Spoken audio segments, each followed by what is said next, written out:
and Anamim, and Lehabim, and Naphtuhim, and Pathrusim and Casluhim, out of whom came Philistim and Caphtorim.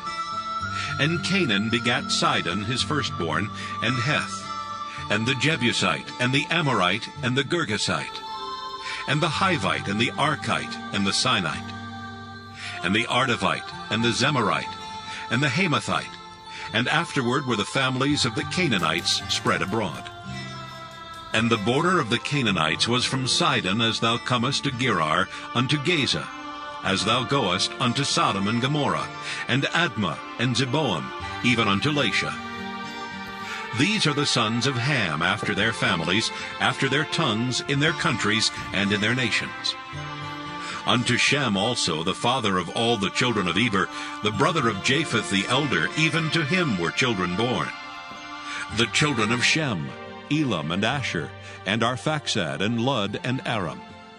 And the children of Aram, Uz, and Hul, and Gether, and Mash. And Arphaxad begat Selah, and Selah begat Eber. And unto Eber were born two sons. The name of one was Peleg, for in his days was the earth divided, and his brother's name was Joktan. And Joktan begat Almodad, and Sheleph, and Hazarmaveth, and Jerah, and Hadoram, and Uzal, and Diklah, and Obal, and Abimael, and Sheba, and Ophir, and Havilah, and Jobab. All these were the sons of Joktan.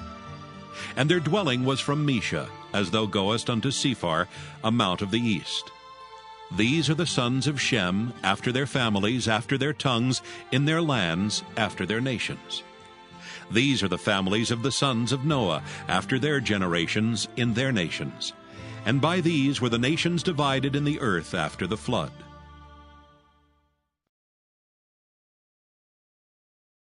Genesis chapter 11. And the whole earth was of one language and of one speech. And it came to pass, as they journeyed from the east, that they found a plain in the land of Shinar, and they dwelt there. And they said one to another, Go to, let us make brick, and burn them thoroughly. And they had brick for stone, and slime had they for mortar. And they said, Go to, let us build us a city, and a tower whose top may reach unto heaven. And let us make us a name, lest we be scattered abroad upon the face of the whole earth. And the Lord came down to see the city and the tower which the children of men builded. And the Lord said, Behold, the people is one, and they have all one language. And this they begin to do. And now nothing will be restrained from them which they have imagined to do. Go to, let us go down and there confound their language, that they may not understand one another's speech. So the Lord scattered them abroad from thence upon the face of all the earth, and they left off to build the city. Therefore is the name of it called Babel, because the Lord did there confound the language of all the earth, and from thence did the Lord scatter them abroad upon the face of all the earth. These are the generations of Shem. Shem was 100 years old, and begat Arphaxad 2 years after the flood. And Shem lived after he begat Arphaxad 500 years, and begat sons and daughters. And Arphaxad lived 35 years, and begat Selah. And Arphaxad lived after he begat Selah 403 years, and begat sons and daughters. And Selah lived 30 years, and begat Eber. And Selah lived after he begat Eber 403 years, and begat sons and daughters. And Eber lived 34 years, and begat Peleg. And Eber lived after he begat Peleg 430 years, and begat sons and daughters. And Peleg lived 30 years, and begat Reu. And Peleg lived after he begat Reu 209 years, and begat sons and daughters. And Reu lived 32 years, and begat Serug. And Reu lived after he begat Serug 207 years, and begat sons and daughters. And Serug lived 30 years, and begat Nahor. And Serug lived after he begat Nahor 200 years, and begat sons and daughters. And Nahor lived 29 years, and begat Terah. And Nahor lived after he begat Terah 119 years, and begat sons and daughters. And Terah lived 70 years, and begat Abram, Nahor, and Haran. Now these are the generations of Terah. Terah begat Abram, Nahor, and Haran begat Lot. And Haran died before his father Terah in the land of his nativity, in Ur of the Chaldees. And Abram and Nahor took them wives. The name of Abram's wife was Sarai, and the name of Nahor's wife Milcah, the daughter of Haran, the father of Milcah, and the father of Iscah. But Sarai was barren, she had no child. And Terah took Abram his son, and Lot the son of Haran, his son's son, and Sarai his daughter-in-law, his son Abram's wife, and they went forth with them from Ur of the Chaldees to go into the land of Canaan. And they came unto Haran, and dwelt there. And the days of Terah were 205 years, and Terah died in Haran.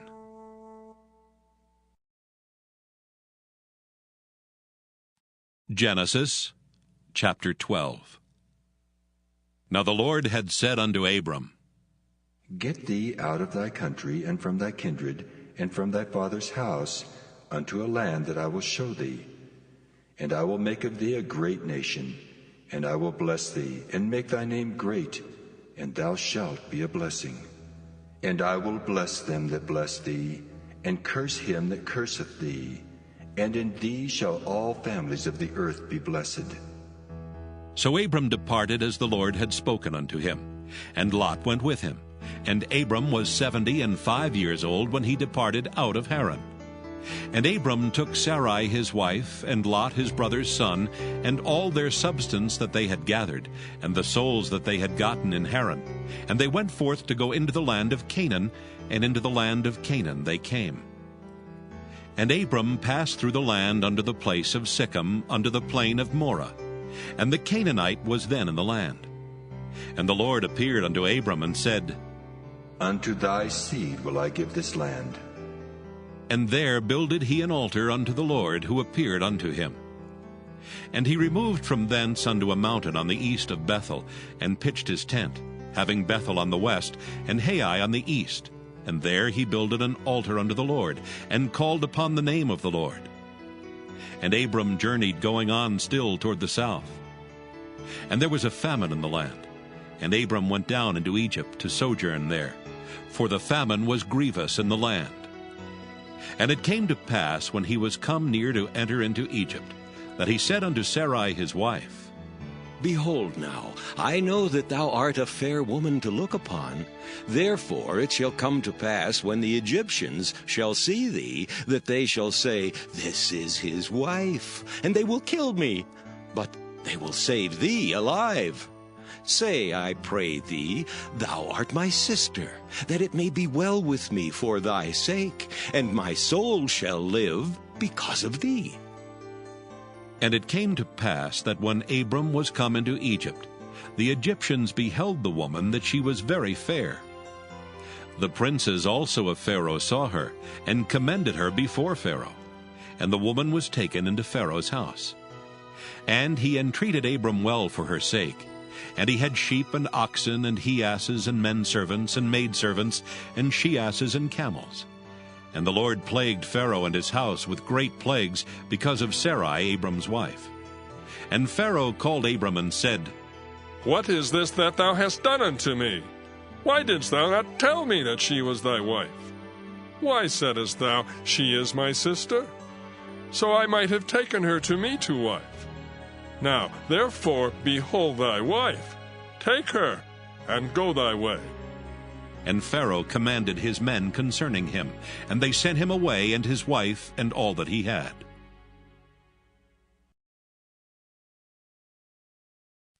Genesis chapter 13.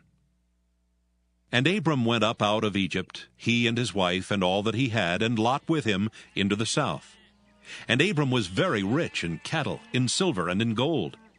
And he went on his journeys from the south even to Bethel, unto the place where his tent had been at the beginning, between Bethel and Hai, unto the place of the altar which he had made there at the first. And there Abram called on the name of the Lord. And Lot also, which went with Abram, had flocks and herds and tents. And the land was not able to bear them, that they might dwell together, for their substance was great, so that they could not dwell together. And there was a strife between the herdmen of Abram's cattle and the herdmen of Lot's cattle, and the Canaanite and the Perizzite dwelled then in the land. And Abram said unto Lot, Let there be no strife, I pray thee, between me and thee, and between my herdmen and thy herdmen, for we be brethren. Is not the whole land before thee? Separate thyself, I pray thee, from me. If thou wilt take the left hand, then I will go to the right. Or if thou depart to the right hand, then I will go to the left. And Lot lifted up his eyes, and beheld all the plain of Jordan, that it was well watered everywhere, before the Lord destroyed Sodom and Gomorrah, even as the garden of the Lord, like the land of Egypt, as thou comest unto Zoar. Then Lot chose him all the plain of Jordan, and Lot journeyed east, and they separated themselves the one from the other.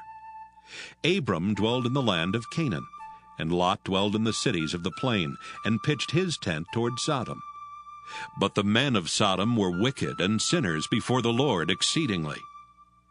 And the Lord said unto Abram, after that Lot was separated from him, Lift up now thine eyes, and look from the place where thou art, northward and southward, and eastward and westward. For all the land which thou seest, to thee will I give it, and to thy seed forever. And I will make thy seed as the dust of the earth, so that if a man can number the dust of the earth, then shall thy seed also be numbered. Arise, walk through the land in the length of it, and in the breadth of it, for I will give it unto thee. Then Abram removed his tent, and came and dwelt in the plain of Mamre, which is in Hebron, and built there an altar unto the Lord.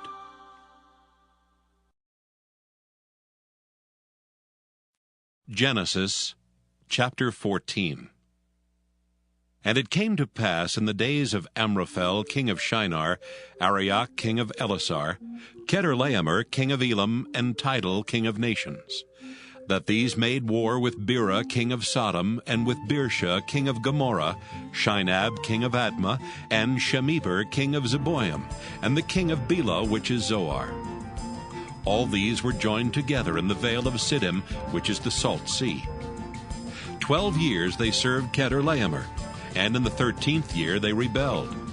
And in the 14th year came Chedorlaomer and the kings that were with him, and smote the Rephaims in Ashtaroth Karnaim, and the Zuzims in Ham, and the Emims in Sheva Kiriathaim, and the Horites in the Mount Seir unto El Paran, which is by the wilderness. And they returned and came to En-Mishpat, which is Kadesh, and smote all the country of the Amalekites, and also the Amorites that dwelt in Hazazon Tamar. And there went out the king of Sodom, and the king of Gomorrah, and the king of Admah, and the king of Zeboim, and the king of Bela, the same as Zoar. And they joined battle with them in the vale of Siddim. With Chedorlaomer the king of Elam, and with Tidal king of nations, and Amraphel king of Shinar, and Arioch king of Elasar, 4 kings with 5. And the vale of Siddim was full of slime pits, and the kings of Sodom and Gomorrah fled and fell there, and they that remained fled to the mountain. And they took all the goods of Sodom and Gomorrah, and all their victuals, and went their way. And they took Lot, Abram's brother's son, who dwelt in Sodom, and his goods, and departed. And there came one that had escaped, and told Abram the Hebrew, for he dwelt in the plain of Mamre, the Amorite brother of Eshcol, and brother of Aner, and these were confederate with Abram. And when Abram heard that his brother was taken captive, he armed his trained servants, born in his own house, 318, and pursued them into Dan. And he divided himself against them, he and his servants, by night, and smote them, and pursued them into Hobah, which is on the left hand of Damascus. And he brought back all the goods, and also brought again his brother Lot, and his goods, and the women also, and the people. And the king of Sodom went out to meet him after his return from the slaughter of Chedorlaomer, and of the kings that were with him at the valley of Sheva, which is the king's dale.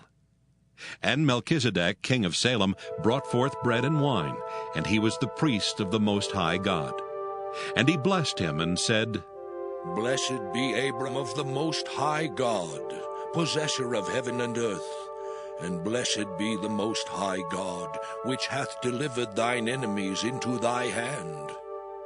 And he gave him tithes of all.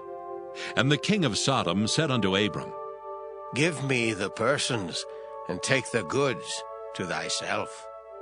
And Abram said to the king of Sodom, I have lift up mine hand unto the Lord, the Most High God, the possessor of heaven and earth, that I will not take from a thread even to a shoe latchet, and that I will not take anything that is thine, lest thou shouldest say, I have made Abram rich.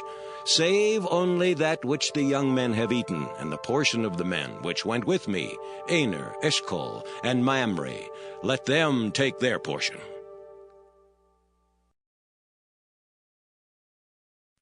Genesis chapter 15. After these things the word of the Lord came unto Abram in a vision, saying, Fear not, Abram. I am thy shield, and thy exceeding great reward. And Abram said, Lord God, what wilt thou give me, seeing I go childless, and the steward of my house is this Eliezer of Damascus? And Abram said, Behold, to me thou hast given no seed, and lo, one born in my house is mine heir. And behold, the word of the Lord came unto him, saying, This shall not be thine heir, but he that shall come forth out of thine own bowels shall be thine heir. And he brought him forth abroad, and said, Look now toward heaven, and tell the stars if thou be able to number them. And he said unto him, So shall thy seed be. And he believed in the Lord, and he counted it to him for righteousness. And he said unto him, I am the Lord that brought thee out of Ur of the Chaldees, to give thee this land to inherit it. And he said, Lord God, whereby shall I know that I shall inherit it? And he said unto him, Take me an heifer of 3 years old, and a she-goat of 3 years old, and a ram of 3 years old, and a turtle dove, and a young pigeon. And he took unto him all these, and divided them in the midst, and laid each piece one against another. But the birds divided he not. And when the fowls came down upon the carcasses, Abram drove them away. And when the sun was going down, a deep sleep fell upon Abram, and lo, an horror of great darkness fell upon him. And he said unto Abram, Know of a surety that thy seed shall be a stranger in a land that is not theirs, and shall serve them. And they shall afflict them 400 years, and also that nation whom they shall serve will I judge. And afterward shall they come out with great substance. And thou shalt go to thy fathers in peace. Thou shalt be buried in a good old age. But in the 4th generation they shall come hither again, for the iniquity of the Amorites is not yet full. And it came to pass that when the sun went down, and it was dark, behold, a smoking furnace, and a burning lamp that passed between those pieces. In the same day the Lord made a covenant with Abram, saying, Unto thy seed have I given this land, from the river of Egypt unto the great river, the river Euphrates. The Kenites, and the Kenizzites, and the Cadmonites, and the Hittites, and the Perizzites, and the Rephaims, and the Amorites, and the Canaanites, and the Girgashites, and the Jebusites.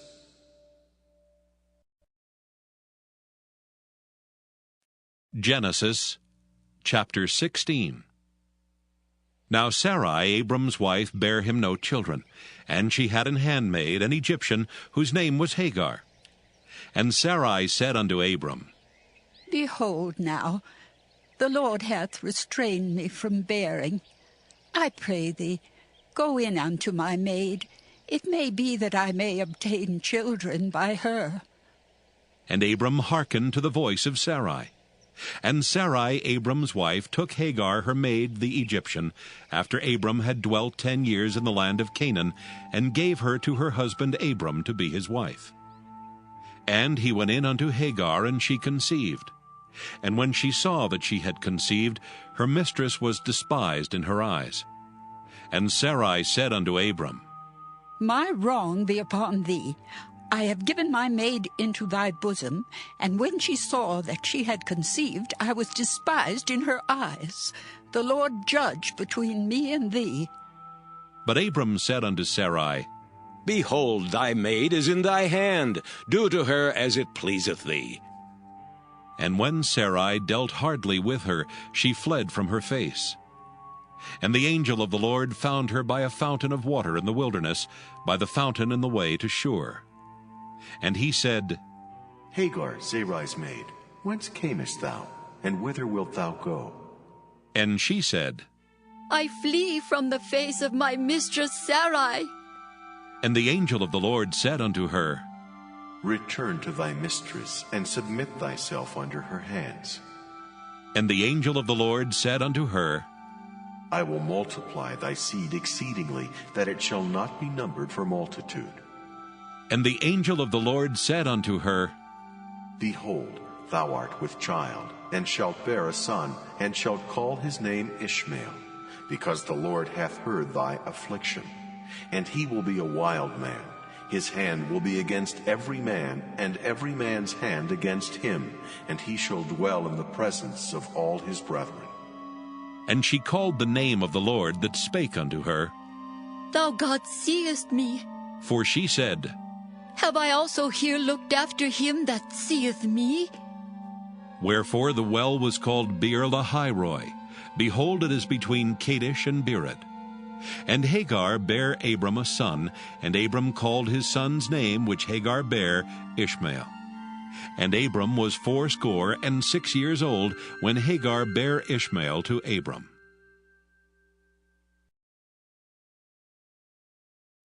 Genesis chapter 17. And when Abram was 90 years old and 9, the Lord appeared to Abram and said unto him, I am the Almighty God.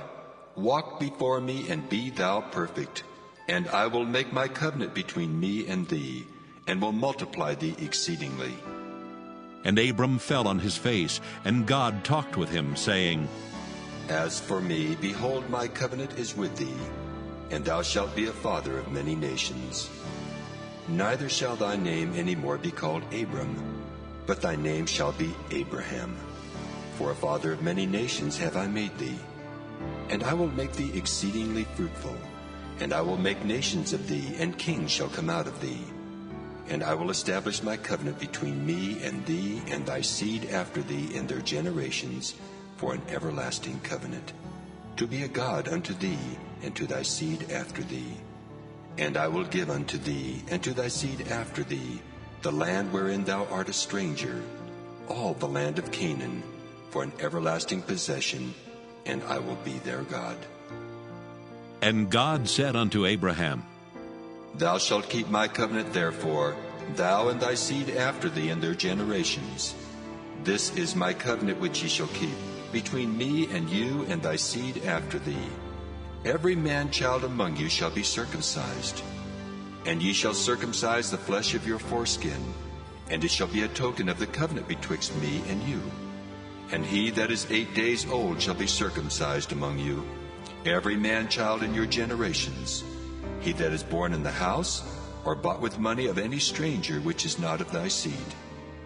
He that is born in thy house, and he that is bought with thy money, must needs be circumcised. And my covenant shall be in your flesh for an everlasting covenant. And the uncircumcised man-child, whose flesh of his foreskin is not circumcised, that soul shall be cut off from his people. He hath broken my covenant. And God said unto Abraham, As for Sarai thy wife, thou shalt not call her name Sarai, but Sarah shall her name be. And I will bless her, and give thee a son also of her. Yea, I will bless her, and she shall be a mother of nations. Kings of people shall be of her. Then Abraham fell upon his face and laughed, and said in his heart, Shall a child be born unto him that is 100 years old? And shall Sarah that is 90 years old bear? And Abraham said unto God, Oh, that Ishmael might live before thee. And God said, Sarah thy wife shall bear thee a son indeed, and thou shalt call his name Isaac, and I will establish my covenant with him for an everlasting covenant, and with his seed after him. And as for Ishmael, I have heard thee. Behold, I have blessed him, and will make him fruitful, and will multiply him exceedingly. 12 princes shall he beget, and I will make him a great nation. But my covenant will I establish with Isaac, which Sarah shall bear unto thee at this set time in the next year. And he left off talking with him, and God went up from Abraham. And Abraham took Ishmael his son, and all that were born in his house, and all that were bought with his money, every male among the men of Abraham's house, and circumcised the flesh of their foreskin in the selfsame day, as God had said unto him. And Abraham was 90 years old and 9 when he was circumcised in the flesh of his foreskin. And Ishmael his son was 13 years old when he was circumcised in the flesh of his foreskin. In the selfsame day was Abraham circumcised, and Ishmael his son. And all the men of his house, born in the house and bought with money of the stranger, were circumcised with him.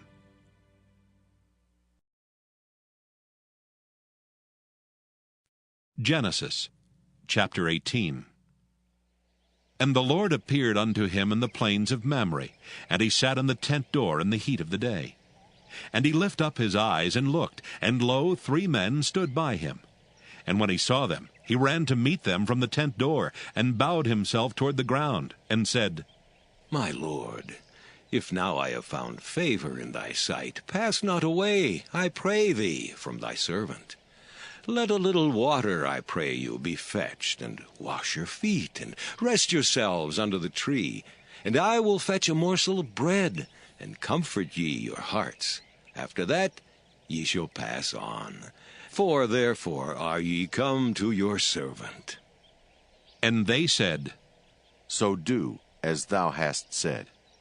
And Abraham hastened into the tent unto Sarah, and said, Make ready quickly 3 measures of fine meal, knead it, and make cakes upon the hearth. And Abraham ran unto the herd, and fetched a calf tender and good, and gave it unto a young man, and he hasted to dress it. And he took butter and milk, and the calf which he had dressed, and set it before them. And he stood by them under the tree, and they did eat. And they said unto him, Where is Sarah thy wife? And he said, Behold, in the tent. And he said, I will certainly return unto thee according to the time of life, and lo, Sarah thy wife shall have a son. And Sarah heard it in the tent door which was behind him. Now Abraham and Sarah were old and well stricken in age, and it ceased to be with Sarah after the manner of women. Therefore Sarah laughed within herself, saying, After I am waxed old, shall I have pleasure, my Lord being old also? And the Lord said unto Abraham, Wherefore did Sarah laugh, saying, Shall I of a surety bear a child, which am old? Is anything too hard for the Lord? At the time appointed I will return unto thee, according to the time of life, and Sarah shall have a son. Then Sarah denied, saying, I laughed not. For she was afraid. And he said, Nay, but thou didst laugh. And the men rose up from thence, and looked toward Sodom, and Abraham went with them to bring them on the way. And the Lord said, Shall I hide from Abraham that thing which I do? Seeing that Abraham shall surely become a great and mighty nation, and all the nations of the earth shall be blessed in him. For I know him that he will command his children and his household after him, and they shall keep the way of the Lord, to do justice and judgment, that the Lord may bring upon Abraham that which he hath spoken of him.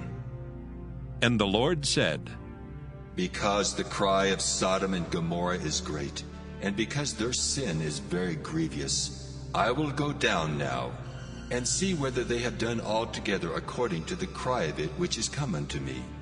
And if not, I will know.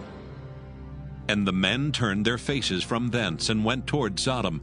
But Abraham stood yet before the Lord. And Abraham drew near, and said, Wilt thou also destroy the righteous with the wicked? Peradventure there be 50 righteous within the city. Wilt thou also destroy and not spare the place for the 50 righteous that are therein? That be far from thee to do after this manner, to slay the righteous with the wicked, and that the righteous should be as the wicked that be far from thee. Shall not the judge of all the earth do right? And the Lord said, If I find in Sodom 50 righteous within the city, then I will spare all the place for their sakes. And Abraham answered and said, Behold now, I have taken upon me to speak unto the Lord, which am but dust and ashes. Peradventure there shall lack 5 of the 50 righteous. Wilt thou destroy all the city for lack of 5? And he said, If I find there 40 and 5, I will not destroy it. And he spake unto him yet again, and said, Peradventure there shall be 40 found there. And he said, I will not do it for 40's sake. And he said unto him, Oh, let not the Lord be angry, and I will speak. Peradventure there shall 30 be found there. And he said, I will not do it if I find 30 there. And he said, Behold now, I have taken upon me to speak unto the Lord. Peradventure there shall be 20 found there. And he said, I will not destroy it for 20's sake. And he said, Oh, let not the Lord be angry, and I will speak yet but this once. Peradventure 10 shall be found there. And he said, I will not destroy it for 10's sake. And the Lord went his way as soon as he had left communing with Abraham, and Abraham returned unto his place.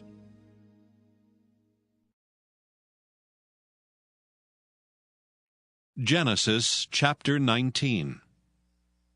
And there came 2 angels to Sodom at even. And Lot sat in the gate of Sodom. And Lot, seeing them, rose up to meet them, and he bowed himself with his face toward the ground.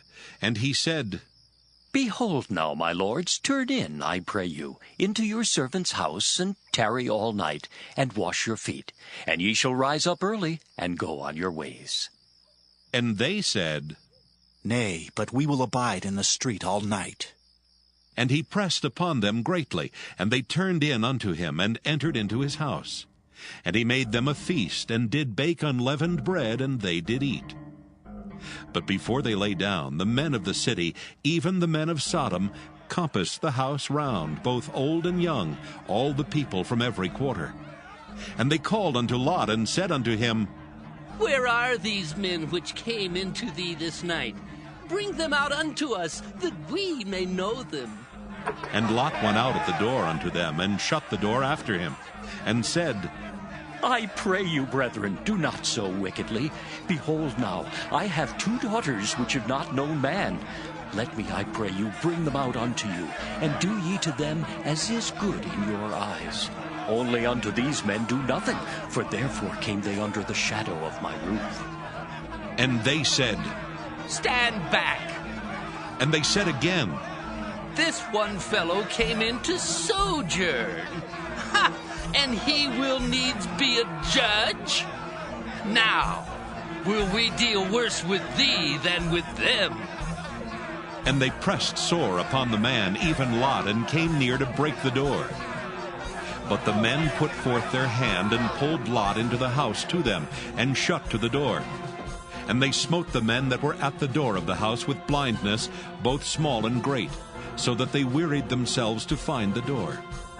And the men said unto Lot, Hast thou here any besides? Son-in-law, and thy sons, and thy daughters, and whatsoever thou hast in the city, bring them out of this place. For we will destroy this place, because the cry of them is waxen great before the face of the Lord, and the Lord hath sent us to destroy it. And Lot went out, and spake unto his sons-in-law, which married his daughters, and said, Up, get out of this place, for the Lord will destroy this city. But he seemed as one that mocked unto his sons-in-law. And when the morning arose, then the angels hastened Lot, saying, Arise, Take thy wife and thy 2 daughters which are here, lest thou be consumed in the iniquity of the city. And while he lingered, the men laid hold upon his hand, and upon the hand of his wife, and upon the hand of his 2 daughters, the Lord being merciful unto him. And they brought him forth, and set him without the city. And it came to pass, when they had brought them forth abroad, that he said, Escape for thy life. Look not behind thee, neither stay thou in all the plain. Escape to the mountain, lest thou be consumed. And Lot said unto them, Oh, not so, my lord. Behold now, thy servant hath found grace in thy sight, and thou hast magnified thy mercy, which thou hast showed unto me in saving my life. And I cannot escape to the mountain, lest some evil take me, and I die. Behold now, this city is near to flee unto, and it is a little one. Oh, let me escape thither. Is it not a little one? And my soul shall live. And he said unto him, See, I have accepted thee concerning this thing also, that I will not overthrow this city for the which thou hast spoken. Haste thee, escape thither, for I cannot do anything till thou be come thither. Therefore the name of the city was called Zoar. The sun was risen upon the earth when Lot entered into Zoar. Then the Lord rained upon Sodom and upon Gomorrah brimstone and fire from the Lord out of heaven. And he overthrew those cities, and all the plain, and all the inhabitants of the cities, and that which grew upon the ground. But his wife looked back from behind him, and she became a pillar of salt. And Abraham gat up early in the morning to the place where he stood before the Lord. And he looked toward Sodom and Gomorrah, and toward all the land of the plain, and beheld, and lo, the smoke of the country went up as the smoke of a furnace. And it came to pass, when God destroyed the cities of the plain, that God remembered Abraham, and sent Lot out of the midst of the overthrow, when he overthrew the cities in the which Lot dwelt. And Lot went up out of Zoar, and dwelt in the mountain, and his 2 daughters with him. For he feared to dwell in Zoar, and he dwelt in a cave, he and his 2 daughters. And the firstborn said unto the younger, Our father is old, and there is not a man in the earth to come in unto us after the manner of all the earth. Come, let us make our father drink wine, and we will lie with him, that we may preserve the seed of our father. And they made their father drink wine that night. And the firstborn went in and lay with her father. And he perceived not when she lay down, nor when she arose. And it came to pass on the morrow that the firstborn said unto the younger, Behold, I lay yesternight with my father. Let us make him drink wine this night also, and go thou in and lie with him, that we may preserve seed of our father. And they made their father drink wine that night also. And the younger arose and lay with him. And he perceived not when she lay down, nor when she arose. Thus were both the daughters of Lot with child by their father. And the firstborn bare a son, and called his name Moab. The same is the father of the Moabites unto this day. And the younger, she also bare a son, and called his name Ben-Ammi. The same is the father of the children of Ammon unto this day.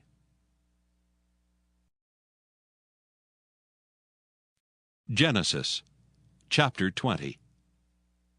And Abraham journeyed from thence toward the south country, and dwelled between Kadesh and Shur, and sojourned in Gerar. And Abraham said of Sarah his wife, She is my sister.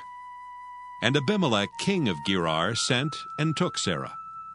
But God came to Abimelech in a dream by night, and said to him, Behold, thou art but a dead man for the woman which thou hast taken, for she is a man's wife.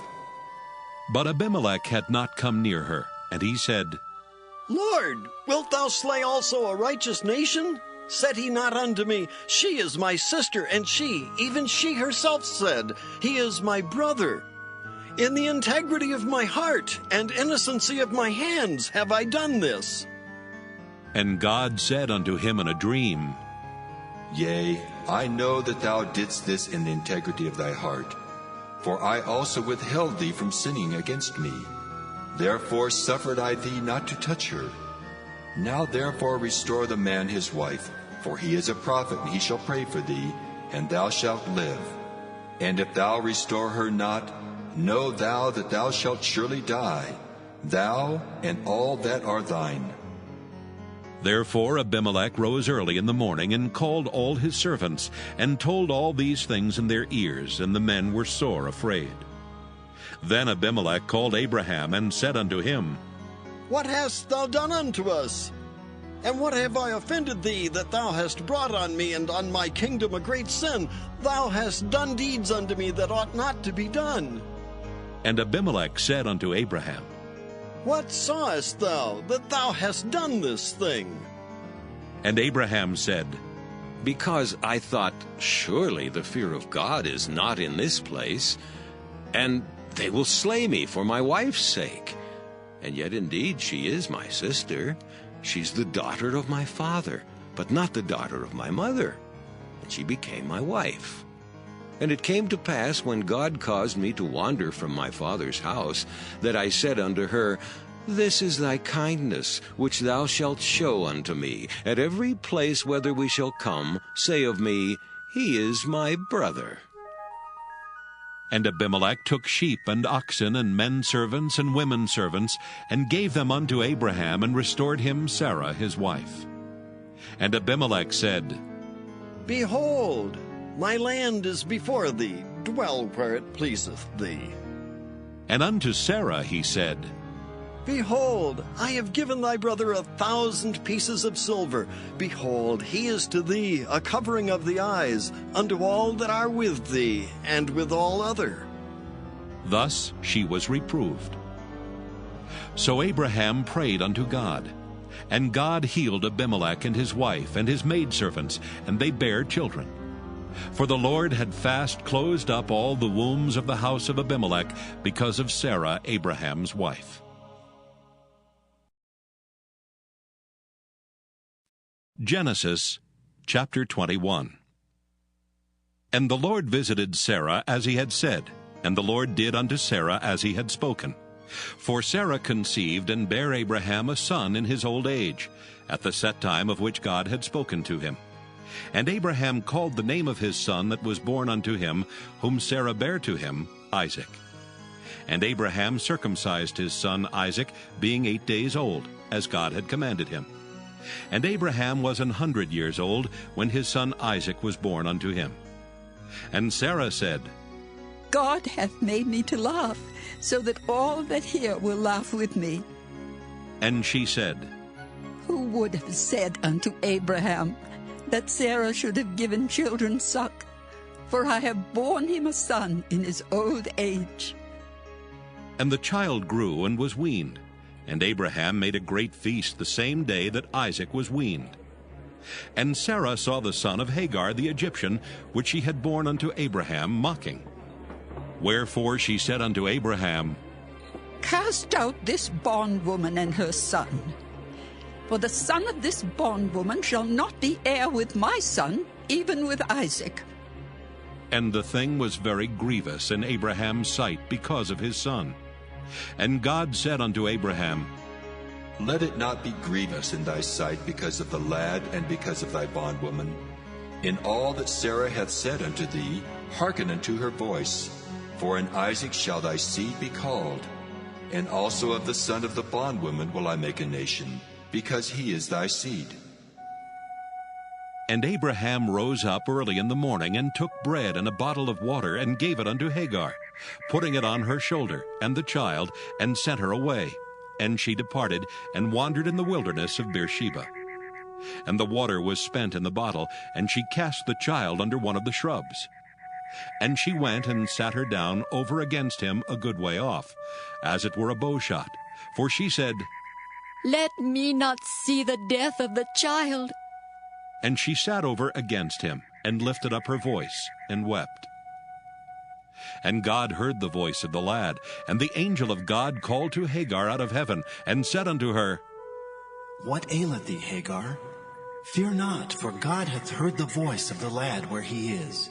Arise, lift up the lad, and hold him in thine hand, for I will make him a great nation. And God opened her eyes, and she saw a well of water, and she went and filled the bottle with water and gave the lad drink. And God was with the lad, and he grew and dwelt in the wilderness and became an archer. And he dwelt in the wilderness of Paran, and his mother took him a wife out of the land of Egypt. And it came to pass at that time that Abimelech and Phicol, the chief captain of his host, spake unto Abraham, saying, God is with thee in all that thou doest. Now therefore swear unto me here by God that thou wilt not deal falsely with me, nor with my son, nor with my son's son, but according to the kindness that I have done unto thee, thou shalt do unto me, and to the land wherein thou hast sojourned. And Abraham said, I will swear. And Abraham reproved Abimelech because of a well of water, which Abimelech's servants had violently taken away. And Abimelech said, I wot not who hath done this thing, neither didst thou tell me, neither yet heard I of it, but today. And Abraham took sheep and oxen, and gave them unto Abimelech, and both of them made a covenant. And Abraham set 7 ewe lambs of the flock by themselves. And Abimelech said unto Abraham, What mean these 7 ewe lambs which thou hast set by themselves? And he said, For these 7 ewe lambs shalt thou take of my hand, that they may be a witness unto me, that I have digged this well. Wherefore he called that place Beersheba, because there they sware both of them. Thus they made a covenant at Beersheba. Then Abimelech rose up, and Phicol, the chief captain of his host, and they returned into the land of the Philistines. And Abraham planted a grove in Beersheba, and called there on the name of the Lord, the everlasting God. And Abraham sojourned in the Philistines' land many days.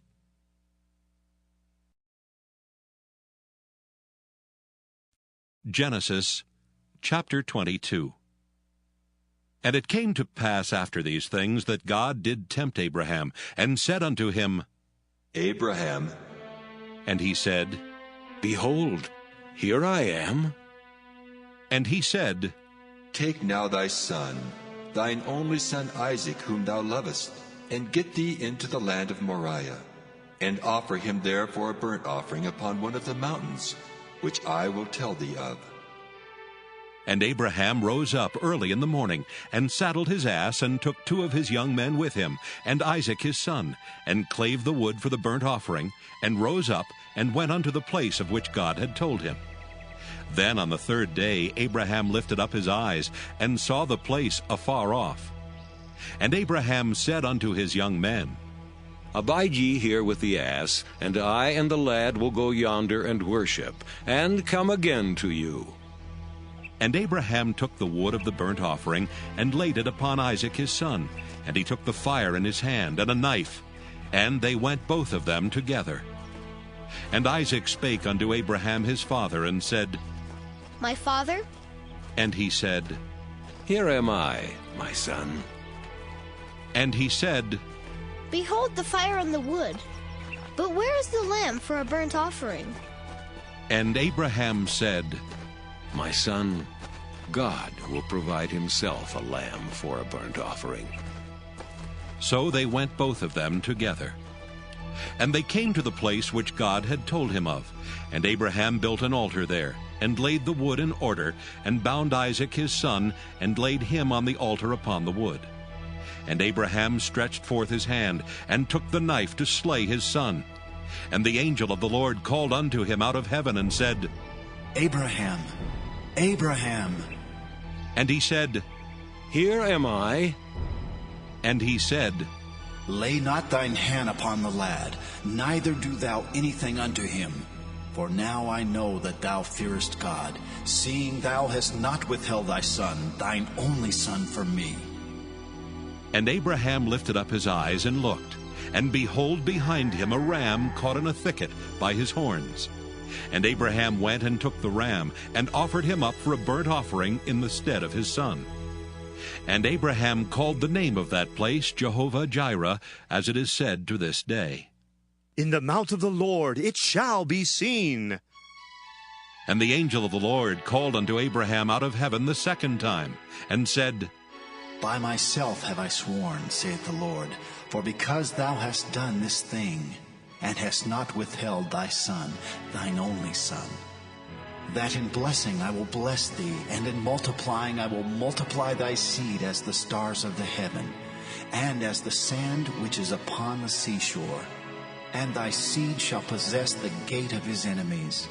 And in thy seed shall all the nations of the earth be blessed, because thou hast obeyed my voice. So Abraham returned unto his young men, and they rose up and went together to Beersheba, and Abraham dwelt at Beersheba.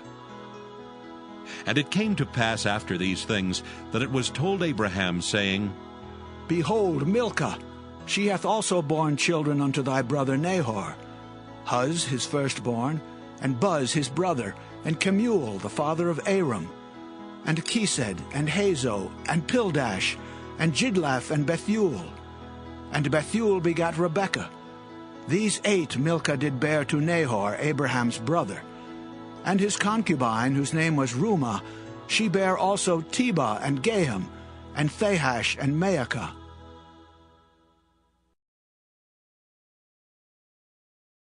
Genesis chapter 23. And Sarah was 127 years old. These were the years of the life of Sarah. And Sarah died in Kirjath-arba, the same as Hebron in the land of Canaan.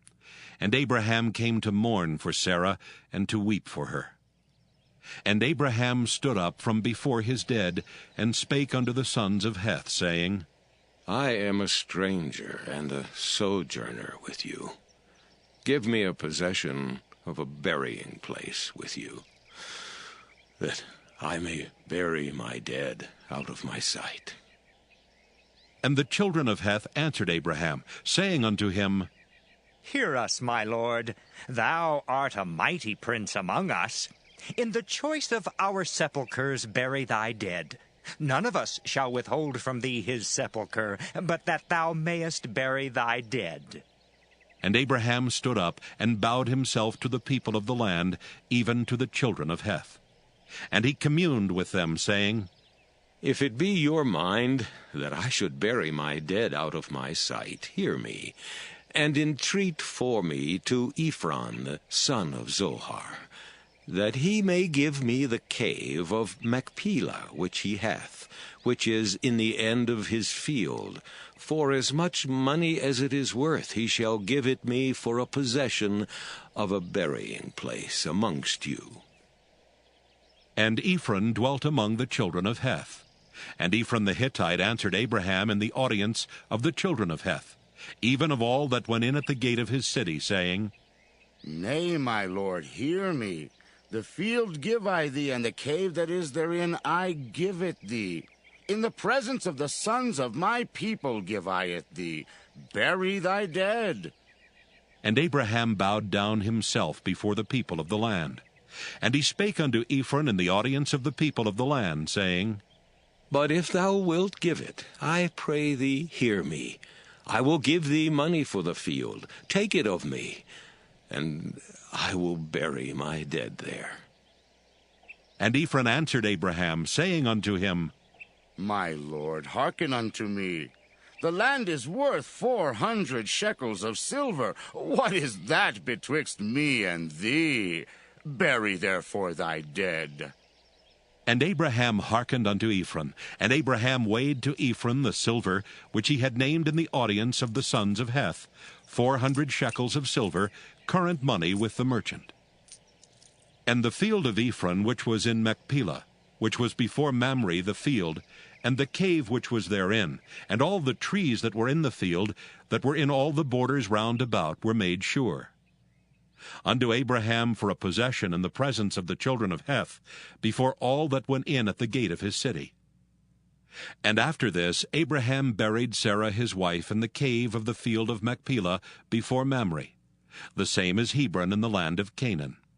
And the field and the cave that is therein were made sure unto Abraham for a possession of a burying place by the sons of Heth.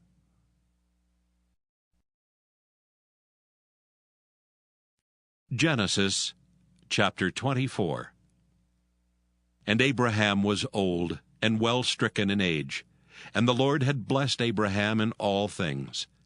And Abraham said unto his eldest servant of his house, that ruled over all that he had, Put, I pray thee, thy hand under my thigh, and I will make thee swear by the Lord, the God of heaven, and the God of the earth, that thou shalt not take a wife unto my son of the daughters of the Canaanites, among whom I dwell, but thou shalt go unto my country and to my kindred, and take a wife unto my son Isaac.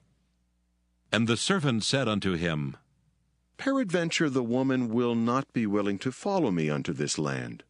Must I needs bring thy son again unto the land from whence thou camest? And Abraham said unto him, Beware thou that thou bring not my son thither again. The Lord God of heaven, which took me from my father's house, and from the land of my kindred, and which spake unto me, and that sware unto me, saying, Unto thy seed will I give this land, he shall send his angel before thee, and thou shalt take a wife unto my son from thence. And if the woman will not be willing to follow thee, then thou shalt be clear from this my oath. Only bring not my son thither again. And the servant put his hand under the thigh of Abraham his master, and sware to him concerning that matter. And the servant took 10 camels of the camels of his master, and departed. For all the goods of his master were in his hand. And he arose, and went to Mesopotamia, unto the city of Nahor. And he made his camels to kneel down without the city, by a well of water at the time of the evening, even the time that women go out to draw water. And he said, O Lord God of my master Abraham, I pray thee, send me good speed this day, and show kindness unto my master Abraham. Behold, I stand here by the well of water, and the daughters of the men of the city come out to draw water. And let it come to pass that the damsel to whom I shall say, Let down thy pitcher, I pray thee, that I may drink. And she shall say, Drink. And I will give thy camels drink also. Let the same be she that thou hast appointed for thy servant Isaac. And thereby shall I know that thou hast showed kindness unto my master. And it came to pass, before he had done speaking, that behold, Rebekah came out, who was born to Bethuel, son of Milcah, the wife of Nahor, Abraham's brother, with her pitcher upon her shoulder. And the damsel was very fair to look upon, a virgin, neither had any man known her. And she went down to the well, and filled her pitcher, and came up. And the servant ran to meet her, and said, Let me, I pray thee, drink a little water of thy pitcher. And she said, Drink, my lord. And she hasted, and let down her pitcher upon her hand, and gave him drink. And when she had done giving him drink, she said, I will draw water for thy camels also, until they have done drinking. And she hasted, and emptied her pitcher into the trough, and ran again unto the well to draw water, and drew for all his camels. And the man wondering at her held his peace, to wit whether the Lord had made his journey prosperous or not. And it came to pass, as the camels had done drinking, that the man took a golden earring of 1/2 shekel weight, and 2 bracelets for her hands of 10 shekels weight of gold, and said, Whose daughter art thou? Tell me, I pray thee, is there room in thy father's house for us to lodge in? And she said unto him, I am the daughter of Bethuel, the son of Milcah, which she bare unto Nahor. She said moreover unto him, We have both straw and provender enough, and room to lodge in. And the man bowed down his head, and worshipped the Lord. And he said, Blessed be the Lord God of my master Abraham, who hath not left destitute my master of his mercy and his truth. I being in the way, the Lord led me to the house of my master's brethren. And the damsel ran, and told them of her mother's house these things. And Rebekah had a brother, and his name was Laban. And Laban ran out unto the man unto the well. And it came to pass, when he saw the earring and bracelets upon his sister's hands, and when he heard the words of Rebekah his sister, saying, Thus spake the man unto me, that he came unto the man, and behold, he stood by the camels at the well. And he said, Come in, thou blessed of the Lord. Wherefore standest thou without? For I have prepared the house and room for the camels. And the man came into the house, and he ungirded his camels, and gave straw and provender for the camels, and water to wash his feet, and the men's feet that were with him. And there was set meat before him to eat. But he said, I will not eat until I have told mine errand. And he said, Speak on. And he said, I am Abraham's servant, and the Lord hath blessed my master greatly, and he is become great. And he hath given him flocks and herds, and silver and gold, and men servants and maidservants, and camels and asses. And Sarah, my master's wife, bare a son to my master when she was old, and unto him hath he given all that he hath. And my master made me swear, saying, Thou shalt not take a wife to my son of the daughters of the Canaanites, in whose land I dwell. But thou shalt go unto my father's house, and to my kindred, and take a wife unto my son. And I said unto my master, Peradventure the woman will not follow me. And he said unto me, The Lord before whom I walk will send his angel with thee, and prosper thy way, and thou shalt take a wife for my son of my kindred, and of my father's house. Then shalt thou be clear from this my oath, when thou comest to my kindred. And if they give not thee one, thou shalt be clear from my oath. And I came this day unto the well, and said, O Lord God of my master Abraham, if now thou do prosper my way which I go, behold, I stand by the well of water. And it shall come to pass that when the virgin cometh forth to draw water, and I say to her, Give me, I pray thee, a little water of thy pitcher to drink. And she say to me, Both drink thou, and I will also draw for thy camels. Let the same be the woman whom the Lord hath appointed out for my master's son. And before I had done speaking in mine heart, behold, Rebekah came forth with her pitcher on her shoulder. And she went down unto the well, and drew water. And I said unto her, Let me drink, I pray thee. And she made haste, and let down her pitcher from her shoulder, and said, Drink, and I will give thy camels drink also. So I drank, and she made the camels drink also. And I asked her, and said, Whose daughter art thou? And she said, The daughter of Bethuel, Nahor's son, whom Milcah bare unto him. And I put the earring upon her face, and the bracelets upon her hands. And I bowed down my head, and worshipped the Lord, and blessed the Lord God of my master Abraham, which had led me in the right way to take my master's brother's daughter unto his son. And now, if ye will deal kindly and truly with my master, tell me. And if not, tell me, that I may turn to the right hand or to the left. Then Laban and Bethuel answered and said, The thing proceedeth from the Lord. We cannot speak unto thee bad or good. Behold, Rebekah is before thee. Take her and go, and let her be thy master's son's wife, as the Lord hath spoken. And it came to pass that when Abraham's servant heard their words, he worshipped the Lord, bowing himself to the earth.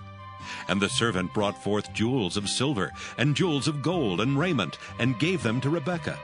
He gave also to her brother and to her mother precious things. And they did eat and drink, he and the men that were with him, and tarried all night. And they rose up in the morning, and he said, Send me away unto my master. And her brother and her mother said, Let the damsel abide with us a few days, at the least 10.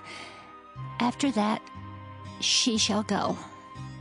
And he said unto them, Hinder me not, seeing the Lord hath prospered my way. Send me away, that I may go to my master. And they said, We will call the damsel, and inquire at her mouth. And they called Rebekah, and said unto her, Wilt thou go with this man? And she said, I will go. And they sent away Rebekah their sister, and her nurse, and Abraham's servant, and his men. And they blessed Rebekah, and said unto her, Thou art our sister. Be thou the mother of thousands of millions, and let thy seed possess the gate of those which hate them. And Rebekah arose, and her damsels, and they rode upon the camels and followed the man. And the servant took Rebekah and went his way. And Isaac came from the way of the well Lahairoi, for he dwelt in the south country. And Isaac went out to meditate in the field at the eventide. And he lifted up his eyes and saw, and behold, the camels were coming. And Rebekah lifted up her eyes, and when she saw Isaac, she lighted off the camel. For she had said unto the servant, What man is this that walketh in the field to meet us? And the servant had said, It is my master. Therefore she took a veil and covered herself. And the servant told Isaac all things that he had done. And Isaac brought her into his mother Sarah's tent, and took Rebekah, and she became his wife, and he loved her. And Isaac was comforted after his mother's death.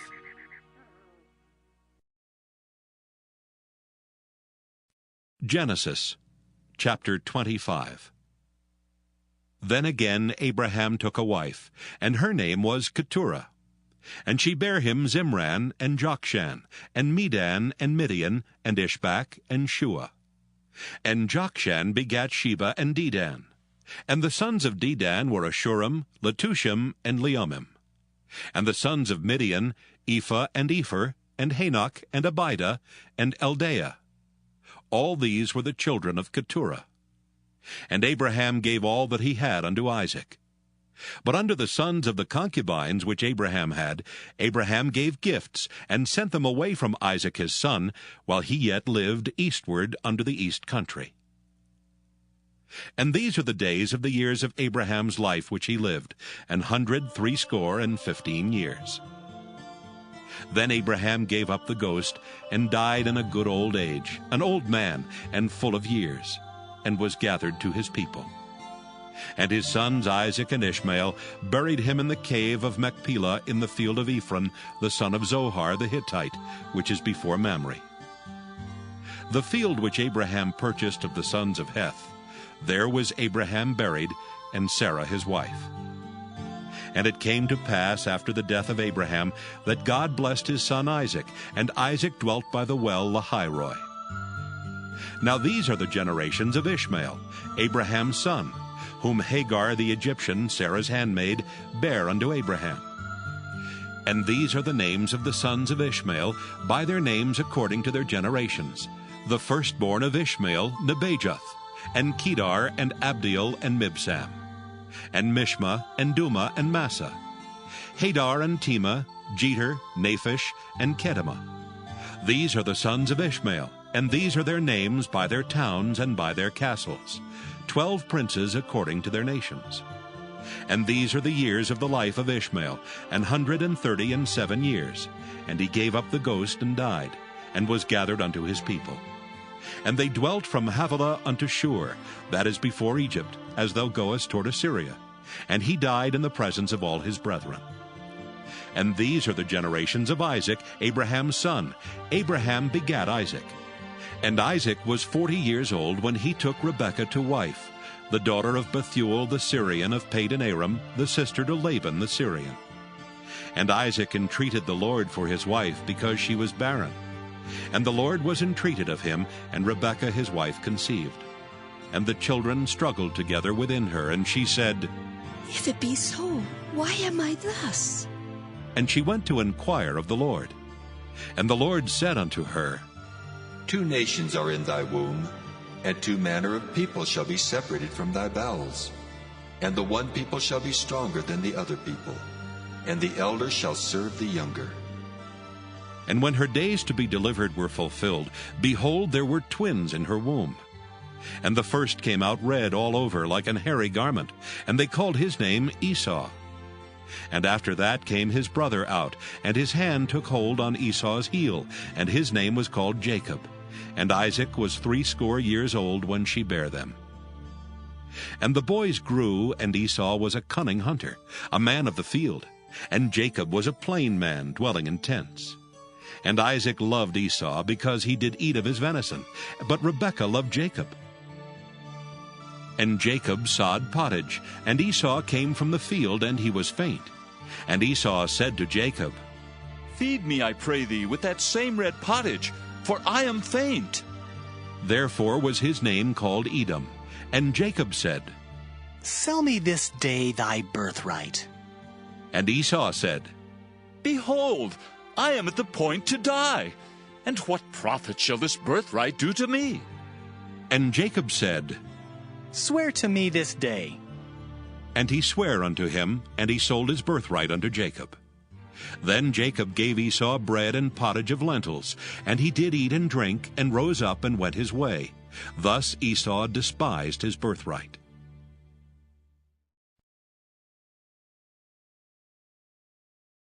Genesis chapter 26.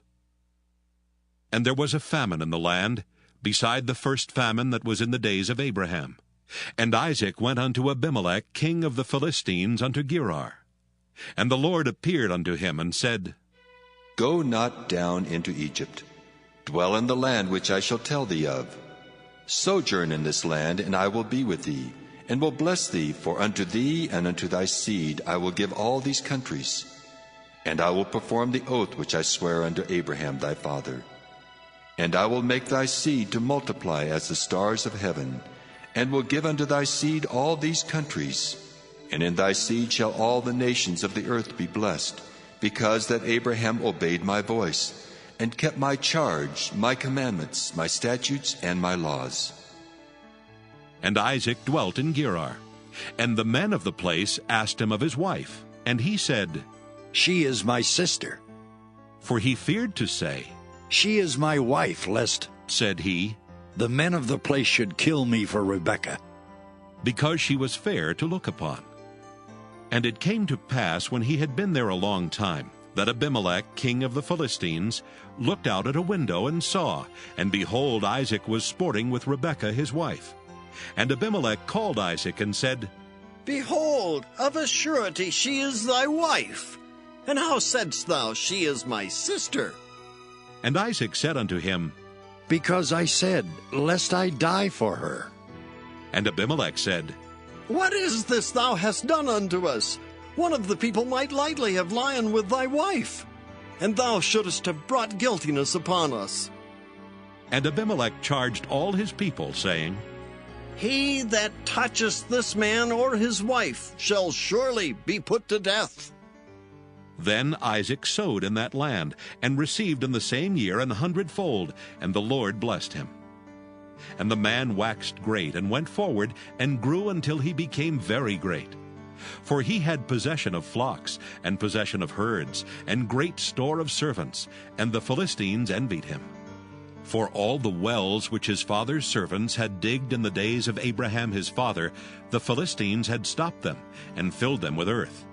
And Abimelech said unto Isaac, Go from us, for thou art much mightier than we. And Isaac departed thence, and pitched his tent in the valley of Gerar, and dwelt there.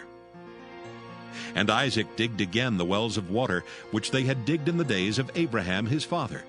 For the Philistines had stopped them after the death of Abraham. And he called their names after the names by which his father had called them. And Isaac's servants digged in the valley, and found there a well of springing water. And the herdmen of Gerar did strive with Isaac's herdmen, saying, The water is ours. And he called the name of the well Esek, because they strove with him. And they digged another well, and strove for that also, and he called the name of it Sitnah. And he removed from thence, and digged another well. And for that they strove not, and he called the name of it Rehoboth. And he said, For now the Lord hath made room for us, and we shall be fruitful in the land. And he went up from thence to Beersheba. And the Lord appeared unto him the same night, and said, I am the God of Abraham thy father. Fear not, for I am with thee, and will bless thee, and multiply thy seed for my servant Abraham's sake.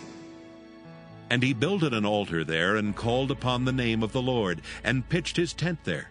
And there Isaac's servants digged a well. Then Abimelech went to him from Gerar, and Ahuzath one of his friends, and Phicol the chief captain of his army.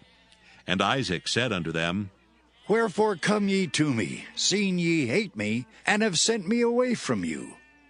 And they said, We saw certainly that the Lord was with thee, And we said, Let there be now an oath betwixt us, even betwixt us and thee, and let us make a covenant with thee, that thou wilt do us no hurt, as we have not touched thee, and as we have done unto thee nothing but good, and have sent thee away in peace. Thou art now the blessed of the Lord. And he made them a feast, and they did eat and drink. And they rose up betimes in the morning, and sware one to another. And Isaac sent them away, and they departed from him in peace. And it came to pass the same day that Isaac's servants came and told him concerning the well which they had digged, and said unto him, We have found water. And he called it Sheba. Therefore the name of the city is Beersheba unto this day. And Esau was 40 years old when he took to wife Judith, the daughter of Beri the Hittite, and Bashemath, the daughter of Elon the Hittite, which were a grief of mind unto Isaac and to Rebekah.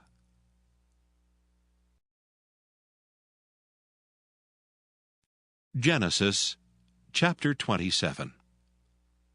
And it came to pass that when Isaac was old, and his eyes were dim, so that he could not see, he called Esau his eldest son, and said unto him, My son. And he said unto him, Behold, here am I. And he said, Behold now, I am old. I know not the day of my death.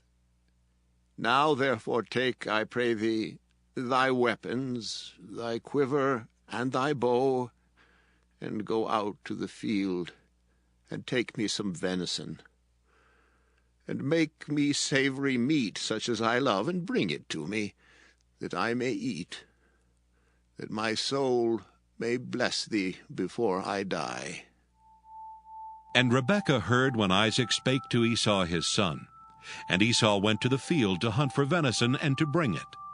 And Rebekah spake unto Jacob her son, saying, Behold, I heard thy father speak unto Esau thy brother, saying, Bring me venison, and make me savory meat, that I may eat, and bless thee before the Lord before my death. Now therefore, my son, obey my voice according to that which I command thee. Go now to the flock, and fetch me from thence 2 good kids of the goats, and I will make them savory meat for thy father, such as he loveth.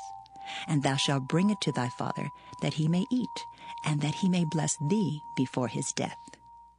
And Jacob said to Rebekah his mother, Behold, Esau my brother is a hairy man, and I am a smooth man. My father peradventure will feel me, and I shall seem to him as a deceiver, and I shall bring a curse upon me, and not a blessing. And his mother said unto him, Upon me be thy curse, my son. Only obey my voice, and go fetch me them. And he went and fetched, and brought them to his mother, and his mother made savory meat, such as his father loved. And Rebekah took goodly raiment of her eldest son Esau, which were with her in the house, and put them upon Jacob her younger son. And she put the skins of the kids of the goats upon his hands, and upon the smooth of his neck. And she gave the savory meat and the bread which she had prepared into the hand of her son Jacob. And he came unto his father, and said, My father. And he said, Here am I. Who art thou, my son?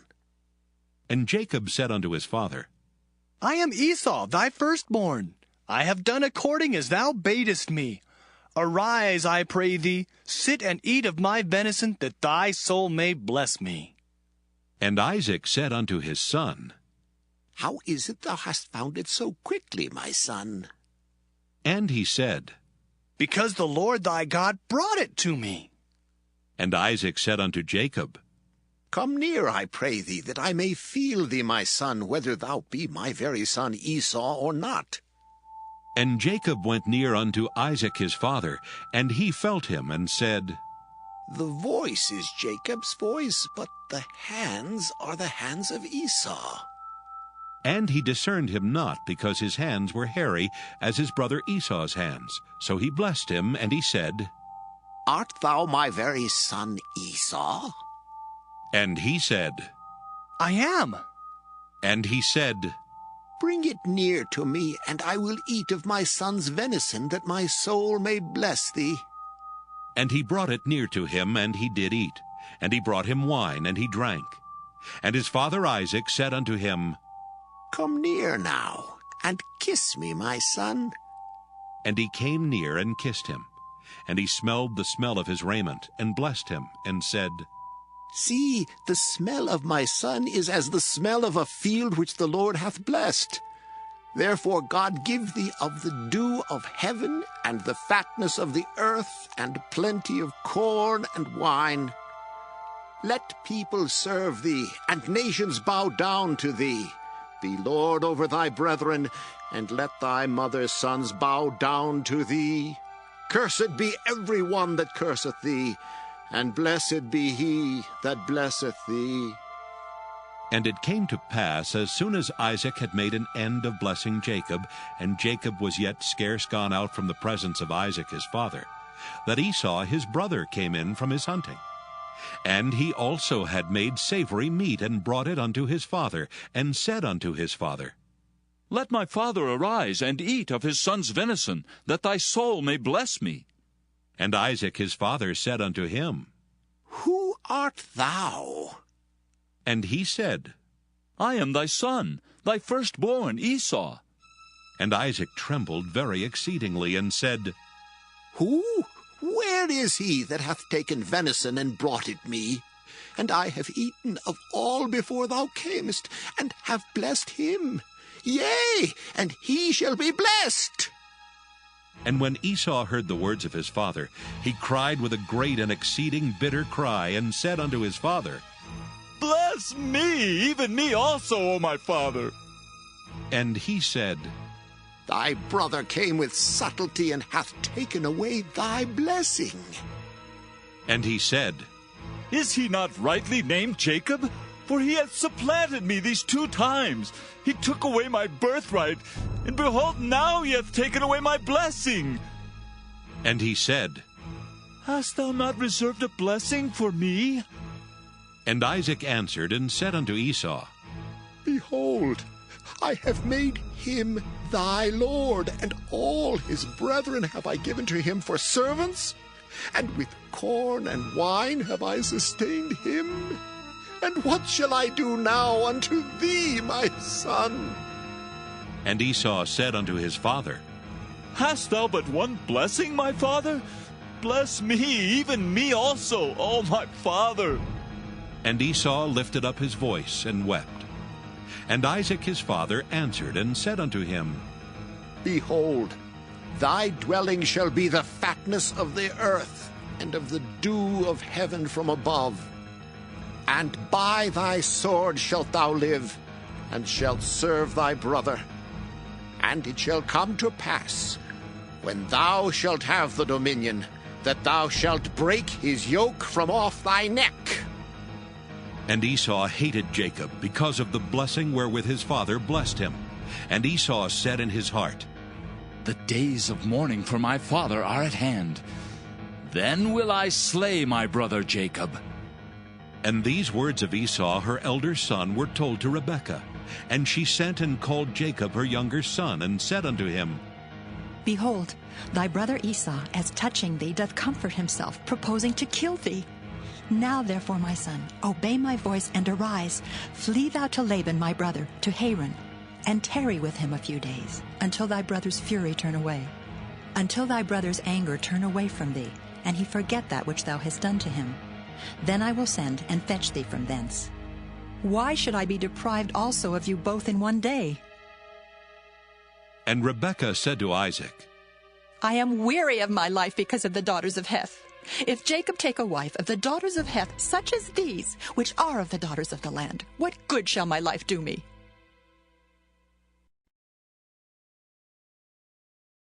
Genesis chapter 28. And Isaac called Jacob, and blessed him, and charged him, and said unto him, Thou shalt not take a wife of the daughters of Canaan. Arise, go to Padan Aram, to the house of Bethuel thy mother's father, and take thee a wife from thence of the daughters of Laban thy mother's brother. And God Almighty bless thee, and make thee fruitful, and multiply thee, that thou mayst be a multitude of people. and give thee the blessing of Abraham to thee and to thy seed with thee, that thou mayest inherit the land wherein thou art a stranger, which God gave unto Abraham. And Isaac sent away Jacob, and he went to Padan-aram unto Laban, son of Bethuel the Syrian, the brother of Rebekah, Jacob's and Esau's mother. When Esau saw that Isaac had blessed Jacob, and sent him away to Padan-aram to take him a wife from thence, and that as he blessed him he gave him a charge, saying, Thou shalt not take a wife of the daughters of Canaan. And that Jacob obeyed his father and his mother, and was gone to Padan-aram. And Esau, seeing that the daughters of Canaan pleased not Isaac his father, then went Esau unto Ishmael, and took unto the wives which he had Mahalath the daughter of Ishmael, Abraham's son, the sister of Nebajoth, to be his wife. And Jacob went out from Beersheba, and went toward Haran. And he lighted upon a certain place, and tarried there all night, because the sun was set. And he took of the stones of that place, and put them for his pillows, and lay down in that place to sleep. And he dreamed, and behold, a ladder set up on the earth, and the top of it reached to heaven. And behold, the angels of God ascending and descending on it. And behold, the Lord stood above it, and said, I am the Lord God of Abraham thy father, and the God of Isaac. The land whereon thou liest, to thee will I give it, and to thy seed. And thy seed shall be as the dust of the earth, and thou shalt spread abroad to the west, and to the east, and to the north, and to the south. And in thee and in thy seed shall all the families of the earth be blessed. And behold, I am with thee, and will keep thee in all places whither thou goest, and will bring thee again into this land. For I will not leave thee, until I have done that which I have spoken to thee of. And Jacob awaked out of his sleep, and he said, Surely the Lord is in this place, and I knew it not. And he was afraid, and said, How dreadful is this place! This is none other but the house of God, and this is the gate of heaven. And Jacob rose up early in the morning, and took the stone that he had put for his pillows, and set it up for a pillar, and poured oil upon the top of it. And he called the name of that place Bethel, but the name of that city was called Luz at the first. And Jacob vowed a vow, saying, If God will be with me, and will keep me in this way that I go, and will give me bread to eat and raiment to put on, so that I come again to my father's house in peace, then shall the Lord be my God. And this stone which I have set for a pillar shall be God's house.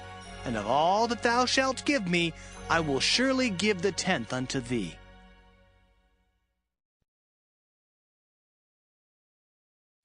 Genesis chapter 29.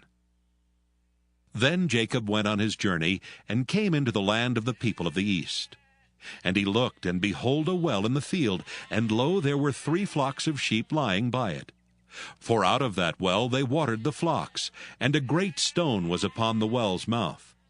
And thither were all the flocks gathered, and they rolled the stone from the well's mouth, and watered the sheep, and put the stone again upon the well's mouth in his place. And Jacob said unto them, My brethren, whence be ye? And they said, Of Haran are we. And he said unto them, Know ye Laban, the son of Nahor? And they said, We know him. And he said unto them, Is he well? And they said, He is well, and behold, Rachel his daughter cometh with the sheep. And he said, Lo, it is yet high day, neither is it time that the cattle should be gathered together. Water ye the sheep, and go and feed them. And they said, We cannot, until all the flocks be gathered together, until they roll the stone from the well's mouth. Then we water the sheep. And while he yet spake with them, Rachel came with her father's sheep, for she kept them. And it came to pass, when Jacob saw Rachel, the daughter of Laban his mother's brother, and the sheep of Laban his mother's brother, that Jacob went near, and rolled the stone from the well's mouth, and watered the flock of Laban his mother's brother. And Jacob kissed Rachel, and lifted up his voice, and wept. And Jacob told Rachel that he was her father's brother, and that he was Rebekah's son. And she ran and told her father. And it came to pass, when Laban heard the tidings of Jacob his sister's son, that he ran to meet him, and embraced him, and kissed him, and brought him to his house. And he told Laban all these things. And Laban said unto him, Surely thou art my bone and my flesh. And he abode with him the space of a month. And Laban said unto Jacob, Because thou art my brother, shouldst thou therefore serve me for naught? Tell me, what shall thy wages be? And Laban had 2 daughters. The name of the elder was Leah, and the name of the younger was Rachel. Leah was tender-eyed, but Rachel was beautiful and well-favored. And Jacob loved Rachel, and said, I will serve thee 7 years for Rachel, thy younger daughter. And Laban said, It is better that I give her to thee, than I should give her to another man. Abide with me. And Jacob served 7 years for Rachel, and they seemed unto him but a few days, for the love he had to her.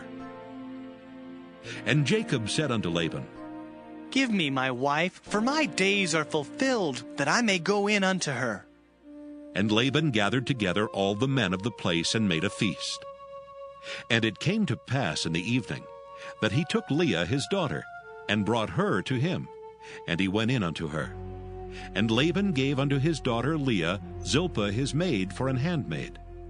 And it came to pass that in the morning, behold, it was Leah. And he said to Laban, What is this thou hast done unto me?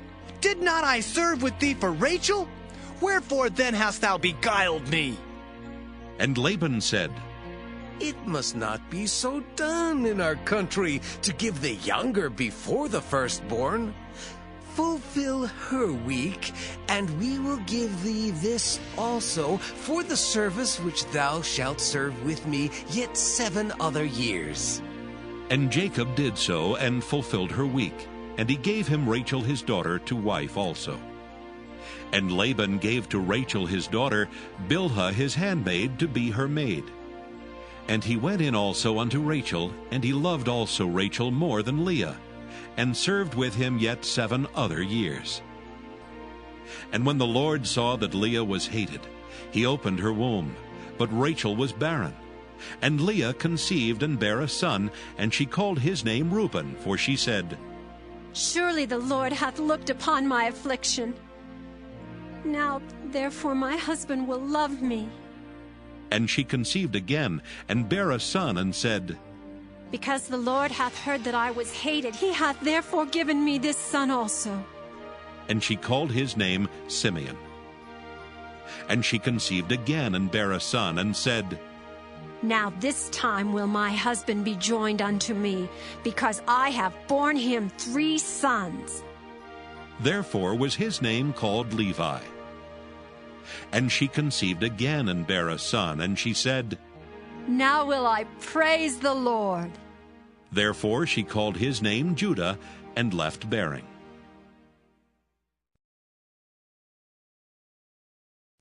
Genesis chapter 30. And when Rachel saw that she bare Jacob no children, Rachel envied her sister, and said unto Jacob, Give me children, or else I die. And Jacob's anger was kindled against Rachel, and he said, Am I in God's stead, who hath withheld from thee the fruit of the womb? And she said, Behold, my maid Bilhah, go in unto her, and she shall bear upon my knees, that I may also have children by her. And she gave him Bilhah her handmaid to wife, and Jacob went in unto her. And Bilhah conceived and bare Jacob a son. And Rachel said, God hath judged me, and hath also heard my voice, and hath given me a son. Therefore she called his name Dan. And Bilhah Rachel's maid conceived again, and bare Jacob a second son. And Rachel said, With great wrestlings have I wrestled with my sister, and I have prevailed. And she called his name Naphtali. When Leah saw that she had left bearing, she took Zilpah her maid, and gave her Jacob to wife. And Zilpah, Leah's maid, bare Jacob a son. And Leah said, A troop cometh. And she called his name Gad. And Zilpah, Leah's maid, bare Jacob a second son. And Leah said, Happy am I, for the daughters will call me blessed. And she called his name Asher. And Reuben went in the days of wheat harvest, and found mandrakes in the field, and brought them unto his mother Leah. Then Rachel said to Leah, Give me, I pray thee, of thy son's mandrakes. And she said unto her, Is it a small matter that thou hast taken my husband?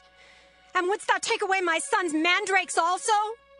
And Rachel said, Therefore he shall lie with thee tonight for thy son's mandrakes. And Jacob came out of the field in the evening, and Leah went out to meet him, and said, Thou must come in unto me, for surely I have hired thee with my son's mandrakes. And he lay with her that night. And God hearkened unto Leah, and she conceived, and bare Jacob the fifth son. And Leah said, God hath given me my hire, because I have given my maiden to my husband. And she called his name Issachar. And Leah conceived again, and bare Jacob the sixth son. And Leah said, God hath endued me with a good dowry. Now will my husband dwell with me, because I have borne him 6 sons. And she called his name Zebulun. And afterward she bare a daughter, and called her name Dinah. And God remembered Rachel, and God hearkened to her, and opened her womb. And she conceived and bare a son, and said, God hath taken away my reproach. And she called his name Joseph, and said, The Lord shall add to me another son. And it came to pass, when Rachel had borne Joseph, that Jacob said unto Laban, Send me away, that I may go unto mine own place and to my country. Give me my wives and my children, for whom I have served thee, and let me go. For thou knowest my service which I have done thee. And Laban said unto him, I pray thee, if I have found favor in thine eyes, tarry, for I have learned by experience that the Lord hath blessed me for thy sake. And he said, Appoint me thy wages, and I will give it. And he said unto him, Thou knowest how I have served thee, and how thy cattle was with me. For it was little which thou hadst before I came, and it is now increased unto a multitude, and the Lord hath blessed thee since my coming. And now when shall I provide for mine own house also? And he said, What shall I give thee? And Jacob said, Thou shalt not give me anything. If thou wilt do this thing for me, I will again feed and keep thy flock. I will pass through all thy flock today, removing from thence all the speckled and spotted cattle, and all the brown cattle among the sheep, and the spotted and speckled among the goats, and of such shall be my hire. So shall my righteousness answer for me in time to come, when it shall come for my hire before thy face. Every one that is not speckled and spotted among the goats, and brown among the sheep, that shall be counted stolen with me. And Laban said, Behold, I would it might be according to thy word. And he removed that day the he-goats that were ring-straked and spotted, and all the she-goats that were speckled and spotted, and every one that had some white in it, and all the brown among the sheep, and gave them into the hand of his sons. And he set 3 days' journey betwixt himself and Jacob, and Jacob fed the rest of Laban's flocks. And Jacob took him rods of green poplar, and of the hazel and chestnut tree, and pilled white strakes in them, and made the white appear which was in the rods. And he set the rods which he had pilled before the flocks in the gutters and the watering troughs, when the flocks came to drink, that they should conceive when they came to drink. And the flocks conceived before the rods, and brought forth cattle ring-straked, speckled, and spotted. And Jacob did separate the lambs, and set the faces of the flocks toward the ring-straked, and all the brown in the flock of Laban. And he put his own flocks by themselves, and put them not unto Laban's cattle. And it came to pass, whensoever the stronger cattle did conceive, that Jacob laid the rods before the eyes of the cattle in the gutters, that they might conceive among the rods.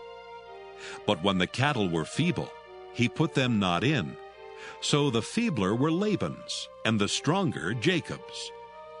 And the man increased exceedingly, and had much cattle, and maidservants, and menservants, and camels, and asses.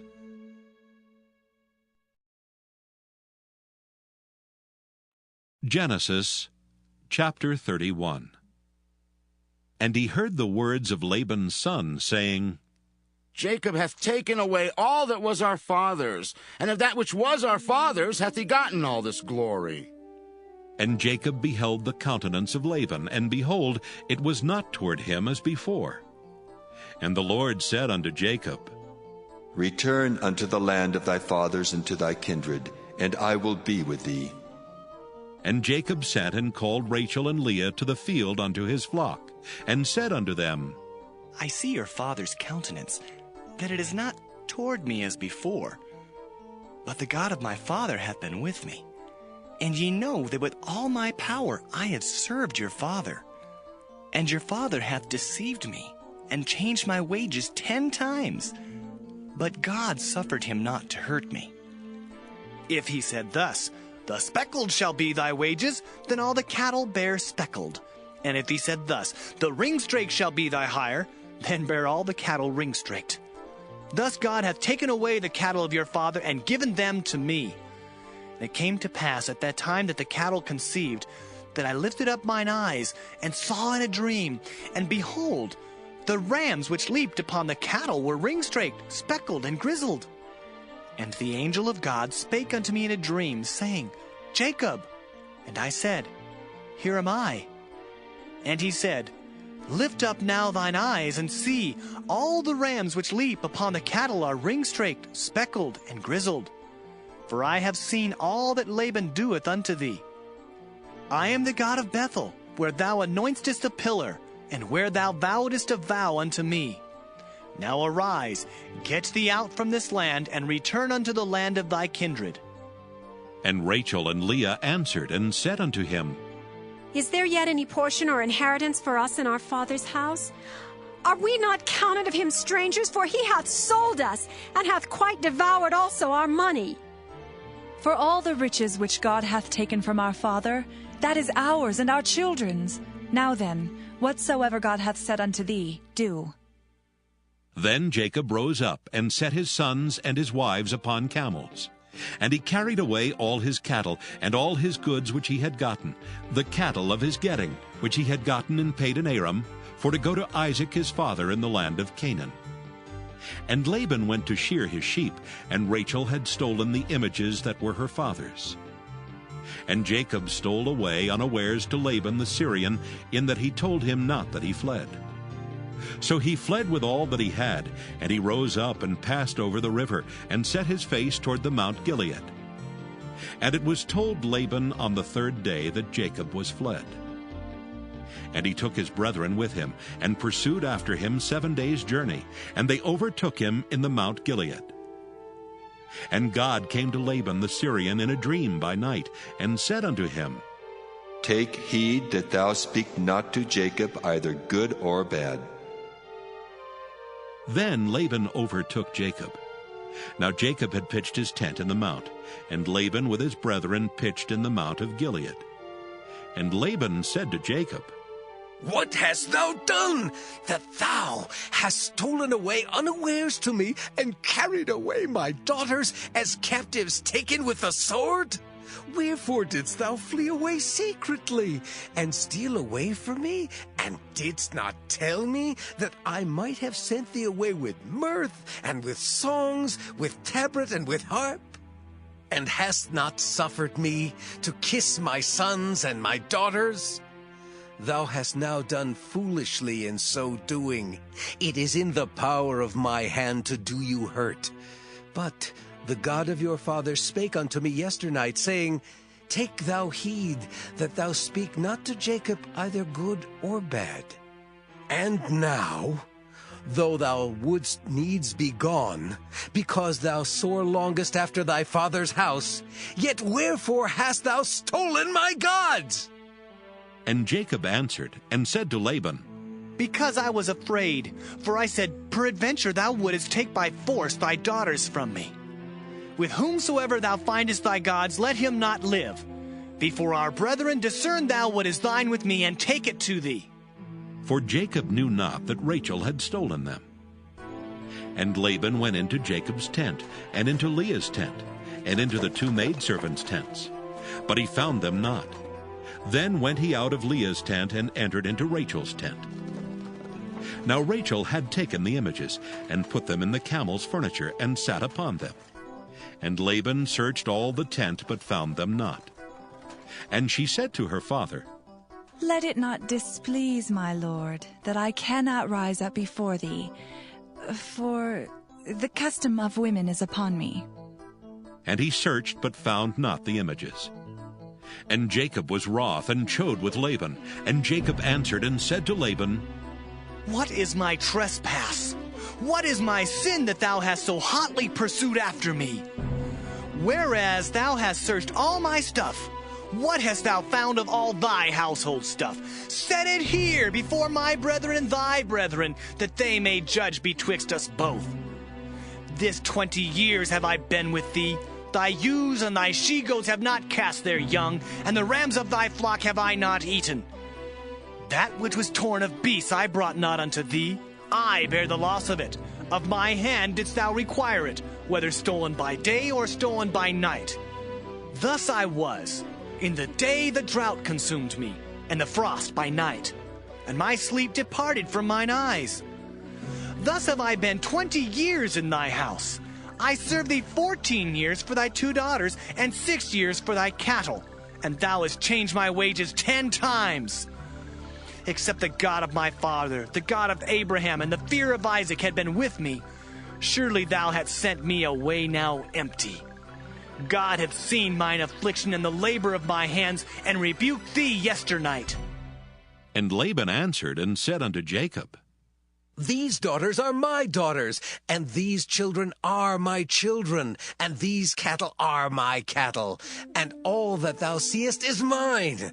And what can I do this day unto these my daughters, or unto their children which they have borne? Now therefore come thou, let us make a covenant, I and thou, and let it be for a witness between me and thee. And Jacob took a stone and set it up for a pillar. And Jacob said unto his brethren, Gather stones. And they took stones and made an heap, and they did eat there upon the heap.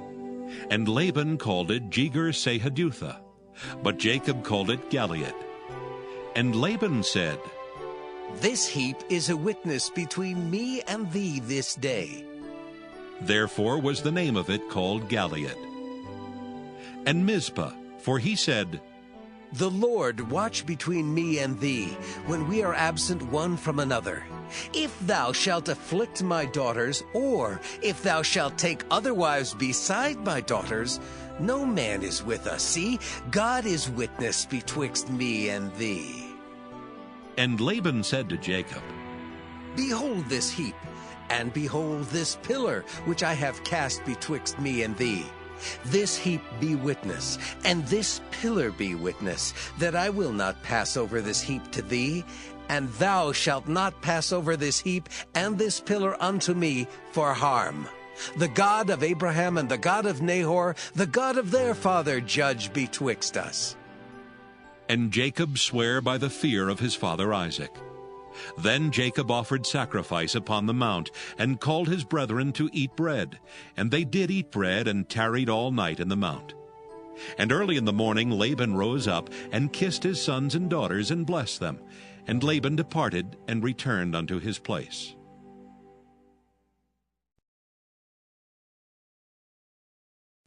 Genesis chapter 32.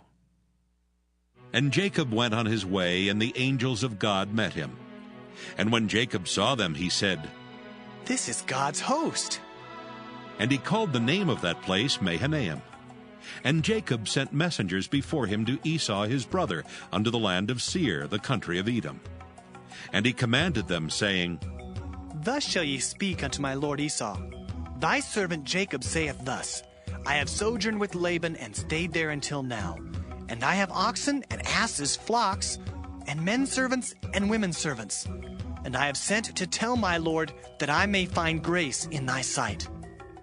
And the messengers returned to Jacob, saying, We came to thy brother Esau, and also he cometh to meet thee, and 400 men with him.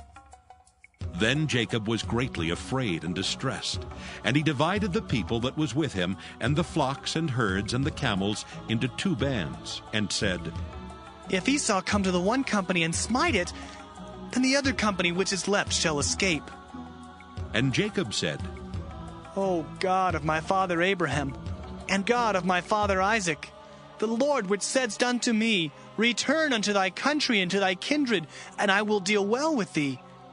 I am not worthy of the least of all the mercies and of all the truth which thou hast showed unto thy servant. For with my staff I passed over this Jordan, and now I am become 2 bands. Deliver me, I pray thee, from the hand of my brother, from the hand of Esau, for I fear him, lest he will come and smite me, and the mother with the children. And thou saidst, I will surely do thee good, and make thy seed as the sand of the sea, which cannot be numbered for multitude. And he lodged there that same night, and took of that which came to his hand a present for Esau his brother, 200 she-goats and 20 he-goats, 200 ewes and 20 rams, 30 milch camels with their colts, 40 kine and 10 bulls, 20 she-asses and 10 foals. And he delivered them into the hand of his servants, every drove by themselves, and said unto his servants, Pass over before me, and put a space betwixt drove and drove. And he commanded the foremost, saying, When Esau my brother meeteth thee, and asketh thee, saying, Whose art thou? And whither goest thou? And whose are these before thee?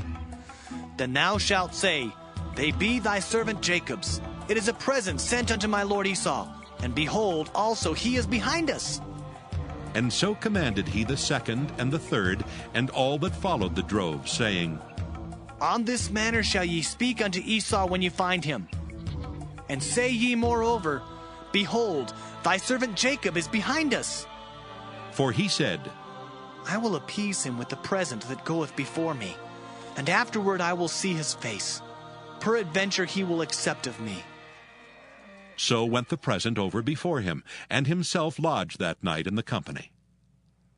And he rose up that night, and took his 2 wives, and his 2 women servants, and his 11 sons, and passed over the ford Jabbok. And he took them, and sent them over the brook, and sent over that he had. And Jacob was left alone, and there wrestled a man with him until the breaking of the day. And when he saw that he prevailed not against him, he touched the hollow of his thigh, and the hollow of Jacob's thigh was out of joint, as he wrestled with him. And he said, Let me go, for the day breaketh. And he said, I will not let thee go, except thou bless me. And he said unto him, What is thy name?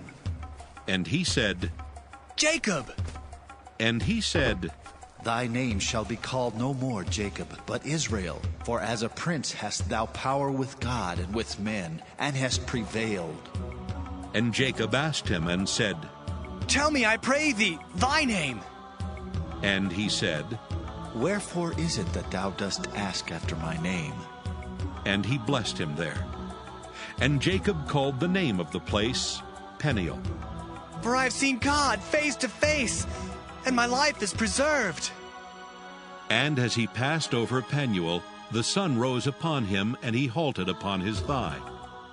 Therefore the children of Israel eat not of the sinew which shrank, which is upon the hollow of the thigh unto this day, because he touched the hollow of Jacob's thigh in the sinew that shrank.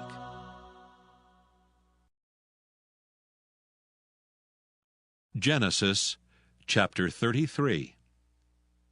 And Jacob lifted up his eyes and looked, and behold, Esau came, and with him 400 men. And he divided the children unto Leah, and unto Rachel, and unto the 2 handmaids. And he put the handmaids and their children foremost, and Leah and her children after, and Rachel and Joseph hindermost. And he passed over before them, and bowed himself to the ground 7 times, until he came near to his brother. And Esau ran to meet him, and embraced him, and fell on his neck, and kissed him, and they wept. And he lifted up his eyes, and saw the women and the children, and said, Who are those with thee? And he said, The children which God hath graciously given thy servant. Then the handmaidens came near, they and their children, and they bowed themselves. And Leah also with her children came near, and bowed themselves. And after came Joseph near, and Rachel, and they bowed themselves. And he said, What meanest thou by all this drove which I met? And he said, These are to find grace in the sight of my Lord. And Esau said, I have enough, my brother. Keep that thou hast unto thyself. And Jacob said, Nay, I pray thee, if now I have found grace in thy sight, then receive my present at my hand. For therefore I have seen thy face, as though I had seen the face of God, and thou wast pleased with me. Take, I pray thee, my blessing that is brought to thee, because God hath dealt graciously with me, and because I have enough. And he urged him, and he took it. And he said, Let us take our journey, and let us go, and I will go before thee. And he said unto him, My Lord knoweth that the children are tender, and the flocks and herds with young are with me. And if men should overdrive them one day, all the flock will die. Let my Lord, I pray thee, pass over before his servant, and I will lead on softly, according as the cattle that goeth before me, and the children be able to endure, until I come unto my Lord unto Seir. And Esau said, Let me now leave with thee some of the folk that are with me. And he said, What needeth it? Let me find grace in the sight of my Lord. So Esau returned that day on his way unto Seir. And Jacob journeyed to Succoth, and built him an house, and made booths for his cattle. Therefore the name of the place is called Succoth. And Jacob came to Shalem, a city of Shechem, which is in the land of Canaan, when he came from Padan Aram, and pitched his tent before the city. And he bought a parcel of a field, where he had spread his tent, at the hand of the children of Hamor, Shechem's father, for 100 pieces of money. And he erected there an altar, and called it Elilohe Israel.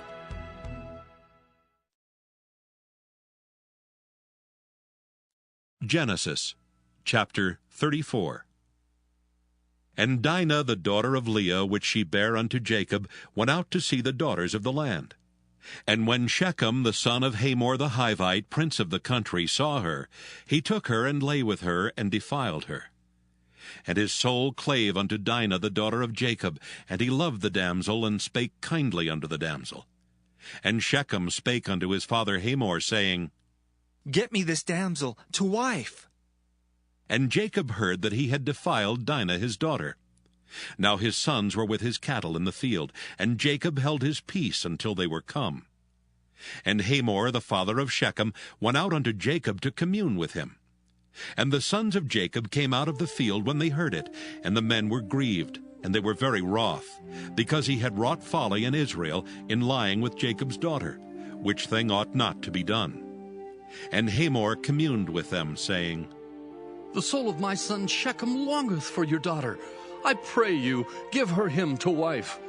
And make ye marriages with us, and give your daughters unto us, and take our daughters unto you. And ye shall dwell with us, and the land shall be before you. Dwell and trade ye therein, and get you possessions therein. And Shechem said unto her father and unto her brethren, Let me find grace in your eyes, and what ye shall say unto me I will give. Ask me never so much dowry and gift, and I will give according as ye shall say unto me. But give me the damsel to wife. And the sons of Jacob answered Shechem and Hamor his father deceitfully, and said, because he had defiled Dinah their sister, and they said unto them, We cannot do this thing, to give our sister to one that is uncircumcised. For that were a reproach unto us. But in this will we consent unto you, if ye will be as we be, that every male of you be circumcised. Then will we give our daughters unto you, and we will take your daughters to us, and we will dwell with you, and we will become one people. But if ye will not hearken unto us to be circumcised, then we will take our daughter, and we will be gone. And their words pleased Hamor and Shechem, Hamor's son. And the young man deferred not to do the thing, because he had delight in Jacob's daughter, and he was more honorable than all the house of his father. And Hamor and Shechem his son came unto the gate of their city, and communed with the men of their city, saying, These men are peaceable with us. Therefore let them dwell in the land and trade therein. For the land, behold, it is large enough for them. Let us take their daughters to us for wives, and let us give them our daughters. Only herein will the men consent unto us for to dwell with us, to be one people, if every male among us be circumcised as they are circumcised. Shall not their cattle and their substance and every beast of theirs be ours? Only let us consent unto them, and they will dwell with us. And unto Hamor and unto Shechem his son hearkened all that went out of the gate of his city, and every male was circumcised, all that went out of the gate of his city. And it came to pass on the third day, when they were sore, that two of the sons of Jacob, Simeon and Levi, Dinah's brethren, took each man his sword, and came upon the city boldly, and slew all the males. And they slew Hamor and Shechem his son with the edge of the sword, and took Dinah out of Shechem's house, and went out. The sons of Jacob came upon the slain, and spoiled the city, because they had defiled their sister. They took their sheep and their oxen, and their asses, and that which was in the city, and that which was in the field. And all their wealth, and all their little ones, and their wives took they captive, and spoiled even all that was in the house. And Jacob said to Simeon and Levi, Ye have troubled me to make me to stink among the inhabitants of the land, among the Canaanites and the Perizzites. And I being few in number, they shall gather themselves together against me, and slay me. And I shall be destroyed, I and my house. And they said, Should he deal with our sister as with a harlot?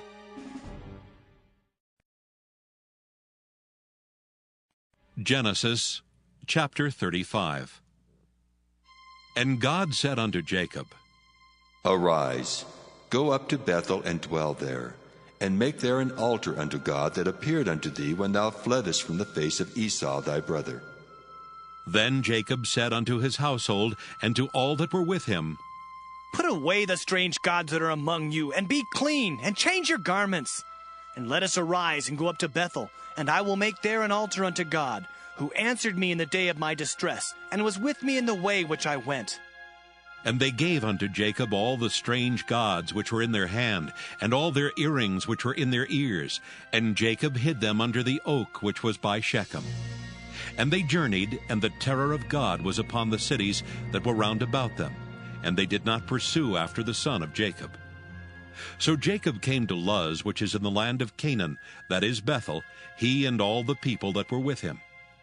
And he built there an altar, and called the place El Bethel, because there God appeared unto him when he fled from the face of his brother. But Deborah, Rebekah's nurse, died, and she was buried beneath Bethel under an oak, and the name of it was called Allon Bacuth. And God appeared unto Jacob again when he came out of Padan Aram, and blessed him. And God said unto him, Thy name is Jacob. Thy name shall not be called any more Jacob, but Israel shall be thy name. And he called his name Israel. And God said unto him, I am God Almighty. Be fruitful and multiply. A nation and a company of nations shall be of thee, and kings shall come out of thy loins. And the land which I gave Abraham and Isaac, to thee I will give it, and to thy seed after thee will I give the land. And God went up from him in the place where he talked with him. And Jacob set up a pillar in the place where he talked with him, even a pillar of stone. And he poured a drink offering thereon, and he poured oil thereon. And Jacob called the name of the place where God spake with him Bethel. And they journeyed from Bethel, and there was but a little way to come to Ephrath. And Rachel travailed, and she had hard labor. And it came to pass, when she was in hard labor, that the midwife said unto her, Fear not, thou shalt have this son also. And it came to pass, as her soul was in departing, for she died, that she called his name Benoni, but his father called him Benjamin. And Rachel died, and was buried in the way to Ephrath, which is Bethlehem. And Jacob set a pillar upon her grave. That is the pillar of Rachel's grave unto this day. And Israel journeyed, and spread his tent beyond the tower of Eder. And it came to pass, when Israel dwelt in that land, that Reuben went and lay with Bilhah his father's concubine. And Israel heard it. Now the sons of Jacob were 12. The sons of Leah, Reuben, Jacob's firstborn, and Simeon and Levi, and Judah and Issachar and Zebulun. The sons of Rachel, Joseph and Benjamin. And the sons of Bilhah, Rachel's handmaid, Dan and Naphtali. And the sons of Zilpah, Leah's handmaid, Gad and Asher. These are the sons of Jacob, which were born to him in Padan Aram. And Jacob came unto Isaac his father unto Mamre, unto the city of Arba, which is Hebron, where Abraham and Isaac sojourned. And the days of Isaac were 180 years. And Isaac gave up the ghost and died, and was gathered unto his people, being old and full of days. And his sons Esau and Jacob buried him.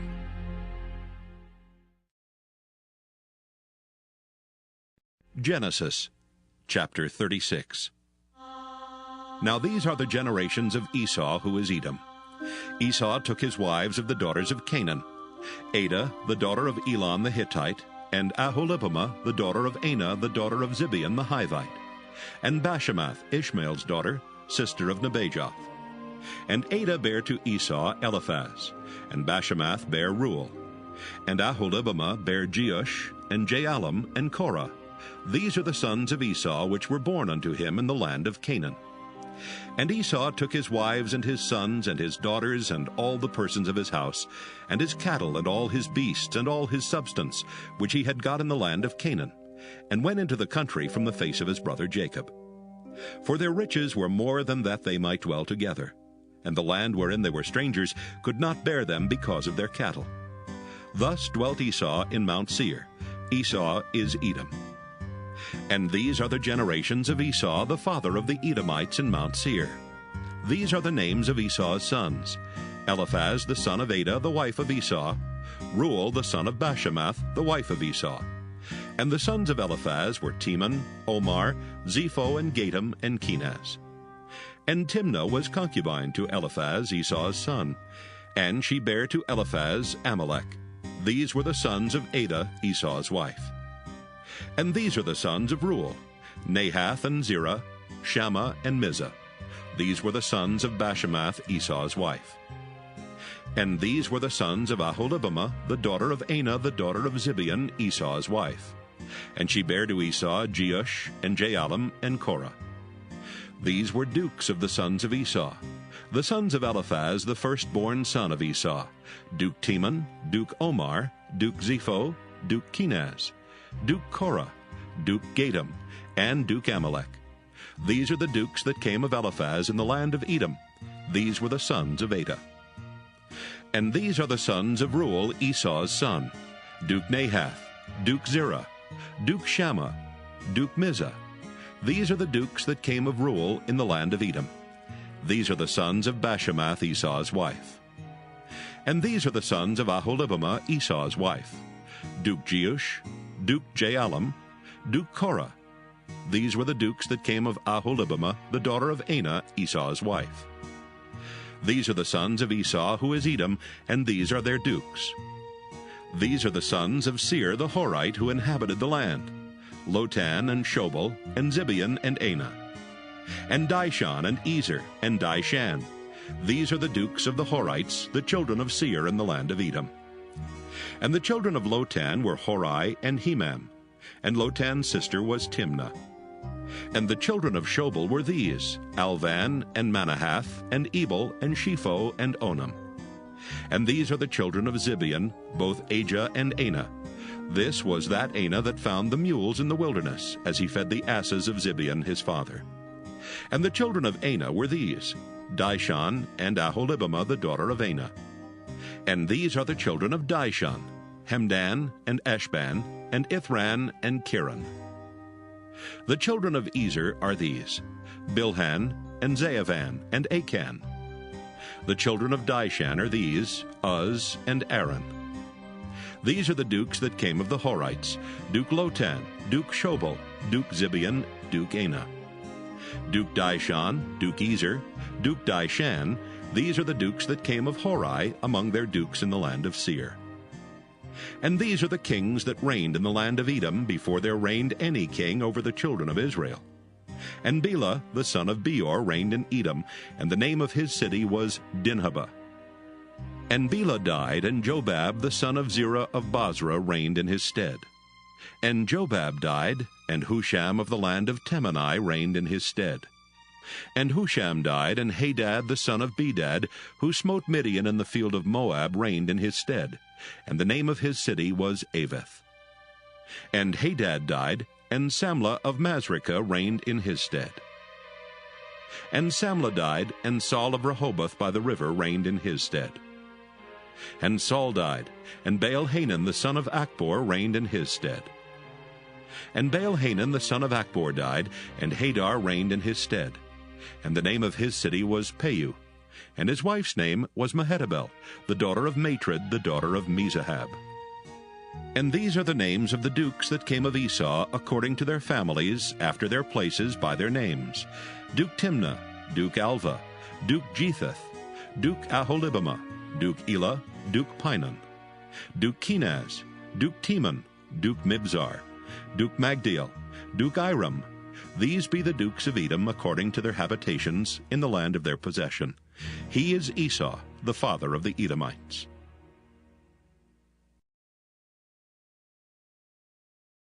Genesis chapter 37.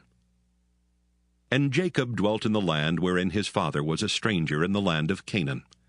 These are the generations of Jacob. Joseph, being 17 years old, was feeding the flock with his brethren, and the lad was with the sons of Bilhah, and with the sons of Zilpah his father's wives. And Joseph brought unto his father their evil report. Now Israel loved Joseph more than all his children, because he was the son of his old age, and he made him a coat of many colors. And when his brethren saw that their father loved him more than all his brethren, they hated him, and could not speak peaceably unto him. And Joseph dreamed a dream, and he told it his brethren, and they hated him yet the more. And he said unto them, Hear, I pray you, this dream which I have dreamed. For behold, we were binding sheaves in the field, and lo, my sheaf arose and also stood upright. And behold, your sheaves stood round about and made obeisance to my sheaf. And his brethren said to him, Shalt thou indeed reign over us, or shalt thou indeed have dominion over us? And they hated him yet the more for his dreams and for his words. And he dreamed yet another dream, and told it his brethren, and said, Behold, I have dreamed a dream more. And behold, the sun and the moon and the 11 stars made obeisance to me. And he told it to his father and to his brethren. And his father rebuked him, and said unto him, What is this dream that thou hast dreamed? Shall I and thy mother and thy brethren indeed come to bow down ourselves to thee to the earth? And his brethren envied him, but his father observed the saying. And his brethren went to feed their father's flock in Shechem. And Israel said unto Joseph, Do not thy brethren feed the flock in Shechem? Come, and I will send thee unto them. And he said to him, Here am I. And he said to him, Go, I pray thee, see whether it be well with thy brethren, and well with the flocks, and bring me word again. So he sent him out of the vale of Hebron, and he came to Shechem. And a certain man found him, and behold, he was wandering in the field. And the man asked him, saying, What seekest thou? And he said, I seek my brethren. Tell me, I pray thee, where they feed their flocks. And the man said, They are departed hence, for I heard them say, Let us go to Dothan. And Joseph went after his brethren, and found them in Dothan. And when they saw him afar off, even before he came near unto them, they conspired against him to slay him. And they said one to another, Behold, this dreamer cometh. Come now, therefore, and let us slay him, and cast him into some pit. And we will say, Some evil beast hath devoured him. And we shall see what will become of his dreams.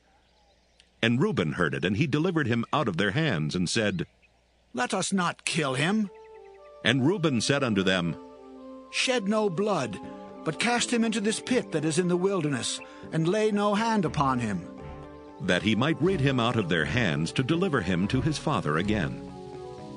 And it came to pass, when Joseph was come unto his brethren, that they stripped Joseph out of his coat of many colors that was on him. And they took him and cast him into a pit, and the pit was empty, there was no water in it. And they sat down to eat bread, and they lifted up their eyes and looked, and behold, a company of Ishmaelites came from Gilead with their camels, bearing spicery and balm and myrrh, going to carry it down to Egypt. And Judah said unto his brethren, What profit is it if we slay our brother and conceal his blood? Come, and let us sell him to the Ishmaelites, and let not our hand be upon him, for he is our brother and our flesh. And his brethren were content. Then there passed by Midianites merchantmen, and they drew and lifted up Joseph out of the pit, and sold Joseph to the Ishmaelites for 20 pieces of silver, and they brought Joseph into Egypt. And Reuben returned unto the pit, and behold, Joseph was not in the pit, and he rent his clothes. And he returned unto his brethren, and said, The child is not, and I, whither shall I go? And they took Joseph's coat, and killed a kid of the goats, and dipped the coat in the blood. And they sent the coat of many colors, and they brought it to their father, and said, This have we found. Know now whether it be thy son's coat or no. And he knew it, and said, It is my son's coat. An evil beast hath devoured him. Joseph is without doubt rent in pieces. And Jacob rent his clothes, and put sackcloth upon his loins, and mourned for his son many days. And all his sons and all his daughters rose up to comfort him. But he refused to be comforted, and he said, For I will go down into the grave unto my son mourning. Thus his father wept for him. And the Midianites sold him into Egypt unto Potiphar, an officer of Pharaoh's, and captain of the guard.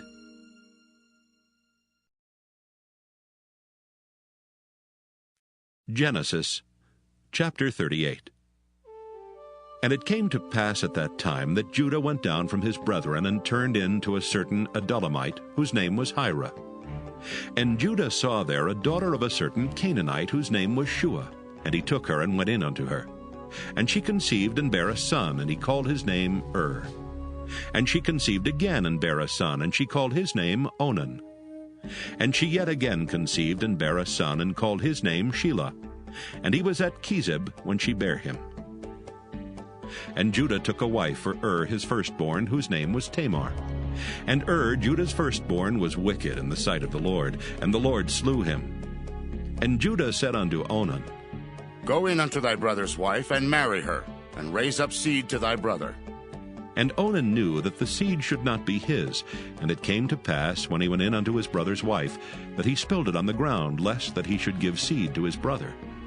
And the thing which he did displeased the Lord, wherefore he slew him also. Then said Judah to Tamar his daughter-in-law, Remain a widow at thy father's house, till Shelah my son be grown. For he said, Lest peradventure he die also, as his brethren did. And Tamar went and dwelt in her father's house.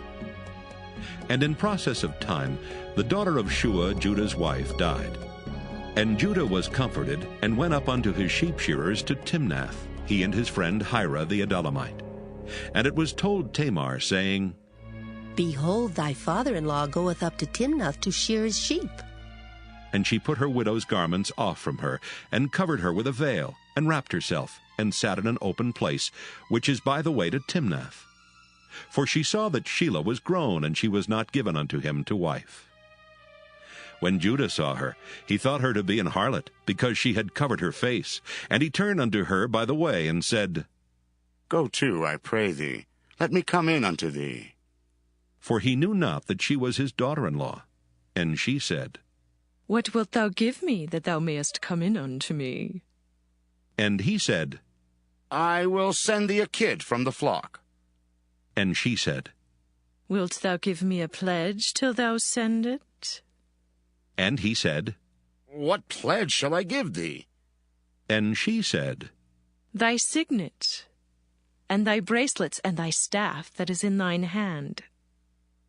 And he gave it her, and came in unto her, and she conceived by him. And she arose and went away, and laid by her veil from her, and put on the garments of her widowhood. And Judah sent the kid by the hand of his friend the Adullamite to receive his pledge from the woman's hand. But he found her not. Then he asked the men of that place, saying, Where is the harlot that was openly by the wayside? And they said, There was no harlot in this place. And he returned to Judah and said, I cannot find her. And also the men of the place said that there was no harlot in this place. And Judah said, Let her take it to her, lest we be shamed. Behold, I sent this kid, and thou hast not found her.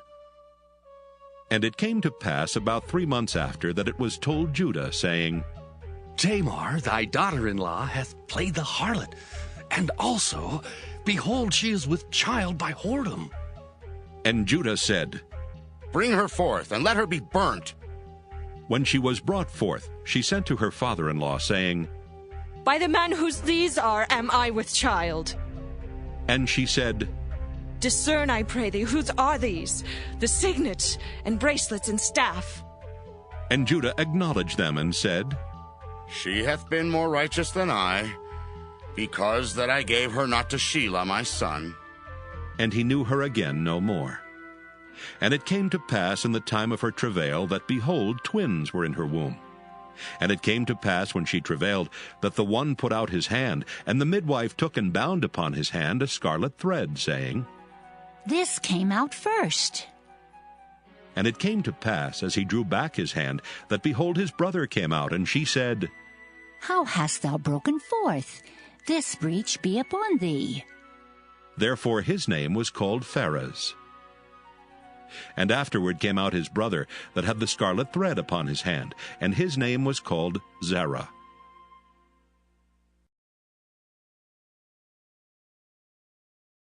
Genesis, chapter 39. And Joseph was brought down to Egypt, and Potiphar, an officer of Pharaoh, captain of the guard, an Egyptian, bought him of the hands of the Ishmaelites, which had brought him down thither. And the Lord was with Joseph, and he was a prosperous man, and he was in the house of his master the Egyptian.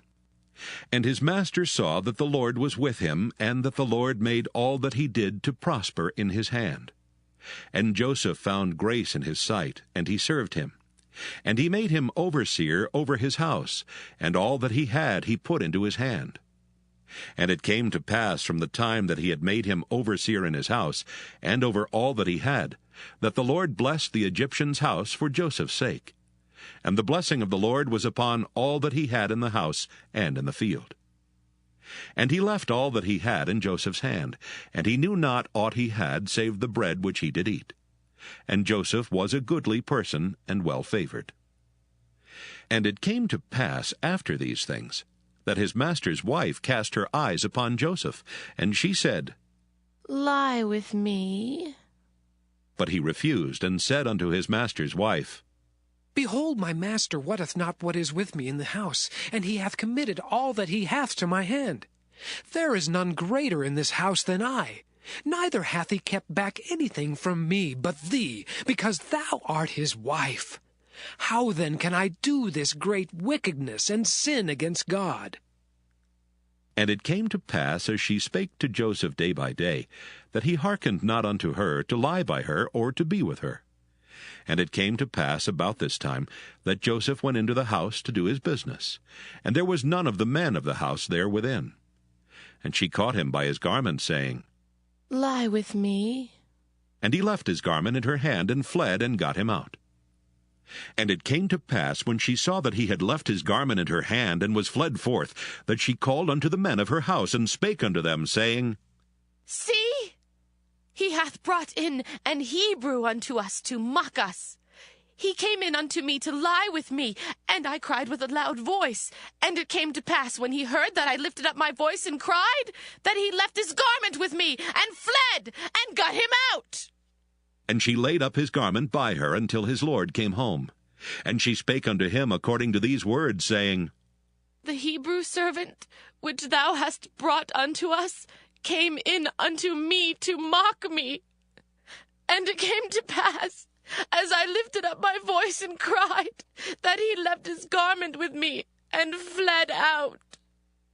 And it came to pass, when his master heard the words of his wife, which she spake unto him, saying, After this manner did thy servant to me, that his wrath was kindled.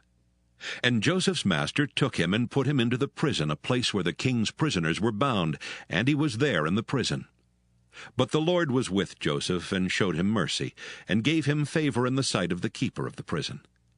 And the keeper of the prison committed to Joseph's hand all the prisoners that were in the prison, and whatsoever they did there, he was the doer of it. The keeper of the prison looked not to anything that was under his hand, because the Lord was with him, and that which he did, the Lord made it to prosper.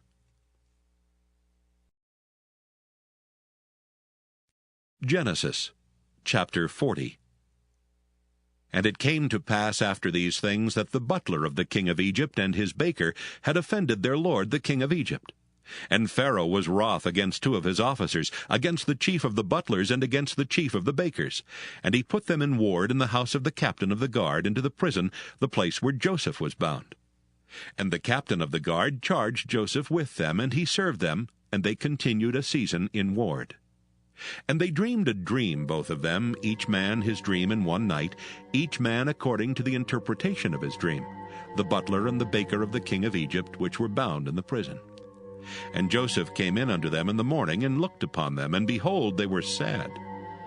And he asked Pharaoh's officers that were with him in the ward of his lord's house, saying, Wherefore look ye so sadly today? And they said unto him, We have dreamed a dream, and there is no interpreter of it.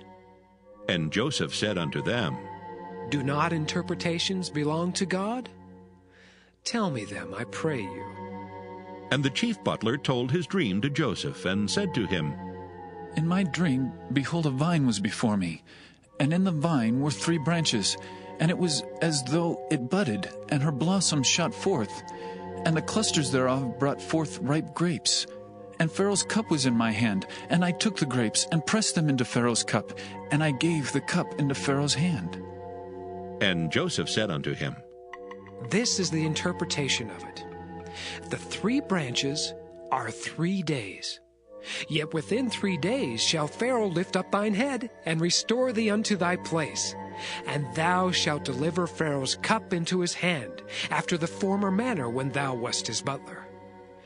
But think on me when it shall be well with thee, and show kindness, I pray thee, unto me, and make mention of me unto Pharaoh, and bring me out of this house.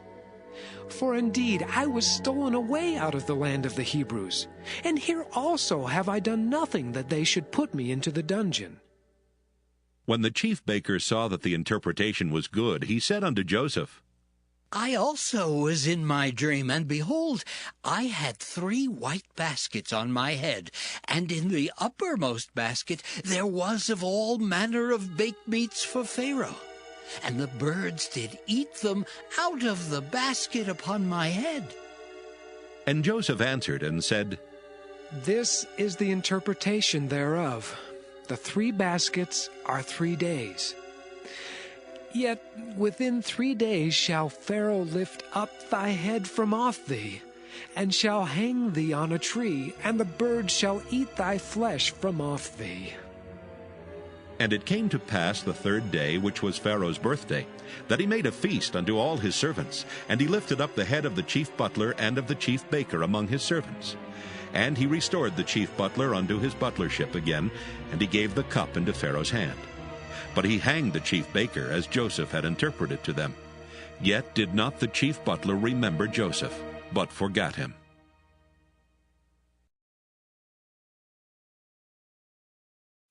Genesis chapter 41. And it came to pass at the end of 2 full years that Pharaoh dreamed, and behold, he stood by the river. And behold, there came up out of the river 7 well-favored kine and fat-fleshed, and they fed in a meadow. And behold, 7 other kine came up after them out of the river, ill-favored and lean-fleshed, and stood by the other kine upon the brink of the river. And the ill-favored and lean-fleshed kine did eat up the 7 well-favored and fat kine. So Pharaoh awoke. And he slept and dreamed the 2nd time, and behold, 7 ears of corn came up upon one stalk, rank and good. And behold, 7 thin ears, and blasted with the east wind, sprung up after them. And the 7 thin ears devoured the 7 rank and full ears. And Pharaoh awoke, and behold, it was a dream. And it came to pass in the morning that his spirit was troubled. And he sent and called for all the magicians of Egypt, and all the wise men thereof. And Pharaoh told them his dream, but there was none that could interpret them unto Pharaoh.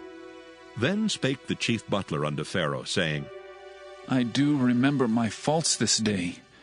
Pharaoh was wroth with his servants, and put me in ward in the captain of the guard's house, both me and the chief baker. And we dreamed a dream in one night, I and he. We dreamed each man according to the interpretation of his dream. And there was there with us a young man, an Hebrew, servant to the captain of the guard. And we told him, and he interpreted to us our dreams. To each man according to his dream he did interpret. And it came to pass as he interpreted to us. So it was. Me he restored unto mine office, and him he hanged. Then Pharaoh sent and called Joseph, and they brought him hastily out of the dungeon. And he shaved himself, and changed his raiment, and came in unto Pharaoh. And Pharaoh said unto Joseph, I have dreamed a dream, and there is none that can interpret it. And I have heard say of thee that thou canst understand a dream to interpret it. And Joseph answered Pharaoh, saying, It is not in me. God shall give Pharaoh an answer of peace. And Pharaoh said unto Joseph, In my dream, behold, I stood upon the bank of the river. And behold, there came up out of the river 7 kine, fat-fleshed and well-favored, and they fed in a meadow. And behold, 7 other kine came up after them, poor and very ill-favored and lean-fleshed, such as I never saw in all the land of Egypt for badness. And the lean and the ill-favored kine did eat up the first 7 fat kine. And when they had eaten them up, it could not be known that they had eaten them. But they were still ill-favored, as at the beginning. So I awoke. And I saw in my dream, and behold, 7 ears came up in one stalk, full and good. And behold, 7 ears withered, thin, and blasted with the east wind sprung up after them. And the thin ears devoured the 7 good ears. And I told this unto the magicians, but there was none that could declare it to me. And Joseph said unto Pharaoh, The dream of Pharaoh is one. God hath showed Pharaoh what he is about to do. The 7 good kine are 7 years, and the 7 good ears are 7 years. The dream is one. And the 7 thin and ill-favored kine that came up after them are 7 years. And the 7 empty ears blasted with the east wind shall be 7 years of famine. This is the thing which I have spoken unto Pharaoh. What God is about to do he showeth unto Pharaoh. Behold, there come 7 years of great plenty throughout all the land of Egypt. And there shall arise after them 7 years of famine, and all the plenty shall be forgotten in the land of Egypt, and the famine shall consume the land. And the plenty shall not be known in the land by reason of that famine following, for it shall be very grievous.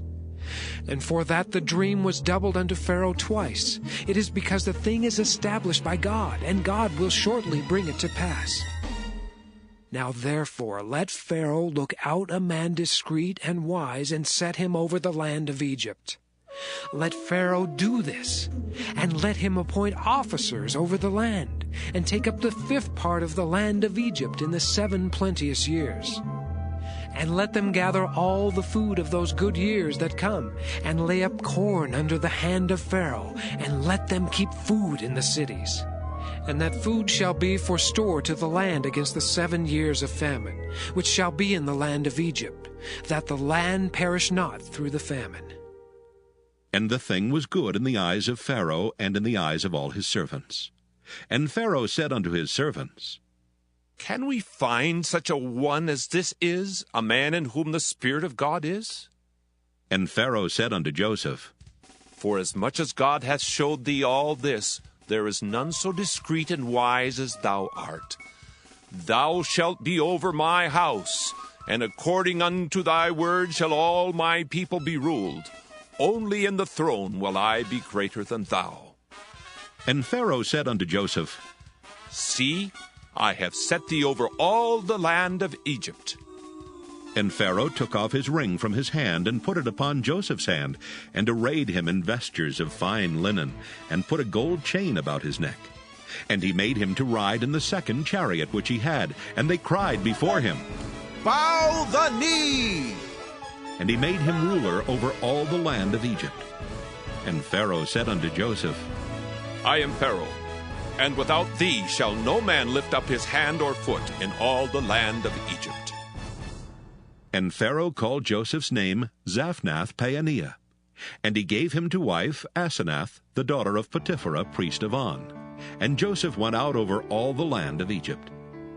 And Joseph was 30 years old when he stood before Pharaoh, king of Egypt. And Joseph went out from the presence of Pharaoh, and went throughout all the land of Egypt. And in the 7 plenteous years the earth brought forth by handfuls. And he gathered up all the food of the 7 years which were in the land of Egypt, and laid up the food in the cities. The food of the field which was round about every city laid he up in the same. And Joseph gathered corn as the sand of the sea very much, until he left numbering, for it was without number. And unto Joseph were born 2 sons before the years of famine came, which Asenath, the daughter of Potipherah, priest of On, bare unto him.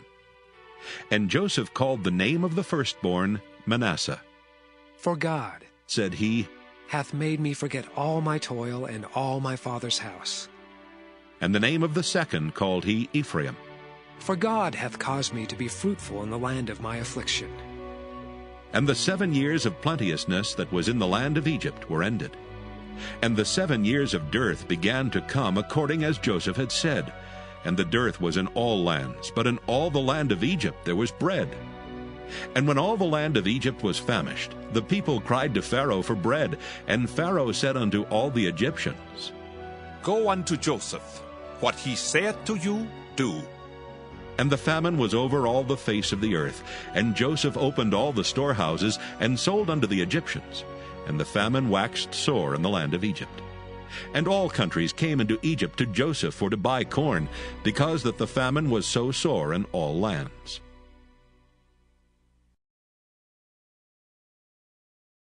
Genesis chapter 42. Now when Jacob saw that there was corn in Egypt, Jacob said unto his sons, Why do ye look one upon another? And he said, Behold, I have heard that there is corn in Egypt. Get you down thither, and buy for us from thence, that we may live and not die. And Joseph's 10 brethren went down to buy corn in Egypt. But Benjamin, Joseph's brother, Jacob sent not with his brethren, for he said, Lest peradventure mischief befall him. And the sons of Israel came to buy corn among those that came, for the famine was in the land of Canaan. And Joseph was the governor over the land, and he it was that sold to all the people of the land. And Joseph's brethren came and bowed down themselves before him with their faces to the earth. And Joseph saw his brethren, and he knew them, but made himself strange unto them, and spake roughly unto them. And he said unto them, Whence come ye? And they said, From the land of Canaan, to buy food. And Joseph knew his brethren, but they knew not him. And Joseph remembered the dreams which he dreamed of them, and said unto them, Ye are spies, to see the nakedness of the land ye are come. And they said unto him, Nay, my lord, but to buy food are thy servants come. We are all one man's sons. We are true men. Thy servants are no spies. And he said unto them, Nay, but to see the nakedness of the land ye are come. And they said, Thy servants are 12 brethren, the sons of one man in the land of Canaan. And behold, the youngest is this day with our father, and one is not. And Joseph said unto them, That is it that I spake unto you, saying, Ye are spies. Hereby ye shall be proved. By the life of Pharaoh ye shall not go forth hence, except your youngest brother come hither. Send one of you, and let him fetch your brother, and ye shall be kept in prison, that your words may be proved, whether there be any truth in you, or else by the life of Pharaoh, surely ye are spies. And he put them all together into ward 3 days. And Joseph said unto them the 3rd day, This do, and live, for I fear God. If ye be true men, let one of your brethren be bound in the house of your prison. Go ye, carry corn for the famine of your houses. But bring your youngest brother unto me, so shall your words be verified, and ye shall not die. And they did so. And they said to one another, We are verily guilty concerning our brother, in that we saw the anguish of his soul when he besought us, and we would not hear. Therefore is this distress come upon us. And Reuben answered them, saying, Spake I not unto you, saying, Do not sin against the child, and ye would not hear? Therefore, behold, also his blood is required. And they knew not that Joseph understood them, for he spake unto them by an interpreter. And he turned himself about from them, and wept, and returned to them again, and communed with them, and took from them Simeon, and bound him before their eyes. Then Joseph commanded to fill their sacks with corn, and to restore every man's money into his sack, and to give them provision for the way, and thus did he unto them. And they laded their asses with the corn, and departed thence. And as one of them opened his sack to give his ass provender in the inn, he espied his money, for behold, it was in his sack's mouth. And he said unto his brethren, My money is restored, and lo, it is even in my sack. And their heart failed them, and they were afraid, saying to one another, What is this that God hath done unto us? And they came unto Jacob their father unto the land of Canaan, and told him all that befell unto them, saying, The man who is the Lord of the land spake roughly to us, and took us for spies of the country. And we said unto him, We are true men, we are no spies. We be 12 brethren, sons of our father. One is not, and the youngest is this day with our father in the land of Canaan. And the man, the lord of the country, said unto us, Hereby shall I know that ye are true men. Leave one of your brethren here with me, and take food for the famine of your households, and be gone. And bring your youngest brother unto me. Then shall I know that ye are no spies, but that ye are true men. So will I deliver you your brother, and ye shall traffic in the land. And it came to pass, as they emptied their sacks, that, behold, every man's bundle of money was in his sack. And when both they and their father saw the bundles of money, they were afraid. And Jacob their father said unto them, Me have ye bereaved of my children. Joseph is not, Simeon is not, and ye will take Benjamin away? All these things are against me. And Reuben spake unto his father, saying, Slay my 2 sons, if I bring him not to thee. Deliver him into my hand, and I will bring him to thee again. And he said, My son shall not go down with you, for his brother is dead, and he is left alone. If mischief befall him by the way in the which ye go, then shall ye bring down my gray hairs with sorrow to the grave.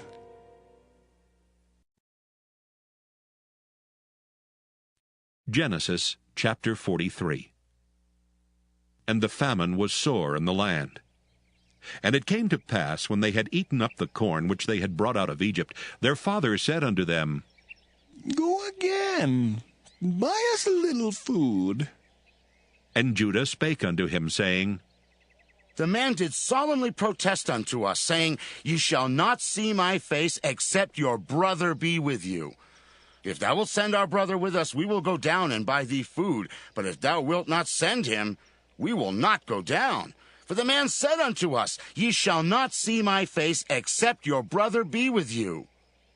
And Israel said, Wherefore dealt ye so ill with me, as to tell the man whether ye had yet a brother? And they said, The man asked us straitly of our state and of our kindred, saying, Is your father yet alive? Have ye another brother? And we told him according to the tenor of these words. Could we certainly know that he would say, Bring your brother down? And Judah said unto Israel his father, Send the lad with me, and we will arise and go, that we may live and not die, both we and thou, and also our little ones. I will be surety for him. Of my hand shalt thou require him. If I bring him not unto thee, and set him before thee, then let me bear the blame forever. For except we had lingered, surely now we had returned this second time. And their father Israel said unto them, If it must be so now, do this. Take of the best fruits in the land in your vessels, and carry down the man a present, a little balm and a little honey, spices and myrrh, nuts and almonds, and take double money in your hand, and the money that was brought again in the mouth of your sacks, carry it again in your hand. Peradventure it was an oversight. Take also your brother, and arise, go again unto the man. And God Almighty give you mercy before the man, that he may send away your other brother and Benjamin. If I be bereaved of my children, I am bereaved. And the men took that present, and they took double money in their hand, and Benjamin, and rose up and went down to Egypt, and stood before Joseph. And when Joseph saw Benjamin with them, he said to the ruler of his house, Bring these men home and slay. Make ready, for these men shall dine with me at noon. And the man did as Joseph bade, and the man brought the men into Joseph's house. And the men were afraid, because they were brought unto Joseph's house, and they said, Because of the money that was returned in our sacks at the first time are we brought in, that he may seek occasion against us, and fall upon us, and take us for bondmen and our asses. And they came near to the steward of Joseph's house, and they communed with him at the door of the house, and said, Oh, sir, we came indeed down at the first time to buy food. And it came to pass, when we came to the inn, that we opened our sacks, and behold, every man's money was in the mouth of his sack, our money in full weight, and we have brought it again in our hand. And other money have we brought down in our hands to buy food. We cannot tell who put our money in our sacks. And he said, Peace be to you, fear not. Your God and the God of your father hath given you treasure in your sacks. I had your money. And he brought Simeon out unto them. And the man brought the men into Joseph's house, and gave them water, and they washed their feet, and he gave their asses provender. And they made ready the present against Joseph came at noon, for they heard that they should eat bread there. And when Joseph came home, they brought him the present which was in their hand into the house, and bowed themselves to him to the earth. And he asked them of their welfare, and said, Is your father well, the old man of whom ye spake? Is he yet alive? And they answered, Thy servant our father is in good health. He is yet alive. And they bowed down their heads and made obeisance. And he lifted up his eyes, and saw his brother Benjamin, his mother's son, and said, Is this your younger brother of whom ye spake unto me? And he said, God be gracious unto thee, my son.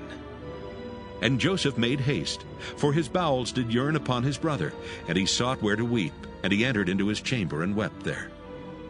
And he washed his face and went out and refrained himself, and said, Set on bread. And they set on for him by himself, and for them by themselves, and for the Egyptians which did eat with him by themselves.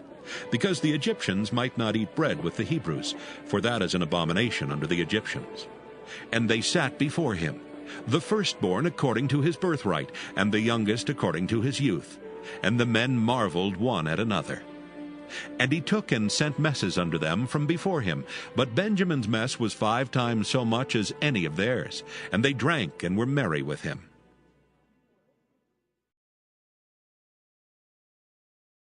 Genesis chapter 44.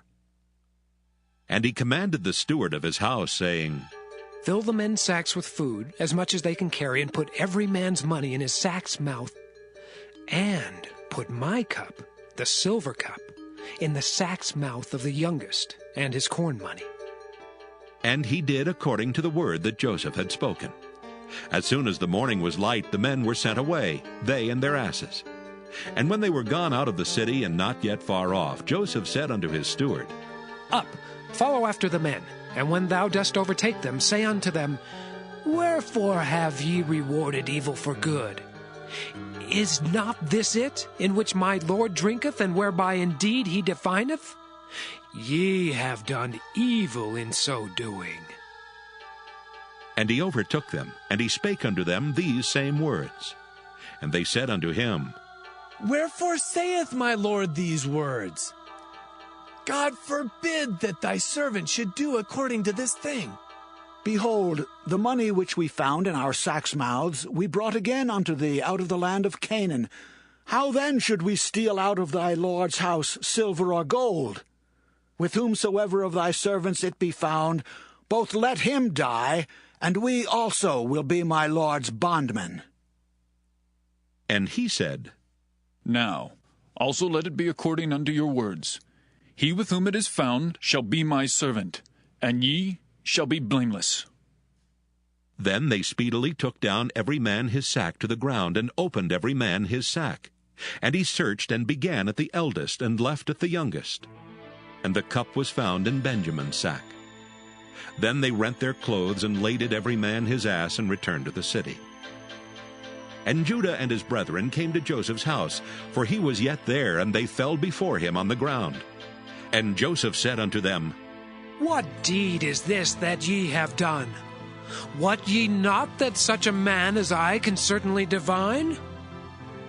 And Judah said, What shall we say unto my Lord? What shall we speak, or how shall we clear ourselves? God hath found out the iniquity of thy servants. Behold, we are my Lord's servants, both we and he also with whom the cup is found.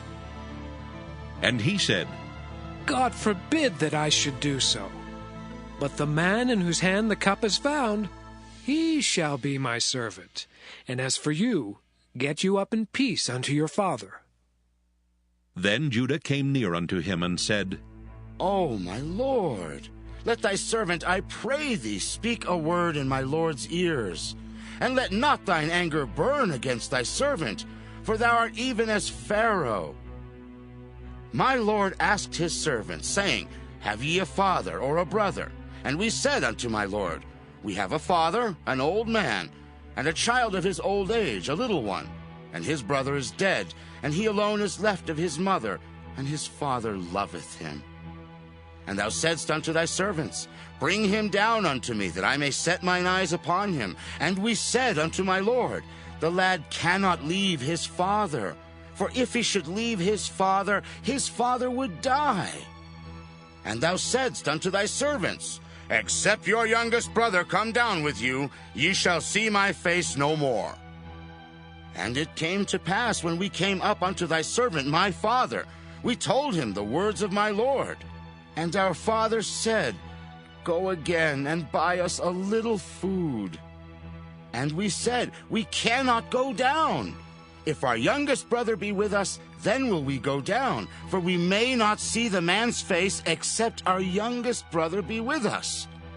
And thy servant, my father, said unto us, Ye know that my wife bare me 2 sons, and the one went out from me, And I said, Surely he is torn in pieces, and I saw him not since. And if ye take this also from me, and mischief befall him, he shall bring down my gray hairs with sorrow to the grave. Now therefore, when I come to thy servant my father, and the lad be not with us, seeing that his life is bound up in the lad's life, it shall come to pass, when he seeth that the lad is not with us, that he will die. And thy servant shall bring down the gray hairs of thy servant our father with sorrow to the grave. For thy servant became surety for the lad unto my father, saying, If I bring him not unto thee, then I shall bear the blame to my father forever. Now therefore I pray thee, let thy servant abide instead of the lad, a bondman to my lord, and let the lad go up with his brethren. For how shall I go up to my father, and the lad be not with me?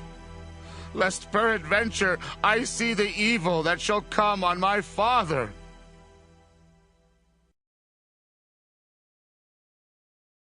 Genesis chapter 45. Then Joseph could not refrain himself before all them that stood by him, and he cried, Cause every man to go out from me. And there stood no man with him, while Joseph made himself known unto his brethren. And he wept aloud, and the Egyptians in the house of Pharaoh heard. And Joseph said unto his brethren, I am Joseph. Doth my father yet live? And his brethren could not answer him, for they were troubled at his presence. And Joseph said unto his brethren, Come near to me, I pray you. And they came near, and he said, I am Joseph, your brother, whom ye sold into Egypt.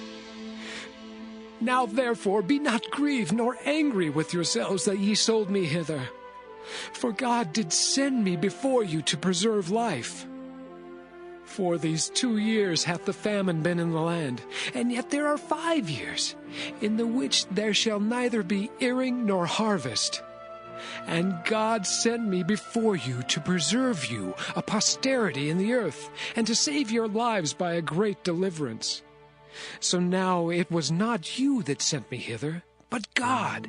And he hath made me a father to Pharaoh, and lord of all his house, and a ruler throughout all the land of Egypt.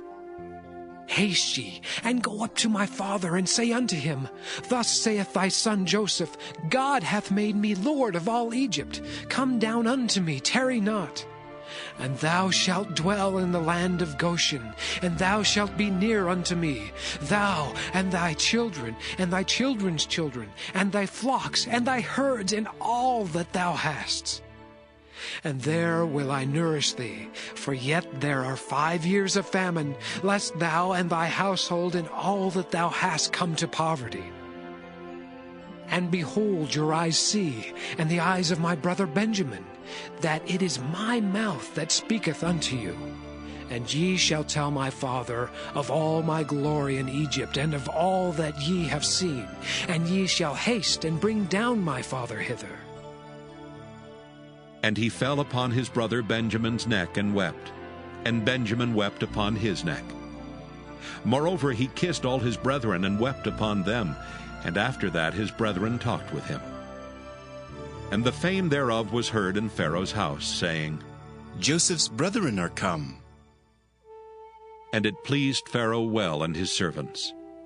And Pharaoh said unto Joseph, Say unto thy brethren, This do ye, Lade your beasts and go, get you unto the land of Canaan, and take your father and your households, and come unto me, and I will give you the good of the land of Egypt, and ye shall eat the fat of the land.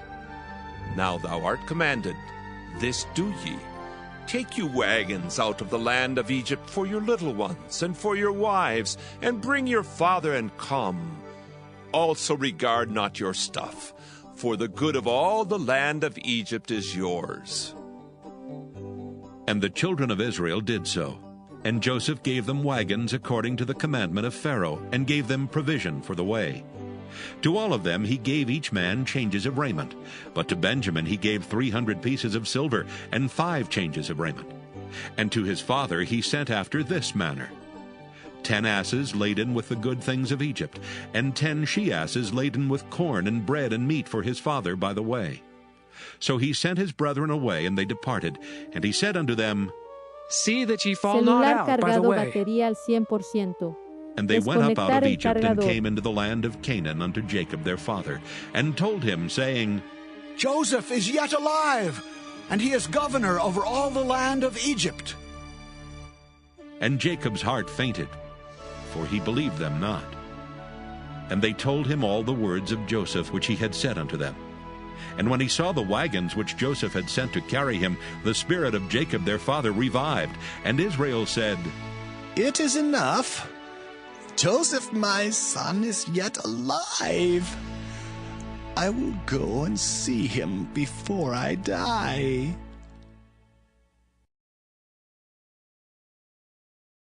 Genesis chapter 46. And Israel took his journey with all that he had, and came to Beersheba, and offered sacrifices unto the God of his father Isaac.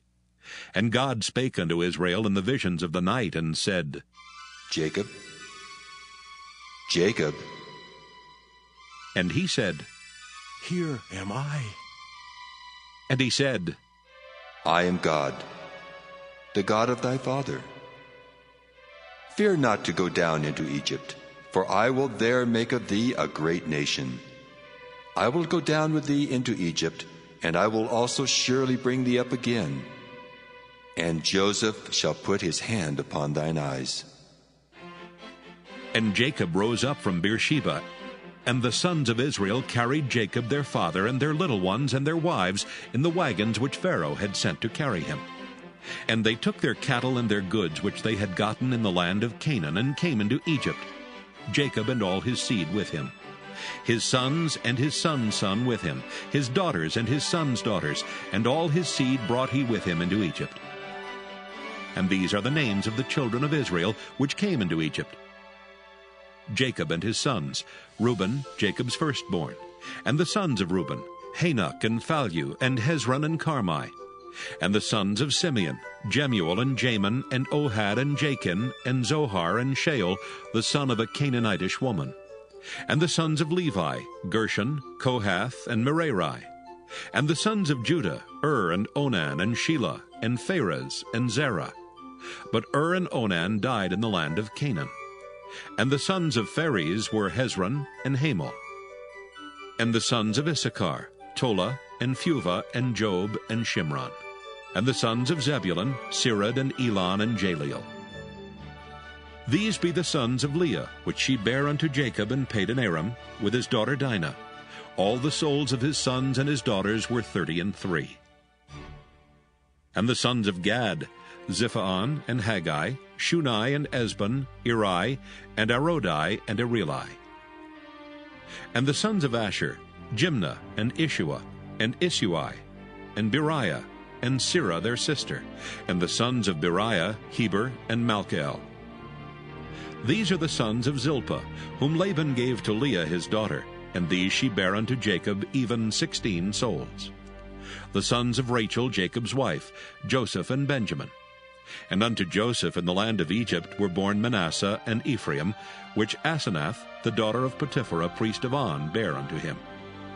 And the sons of Benjamin were Bela and Becher, and Ashbel, Gera, and Naaman, Ehi and Rosh, Muppim and Huppim, and Ard. These are the sons of Rachel which were born to Jacob. All the souls were 14. And the sons of Dan, Hushim. And the sons of Naphtali, Jaziel, and Guni, and Jezer, and Shillem. These are the sons of Bilhah, which Laban gave unto Rachel his daughter, and she bare these unto Jacob. All the souls were 7. All the souls that came with Jacob into Egypt, which came out of his loins, besides Jacob's sons' wives, all the souls were 66. And the sons of Joseph, which were born him in Egypt, were 2 souls. All the souls of the house of Jacob, which came into Egypt, were 70. And he sent Judah before him unto Joseph, to direct his face unto Goshen, and they came into the land of Goshen. And Joseph made ready his chariot, and went up to meet Israel his father to Goshen, and presented himself unto him. And he fell on his neck, and wept on his neck a good while. And Israel said unto Joseph, Now let me die, since I have seen thy face, because thou art yet alive.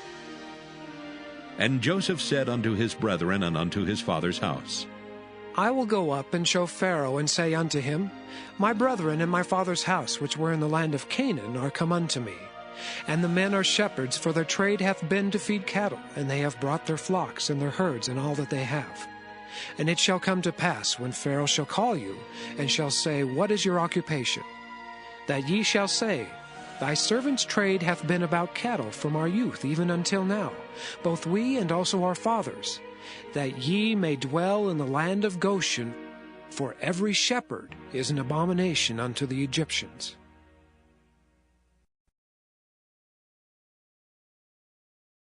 Genesis chapter 47.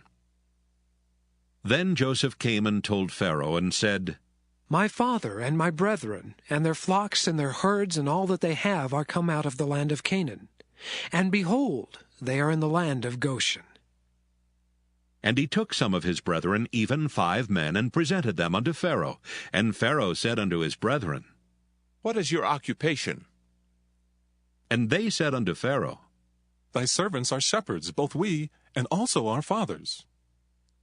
They said moreover unto Pharaoh, For to sojourn in the land are we come, for thy servants have no pasture for their flocks, for the famine is sore in the land of Canaan. Now therefore, we pray thee, let thy servants dwell in the land of Goshen. And Pharaoh spake unto Joseph, saying, Thy father and thy brethren are come unto thee. The land of Egypt is before thee. In the best of the land make thy father and brethren to dwell. In the land of Goshen let them dwell. And if thou knowest any men of activity among them, then make them rulers over my cattle. And Joseph brought in Jacob his father, and set him before Pharaoh, and Jacob blessed Pharaoh. And Pharaoh said unto Jacob, How old art thou? And Jacob said unto Pharaoh, The days of the years of my pilgrimage are 130 years. Few and evil have the days of the years of my life been, and have not attained unto the days of the years of the life of my fathers in the days of their pilgrimage. And Jacob blessed Pharaoh, and went out from before Pharaoh. And Joseph placed his father and his brethren, and gave them a possession in the land of Egypt, in the best of the land, in the land of Ramesses, as Pharaoh had commanded. And Joseph nourished his father and his brethren, and all his father's household, with bread, according to their families. And there was no bread in all the land, for the famine was very sore, so that the land of Egypt and all the land of Canaan fainted by reason of the famine. And Joseph gathered up all the money that was found in the land of Egypt and in the land of Canaan for the corn which they bought. And Joseph brought the money into Pharaoh's house. And when money failed in the land of Egypt and in the land of Canaan, all the Egyptians came unto Joseph and said, Give us bread, for why should we die in thy presence? For the money faileth. And Joseph said, Give your cattle, and I will give you for your cattle if money fail. And they brought their cattle unto Joseph, and Joseph gave them bread in exchange for horses, and for the flocks, and for the cattle of the herds, and for the asses. And he fed them with bread for all their cattle for that year. When that year was ended, they came unto him the 2nd year, and said unto him, We will not hide it from my lord, how that our money is spent. My lord also hath our herds of cattle. There is not aught left in the sight of my lord, but our bodies and our lands. Wherefore shall we die before thine eyes, both we and our land? Buy us and our land for bread, and we and our land will be servants unto Pharaoh. And give us seed, that we may live and not die, that the land be not desolate. And Joseph bought all the land of Egypt for Pharaoh, For the Egyptians sold every man his field because the famine prevailed over them, so the land became Pharaoh's. And as for the people, he removed them to cities from one end of the borders of Egypt even to the other end thereof. Only the land of the priests bought he not, for the priests had a portion assigned them of Pharaoh, and did eat their portion which Pharaoh gave them. Wherefore they sold not their lands. Then Joseph said unto the people, Behold, I have bought you this day and your land for Pharaoh. Lo, here is seed for you, and ye shall sow the land. And it shall come to pass in the increase that ye shall give the 5th part unto Pharaoh, and 4 parts shall be your own, for seed of the field, and for your food, and for them of your households, and for food for your little ones. And they said, Thou hast saved our lives. Let us find grace in the sight of my Lord, and we will be Pharaoh's servants. And Joseph made it a law over the land of Egypt unto this day, that Pharaoh should have the 5th part, except the land of the priests only, which became not Pharaoh's.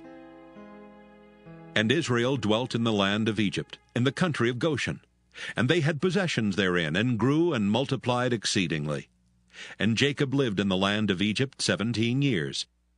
So the whole age of Jacob was 147 years. And the time drew nigh that Israel must die.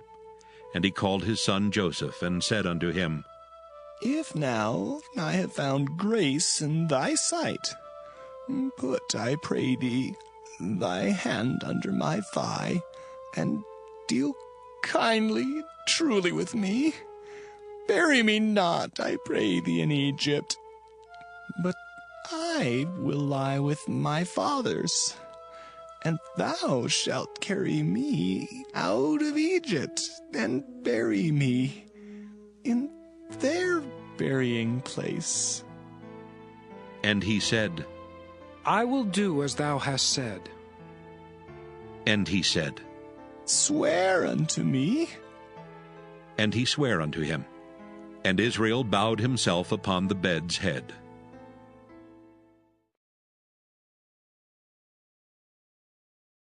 Genesis chapter 48. And it came to pass after these things that one told Joseph, Behold, thy father is sick. And he took with him his 2 sons, Manasseh and Ephraim.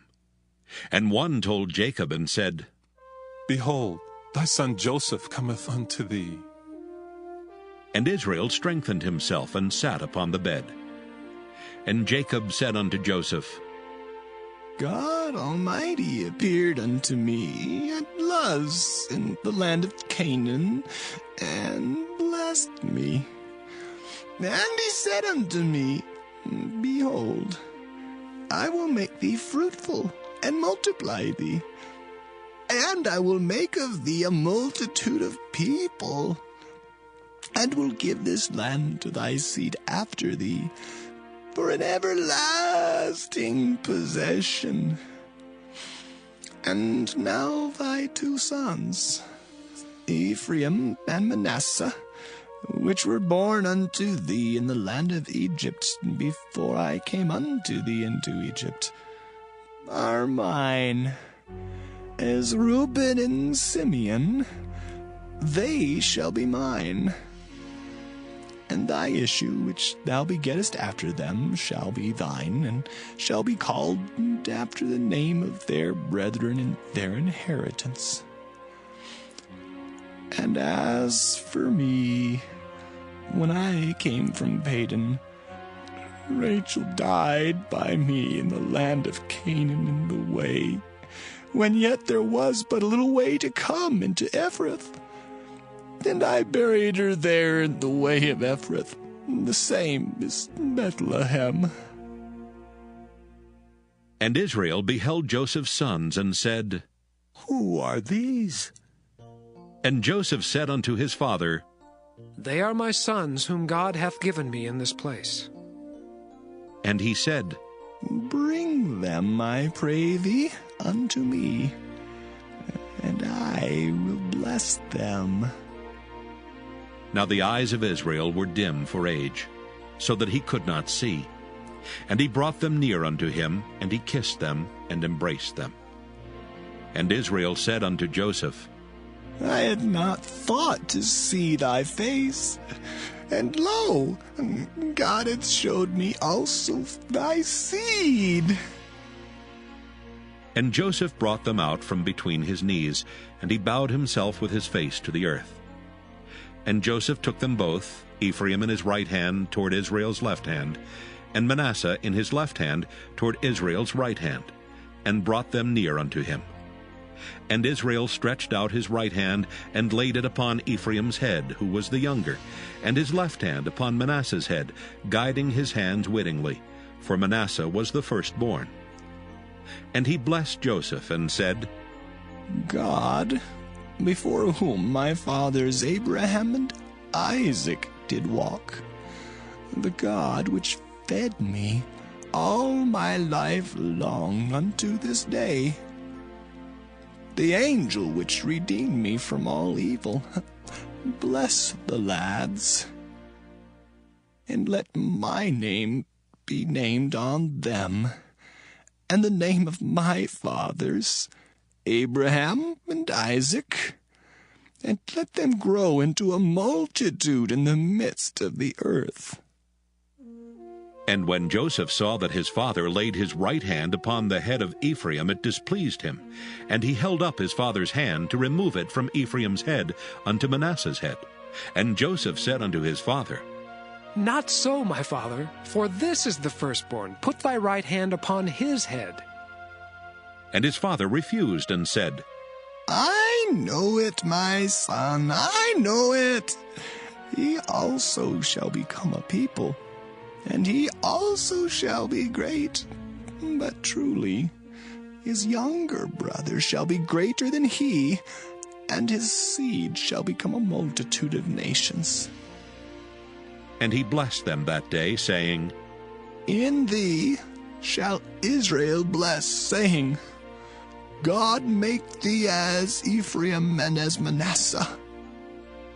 And he set Ephraim before Manasseh. And Israel said unto Joseph, Behold, I die, but God shall be with you, and bring you again unto the land of your fathers. Moreover, I have given to thee one portion above thy brethren, which I took out of the hand of the Amorite with my sword and with my bow.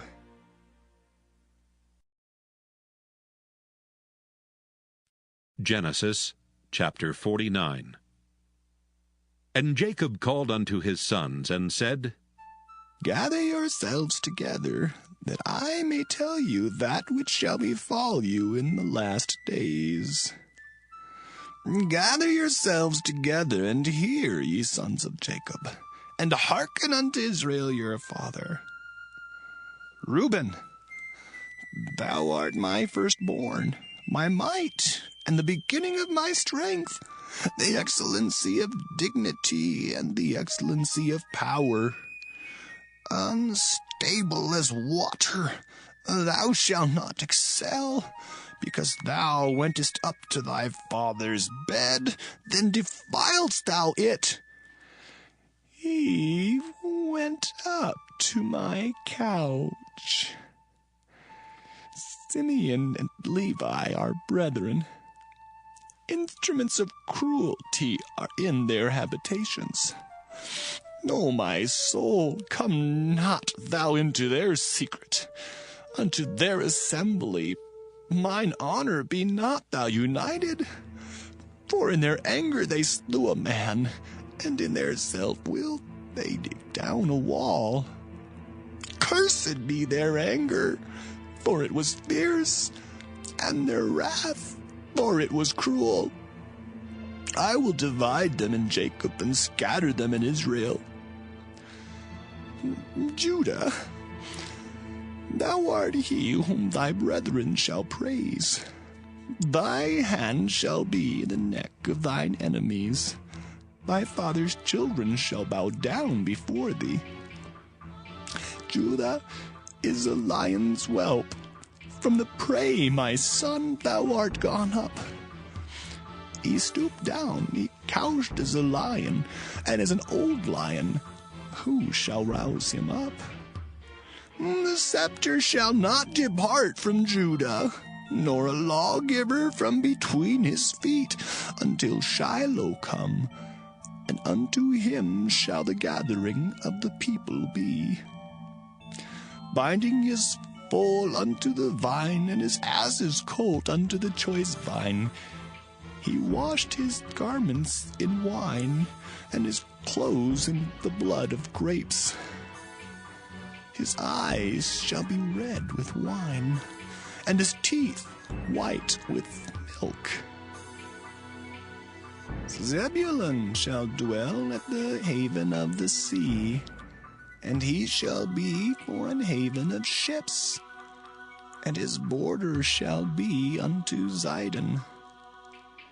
Issachar is a strong ass, couching down between two burdens. And he saw that rest was good, and the land that it was pleasant, and bowed his shoulder to bear, and became a servant unto tribute. Dan shall judge his people as one of the tribes of Israel. Dan shall be a serpent by the way, an adder in the path, that biteth the horse's heels, so that his rider shall fall backward. I have waited for thy salvation, O Lord. Gad, a troop shall overcome him, but he shall overcome at the last. Out of Asher his bread shall be fat, and he shall yield royal dainties. Naphtali is a hind let loose, he giveth goodly words. Joseph is a fruitful bough, even a fruitful bough by a well, whose branches run over the wall. The archers have sorely grieved him, and shot at him, and hated him. But his bow abode in strength, and the arms of his hands were made strong by the hands of the mighty God of Jacob. From thence is the shepherd, the stone of Israel. Even by the God of thy father, who shall help thee, and by the Almighty, who shall bless thee with blessings of heaven above, blessings of the deep that lieth under, blessings of the breasts and of the womb. The blessings of thy father have prevailed above the blessings of my progenitors unto the utmost bound of the everlasting hills. They shall be on the head of Joseph, and on the crown of the head of him that was separate from his brethren. Benjamin shall raven as a wolf. In the morning he shall devour the prey, and at night he shall divide the spoil. All these are the 12 tribes of Israel. And this is it that their father spake unto them, and blessed them. Every one according to his blessing he blessed them. And he charged them, and said unto them, I am to be gathered unto my people. Bury me with my fathers in the cave that is in the field of Ephron the Hittite, in the cave that is in the field of Machpelah, which is before Mamre, in the land of Canaan, which Abraham bought with the field of Ephron the Hittite for a possession of a burying place. There they buried Abraham and Sarah his wife. There they buried Isaac and Rebekah his wife, and there I buried Leah. The purchase of the field and of the cave that is therein was from the children of Heth. And when Jacob had made an end of commanding his sons, he gathered up his feet into the bed, and yielded up the ghost, and was gathered unto his people.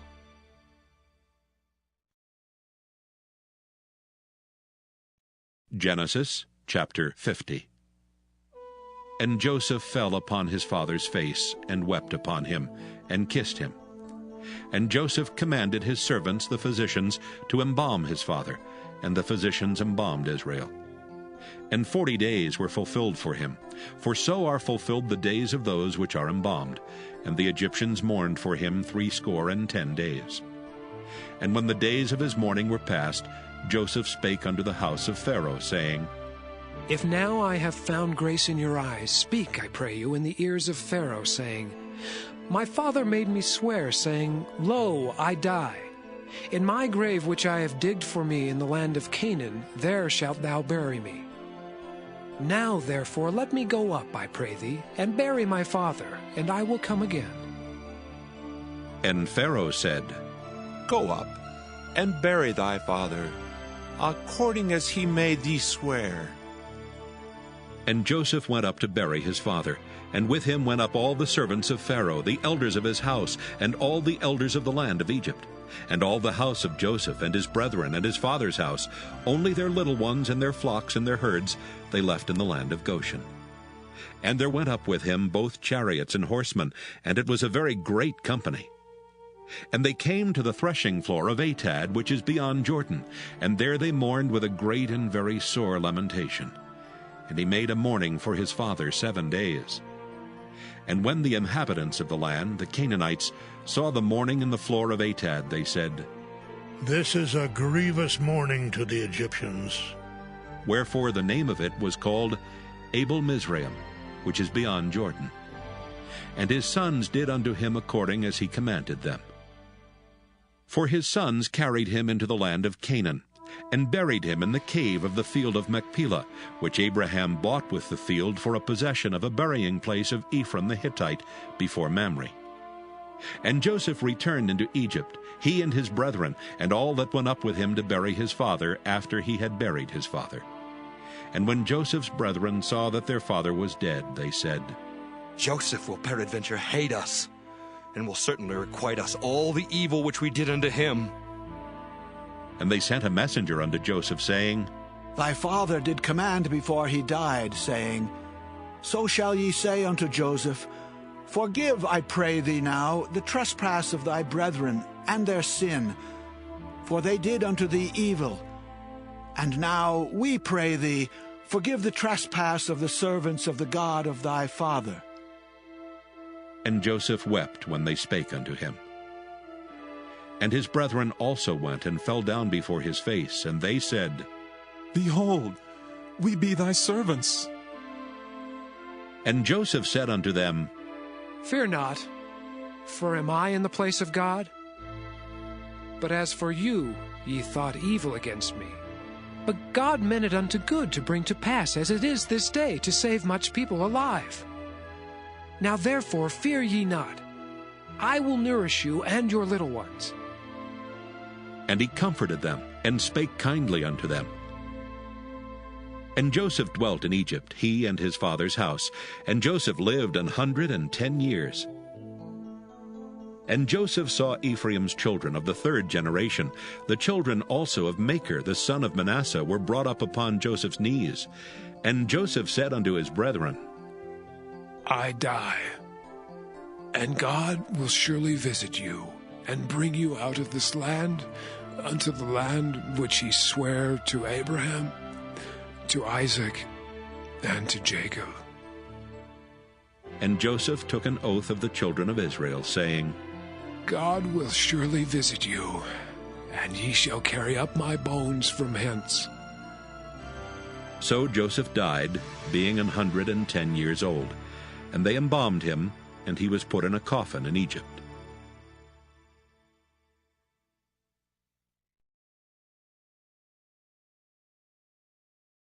Exodus chapter 1. Now these are the names of the children of Israel which came into Egypt. Every man in his household came with Jacob: Reuben, Simeon, Levi, and Judah; Issachar, Zebulun, and Benjamin; Dan and Naphtali, Gad and Asher. And all the souls that came out of the loins of Jacob were 70 souls, for Joseph was in Egypt already.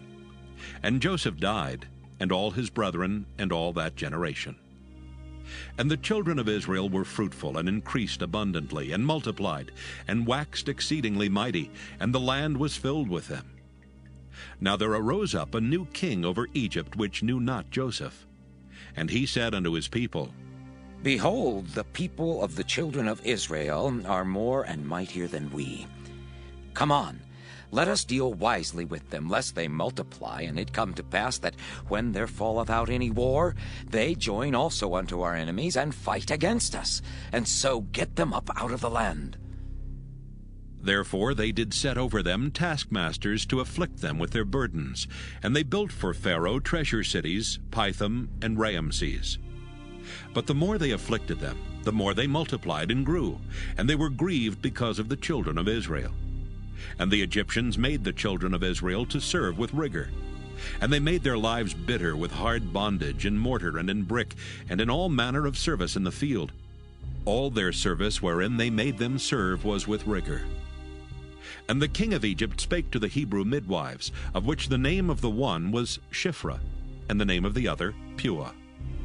And he said, When ye do the office of a midwife to the Hebrew women, and see them upon the stools, if it be a son, then ye shall kill him. But if it be a daughter, then she shall live. But the midwives feared God, and did not as the king of Egypt commanded them, but saved the men children alive.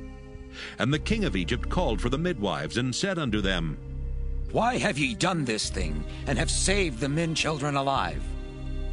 And the midwives said unto Pharaoh, Because the Hebrew women are not as the Egyptian women, for they are lively, and are delivered ere the midwives come in unto them. Therefore God dealt well with the midwives, and the people multiplied and waxed very mighty. And it came to pass, because the midwives feared God, that he made them houses. And Pharaoh charged all his people, saying, Every son that is born ye shall cast into the river, and every daughter ye shall save alive.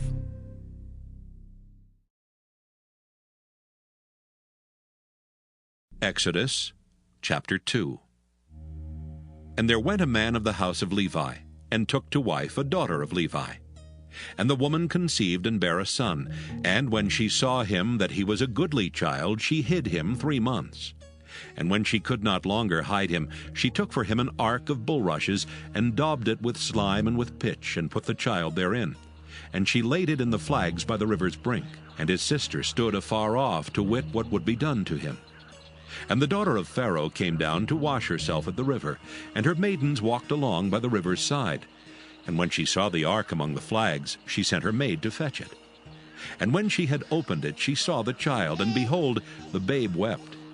And she had compassion on him, and said, This is one of the Hebrews' children. Then said his sister to Pharaoh's daughter, Shall I go and call to thee a nurse of the Hebrew woman, that she may nurse the child for thee? And Pharaoh's daughter said to her, Go. And the maid went and called the child's mother. And Pharaoh's daughter said unto her, Take this child away and nurse it for me, and I will give thee thy wages. And the woman took the child and nursed it. And the child grew, and she brought him unto Pharaoh's daughter, and he became her son. And she called his name Moses. And she said, Because I drew him out of the water. And it came to pass in those days when Moses was grown, that he went out unto his brethren, and looked on their burdens. And he spied an Egyptian smiting an Hebrew, one of his brethren. And he looked this way and that way, and when he saw that there was no man, he slew the Egyptian, and hid him in the sand. And when he went out the second day, behold, 2 men of the Hebrews strove together. And he said to him that did the wrong, Wherefore smitest thou thy fellow? And he said, Who made thee a prince and a judge over us? Intendest thou to kill me, as thou killedst the Egyptian? And Moses feared, and said, Surely this thing is known.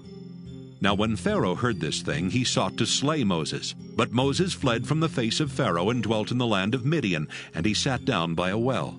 Now the priest of Midian had 7 daughters, and they came and drew water, and filled the troughs to water their father's flock. And the shepherds came and drove them away, but Moses stood up and helped them, and watered their flock. And when they came to Reuel their father, he said, How is it that ye are come so soon today? And they said, An Egyptian delivered us out of the hand of the shepherds, and also drew water enough for us and watered the flock.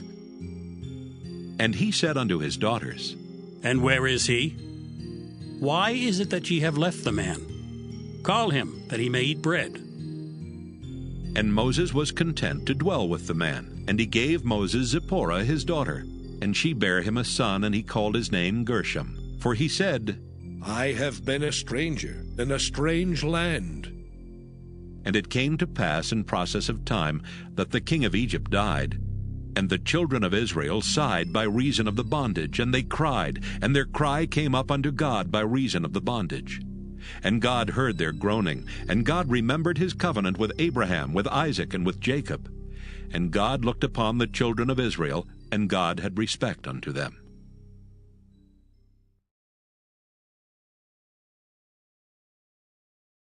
Exodus chapter 3. Now Moses kept the flock of Jethro his father-in-law, the priest of Midian, and he led the flock to the backside of the desert, and came to the mountain of God, even to Horeb. And the angel of the Lord appeared unto him in a flame of fire out of the midst of a bush. And he looked, and behold, the bush burned with fire, and the bush was not consumed. And Moses said, I will now turn aside and see this great sight, why the bush is not burnt. And when the Lord saw that he turned aside to see, God called unto him out of the midst of the bush, and said, Moses, Moses. And he said, Here am I.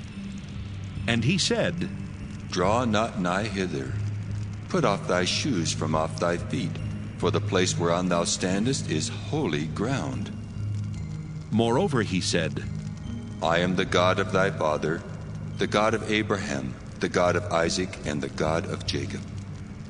And Moses hid his face, for he was afraid to look upon God. And the Lord said, I have surely seen the affliction of my people which are in Egypt, and have heard their cry by reason of their taskmasters, for I know their sorrows. And I am come down to deliver them out of the hand of the Egyptians, and to bring them up out of that land unto a good land and a large, unto a land flowing with milk and honey, unto the place of the Canaanites, and the Hittites, and the Amorites, and the Perizzites, and the Hivites, and the Jebusites. Now therefore, behold, the cry of the children of Israel is come unto me, and I have also seen the oppression wherewith the Egyptians oppress them. Come now therefore, and I will send thee unto Pharaoh, that thou mayest bring forth my people, the children of Israel, out of Egypt. And Moses said unto God, Who am I, that I should go unto Pharaoh, and that I should bring forth the children of Israel out of Egypt? And he said, Certainly I will be with thee, and this shall be a token unto thee that I have sent thee. When thou hast brought forth the people out of Egypt, ye shall serve God upon this mountain. And Moses said unto God, Behold, when I come unto the children of Israel, and shall say unto them, The God of your fathers hath sent me unto you, and they shall say to me, What is his name? What shall I say unto them? And God said unto Moses, I am that I am. And he said, Thus shalt thou say unto the children of Israel, I am hath sent me unto you. And God said moreover unto Moses, Thus shalt thou say unto the children of Israel, The Lord God of your fathers, the God of Abraham, the God of Isaac, and the God of Jacob hath sent me unto you. This is my name forever, and this is my memorial unto all generations. Go and gather the elders of Israel together, and say unto them, The Lord God of your fathers, the God of Abraham, of Isaac, and of Jacob, appeared unto me, saying, I have surely visited you, and seen that which is done to you in Egypt.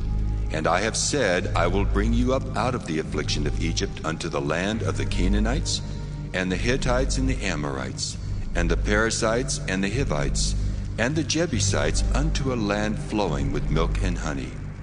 And they shall hearken to thy voice, and thou shalt come. thou and the elders of Israel, unto the king of Egypt. And ye shall say unto him, The Lord God of the Hebrews hath met with us. And now let us go, we beseech thee, 3 days' journey into the wilderness, that we may sacrifice to the Lord our God. And I am sure that the king of Egypt will not let you go, no, not by a mighty hand. And I will stretch out my hand and smite Egypt with all my wonders, which I will do in the midst thereof, and after that he will let you go. And I will give this people favor in the sight of the Egyptians, and it shall come to pass that when ye go, ye shall not go empty. But every woman shall borrow of her neighbor, and of her that sojourneth in her house, jewels of silver, and jewels of gold, and raiment. And ye shall put them upon your sons and upon your daughters, and ye shall spoil the Egyptians.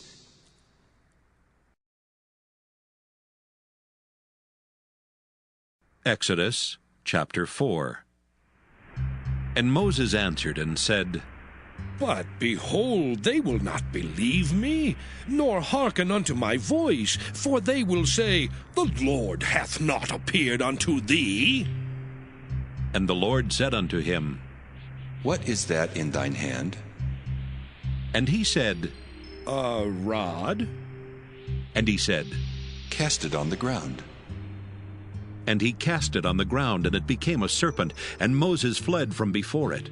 And the Lord said unto Moses, Put forth thine hand, and take it by the tail. And he put forth his hand, and caught it, and it became a rod in his hand, that they may believe that the Lord God of their fathers, the God of Abraham, the God of Isaac, and the God of Jacob hath appeared unto thee. And the Lord said furthermore unto him, Put now thine hand into thy bosom. And he put his hand into his bosom, and when he took it out, behold, his hand was leprous as snow. And he said, Put thine hand into thy bosom again. And he put his hand into his bosom again, and plucked it out of his bosom, and behold, it was turned again as his other flesh. And it shall come to pass, if they will not believe thee, neither hearken to the voice of the first sign, that they will believe the voice of the latter sign. And it shall come to pass, if they will not believe also these 2 signs, neither hearken unto thy voice, that thou shalt take of the water of the river, and pour it upon the dry land. And the water which thou takest out of the river shall become blood upon the dry land. And Moses said unto the Lord, O my Lord, I am not eloquent, neither heretofore nor since thou hast spoken unto thy servant, but I am slow of speech, and of a slow tongue. And the Lord said unto him, Who hath made man's mouth? Or who maketh the dumb, or deaf, or the seeing, or the blind? Have not I the Lord? Now therefore go, and I will be with thy mouth, and teach thee what thou shalt say. And he said, O my Lord, send, I pray thee, by the hand of him whom thou wilt send. And the anger of the Lord was kindled against Moses, and he said, Is not Aaron the Levite thy brother? I know that he can speak well. And also, behold, he cometh forth to meet thee. And when he seeth thee, he will be glad in his heart. And thou shalt speak unto him, and put words in his mouth. And I will be with thy mouth, and with his mouth, and will teach you what ye shall do. And he shall be thy spokesman unto the people. And he shall be, even he shall be to thee instead of a mouth, and thou shalt be to him instead of God. And thou shalt take this rod in thine hand, wherewith thou shalt do signs. And Moses went and returned to Jethro his father-in-law, and said unto him, Let me go, I pray thee, and return unto my brethren which are in Egypt, and see whether they be yet alive. And Jethro said to Moses, Go in peace. And the Lord said unto Moses in Midian, Go, return into Egypt, for all the men are dead which sought thy life. And Moses took his wife and his sons, and set them upon an ass, and he returned to the land of Egypt. And Moses took the rod of God in his hand. And the Lord said unto Moses, When thou goest to return into Egypt, See that thou do all those wonders before Pharaoh which I put in thine hand. But I will harden his heart, that he shall not let the people go. And thou shalt say unto Pharaoh, Thus saith the Lord, Israel is my son, even my firstborn. And I say unto thee, Let my son go, that he may serve me. And if thou refuse to let him go, behold, I will slay thy son, even thy firstborn. And it came to pass by the way in the inn that the Lord met him, and sought to kill him. Then Zipporah took a sharp stone, and cut off the foreskin of her son, and cast it at his feet, and said, Surely a bloody husband art thou to me. So he let him go. Then she said, A bloody husband thou art, because of the circumcision. And the Lord said to Aaron, Go into the wilderness to meet Moses. And he went and met him in the mount of God, and kissed him. And Moses told Aaron all the words of the Lord who had sent him, and all the signs which he had commanded him. And Moses and Aaron went and gathered together all the elders of the children of Israel. And Aaron spake all the words which the Lord had spoken unto Moses, and did the signs in the sight of the people. And the people believed. And when they heard that the Lord had visited the children of Israel, and that he had looked upon their affliction, then they bowed their heads and worshipped.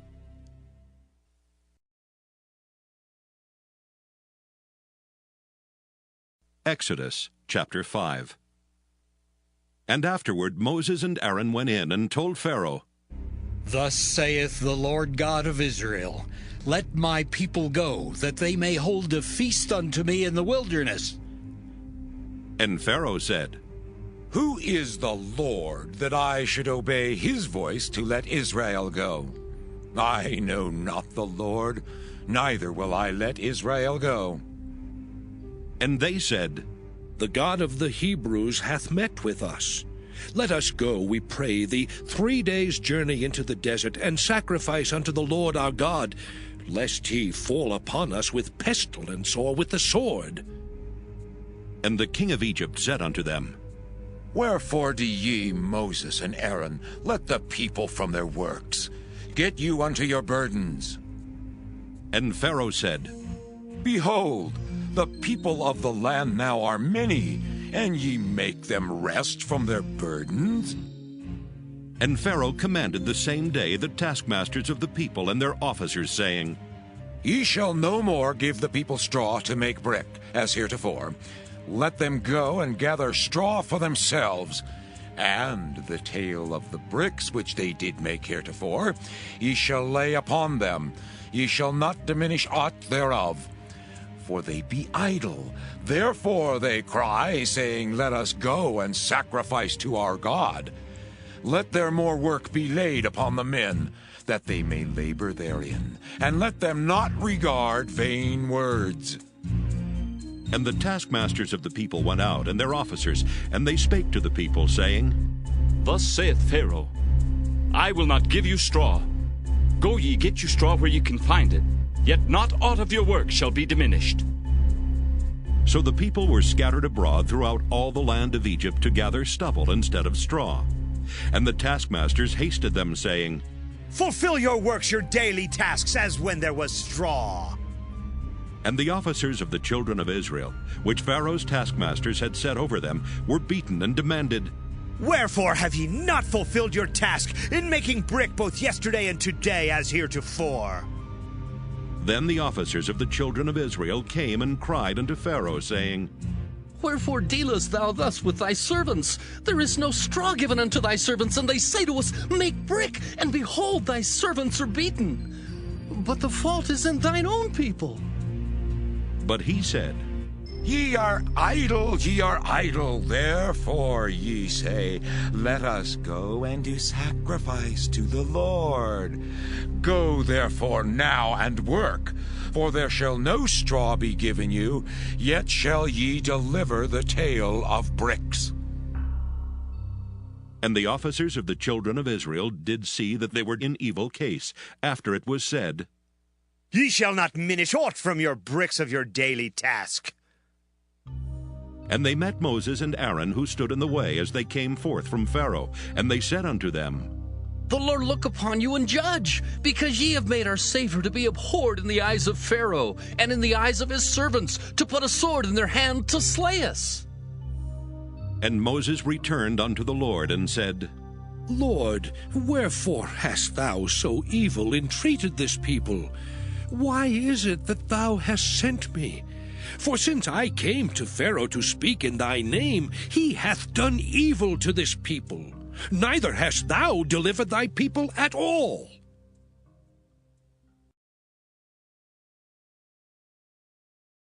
Exodus chapter 6.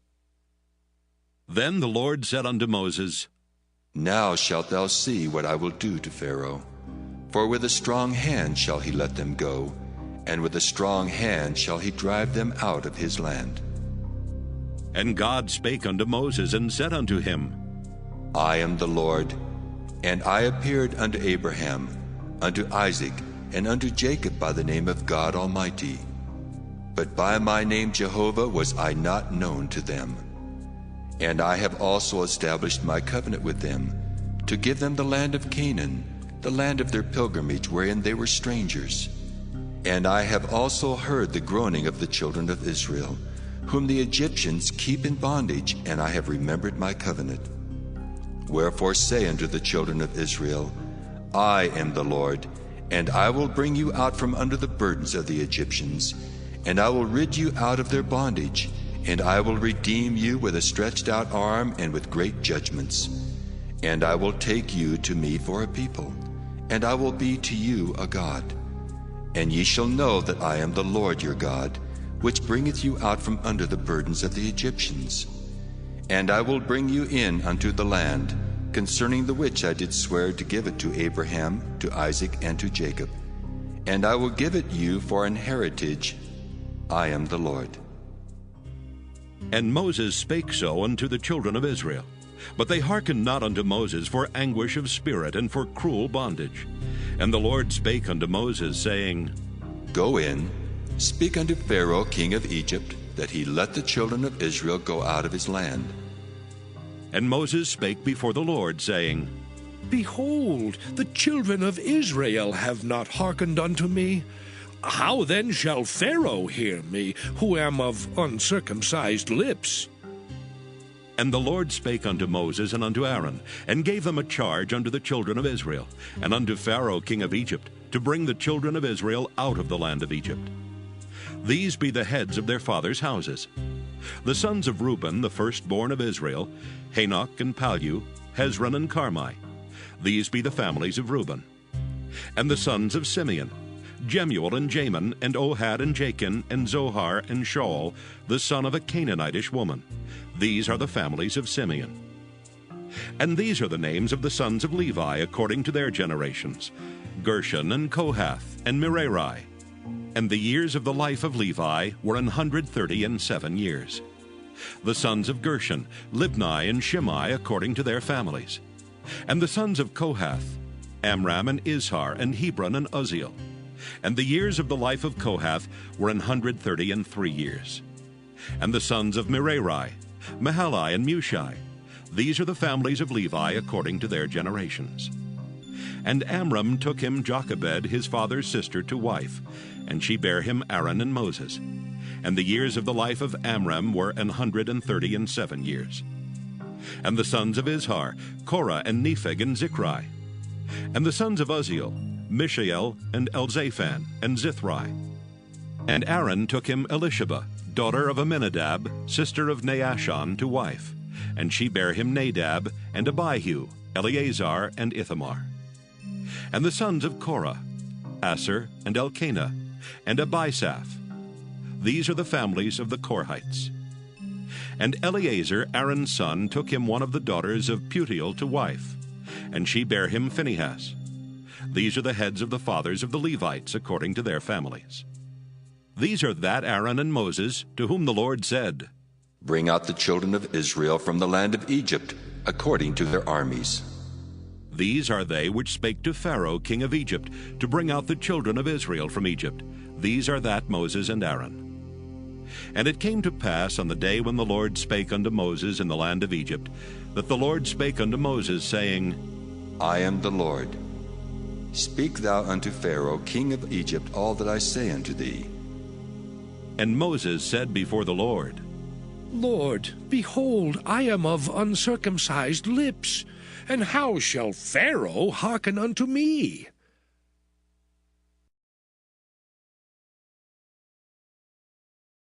Exodus chapter 7. And the Lord said unto Moses, See, I have made thee a god to Pharaoh, and Aaron thy brother shall be thy prophet. Thou shalt speak all that I command thee, and Aaron thy brother shall speak unto Pharaoh, that he send the children of Israel out of his land. And I will harden Pharaoh's heart, and multiply my signs and my wonders in the land of Egypt. But Pharaoh shall not hearken unto you, that I may lay my hand upon Egypt, and bring forth mine armies, and my people the children of Israel out of the land of Egypt by great judgments. And the Egyptians shall know that I am the Lord, when I stretch forth mine hand upon Egypt, and bring out the children of Israel from among them. And Moses and Aaron did as the Lord commanded them, so did they. And Moses was 80 years old, and Aaron 83 years old, when they spake unto Pharaoh. And the Lord spake unto Moses and unto Aaron, saying, When Pharaoh shall speak unto you, saying, Show a miracle for you, then thou shalt say unto Aaron, Take thy rod and cast it before Pharaoh, and it shall become a serpent. And Moses and Aaron went in unto Pharaoh, and they did so as the Lord had commanded. And Aaron cast down his rod before Pharaoh and before his servants, and it became a serpent. Then Pharaoh also called the wise men and the sorcerers. Now the magicians of Egypt, they also did in like manner with their enchantments. For they cast down every man his rod, and they became serpents. But Aaron's rod swallowed up their rods. And he hardened Pharaoh's heart, that he hearkened not unto them, as the Lord had said. And the Lord said unto Moses, Pharaoh's heart is hardened, he refuseth to let the people go. Get thee unto Pharaoh in the morning. Lo, he goeth out unto the water, and thou shalt stand by the river's brink against he come. And the rod which was turned to a serpent shalt thou take in thine hand, and thou shalt say unto him, The Lord God of the Hebrews hath sent me unto thee, saying, Let my people go, that they may serve me in the wilderness. And behold, hitherto thou wouldst not hear. Thus saith the Lord, In this thou shalt know that I am the Lord. Behold, I will smite with the rod that is in mine hand upon the waters which are in the river, and they shall be turned to blood. And the fish that is in the river shall die, and the river shall stink, and the Egyptians shall loathe to drink of the water of the river. And the Lord spake unto Moses, Say unto Aaron, Take thy rod and stretch out thine hand upon the waters of Egypt, upon their streams, upon their rivers, and upon their ponds, and upon all their pools of water, that they may become blood, and that there may be blood throughout all the land of Egypt, both in vessels of wood and in vessels of stone. And Moses and Aaron did so as the Lord commanded. And he lifted up the rod, and smote the waters that were in the river, in the sight of Pharaoh, and in the sight of his servants. And all the waters that were in the river were turned to blood. And the fish that was in the river died, and the river stank, and the Egyptians could not drink of the water of the river. And there was blood throughout all the land of Egypt. And the magicians of Egypt did so with their enchantments, and Pharaoh's heart was hardened, neither did he hearken unto them as the Lord had said. And Pharaoh turned and went into his house, neither did he set his heart to this also. And all the Egyptians digged round about the river for water to drink, for they could not drink of the water of the river. And 7 days were fulfilled after that the Lord had smitten the river.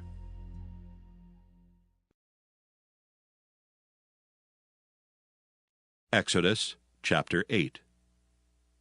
And the Lord spake unto Moses, Go unto Pharaoh, and say unto him, Thus saith the Lord, Let my people go, that they may serve me. And if thou refuse to let them go, behold, I will smite all thy borders with frogs. And the river shall bring forth frogs abundantly, which shall go up and come into thine house, and into thy bedchamber, and upon thy bed, and into the house of thy servants, and upon thy people, and into thine ovens, and into thy kneading troughs. And the frogs shall come up both on thee, and upon thy people, and upon all thy servants. And the Lord spake unto Moses, Say unto Aaron, Stretch forth thine hand with thy rod over the streams, over the rivers and over the ponds, and cause frogs to come up upon the land of Egypt. And Aaron stretched out his hand over the waters of Egypt, and the frogs came up and covered the land of Egypt. And the magicians did so with their enchantments, and brought up frogs upon the land of Egypt. Then Pharaoh called for Moses and Aaron, and said, Entreat the Lord that he may take away the frogs from me and from my people, and I will let the people go, that they may do sacrifice unto the Lord. And Moses said unto Pharaoh, Glory over me.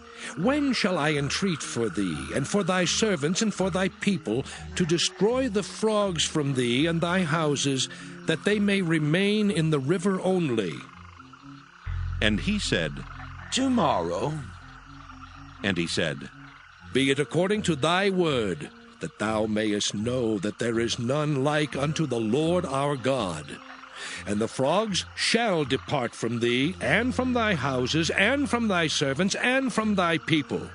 They shall remain in the river only. And Moses and Aaron went out from Pharaoh.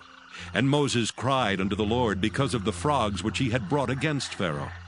And the Lord did according to the word of Moses, and the frogs died out of the houses, out of the villages, and out of the fields. And they gathered them together upon heaps, and the land stank. But when Pharaoh saw that there was respite, he hardened his heart, and hearkened not unto them, as the Lord had said. And the Lord said unto Moses, Say unto Aaron, Stretch out thy rod, and smite the dust of the land, that it may become lice throughout all the land of Egypt. And they did so. For Aaron stretched out his hand with his rod, and smote the dust of the earth, and it became lice in man and in beast. All the dust of the land became lice throughout all the land of Egypt. And the magicians did so with their enchantments to bring forth lice, but they could not. So there were lice upon man and upon beast. Then the magician said unto Pharaoh, This is the finger of God. And Pharaoh's heart was hardened, and he hearkened not unto them, as the Lord had said. And the Lord said unto Moses, Rise up early in the morning, and stand before Pharaoh. Lo, he cometh forth to the water, and say unto him, Thus saith the Lord, Let my people go, that they may serve me. Else, if thou wilt not let my people go, behold, I will send swarms of flies upon thee, and upon thy servants, and upon thy people, and into thy houses. And the houses of the Egyptians shall be full of swarms of flies, and also the ground whereon they are. And I will sever in that day the land of Goshen, in which my people dwell, that no swarms of flies shall be there. To the end thou mayest know that I am the Lord in the midst of the earth, and I will put a division between my people and thy people. Tomorrow shall this sign be. And the Lord did so. And there came a grievous swarm of flies into the house of Pharaoh, and into his servants' houses, and into all the land of Egypt. The land was corrupted by reason of the swarm of flies. And Pharaoh called for Moses and for Aaron, and said, Go ye, sacrifice to your God in the land. And Moses said, It is not meet so to do, for we shall sacrifice the abomination of the Egyptians to the Lord our God. Lo, shall we sacrifice the abomination of the Egyptians before their eyes, and will they not stone us? We will go 3 days' journey into the wilderness, and sacrifice to the Lord our God, as he shall command us. And Pharaoh said, I will let you go, that ye may sacrifice to the Lord your God in the wilderness. Only ye shall not go very far away. Entreat for me. And Moses said, Behold, I go out from thee, and I will entreat the Lord that the swarms of flies may depart from Pharaoh, from his servants, and from his people tomorrow. But let not Pharaoh deal deceitfully any more in not letting the people go to sacrifice to the Lord. And Moses went out from Pharaoh and entreated the Lord. And the Lord did according to the word of Moses, and he removed the swarms of flies from Pharaoh, from his servants, and from his people. There remained not one. And Pharaoh hardened his heart at this time also, neither would he let the people go.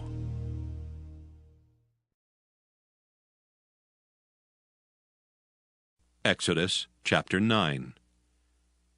Then the Lord said unto Moses, Go in unto Pharaoh, and tell him, Thus saith the Lord God of the Hebrews, Let my people go, that they may serve me.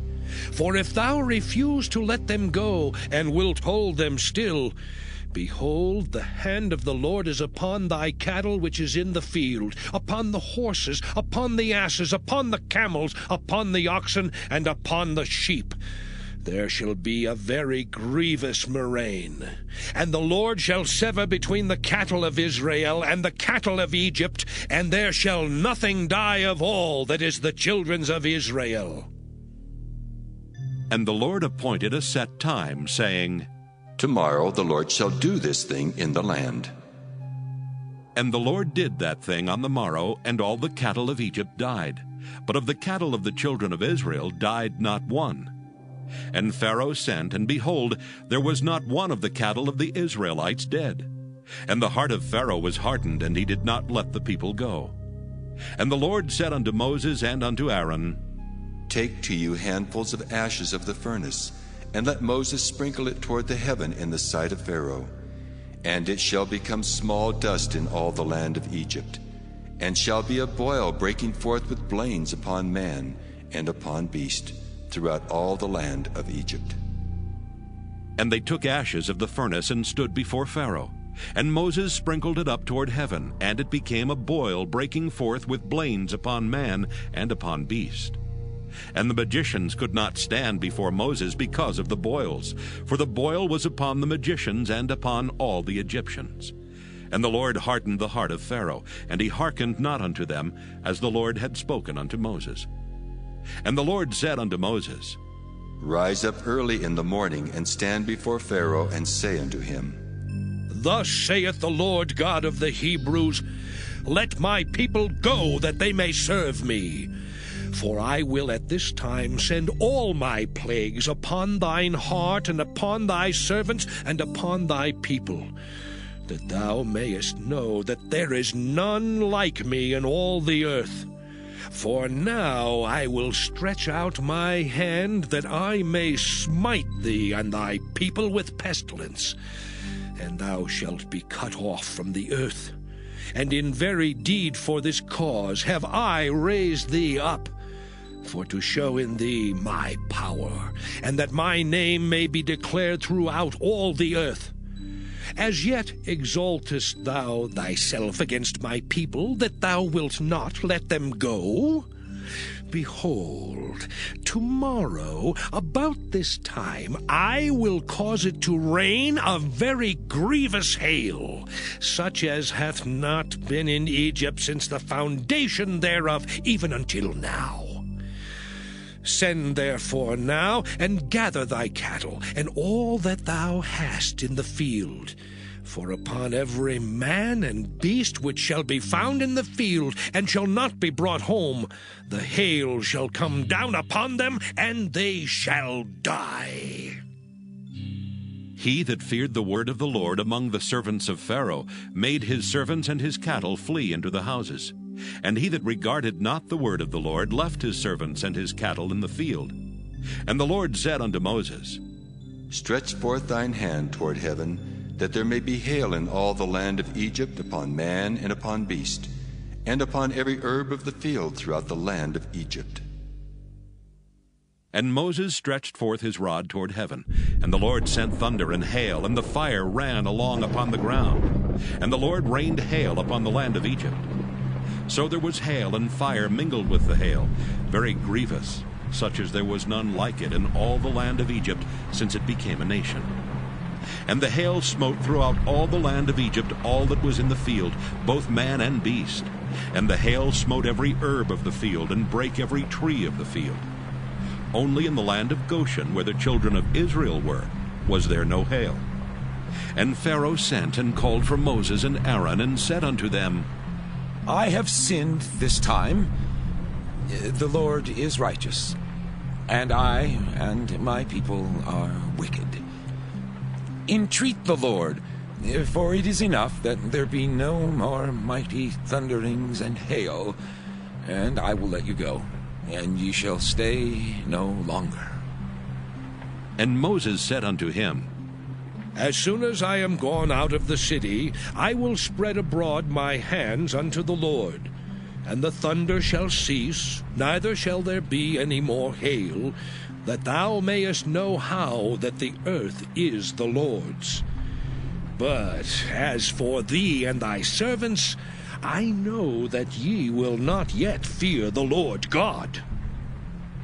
And the flax and the barley was smitten, for the barley was in the ear, and the flax was bold. But the wheat and the rye were not smitten, for they were not grown up. And Moses went out of the city from Pharaoh, and spread abroad his hands unto the Lord. And the thunders and hail ceased, and the rain was not poured upon the earth. And when Pharaoh saw that the rain and the hail and the thunders were ceased, he sinned yet more, and hardened his heart, he and his servants. And the heart of Pharaoh was hardened, neither would he let the children of Israel go, as the Lord had spoken by Moses.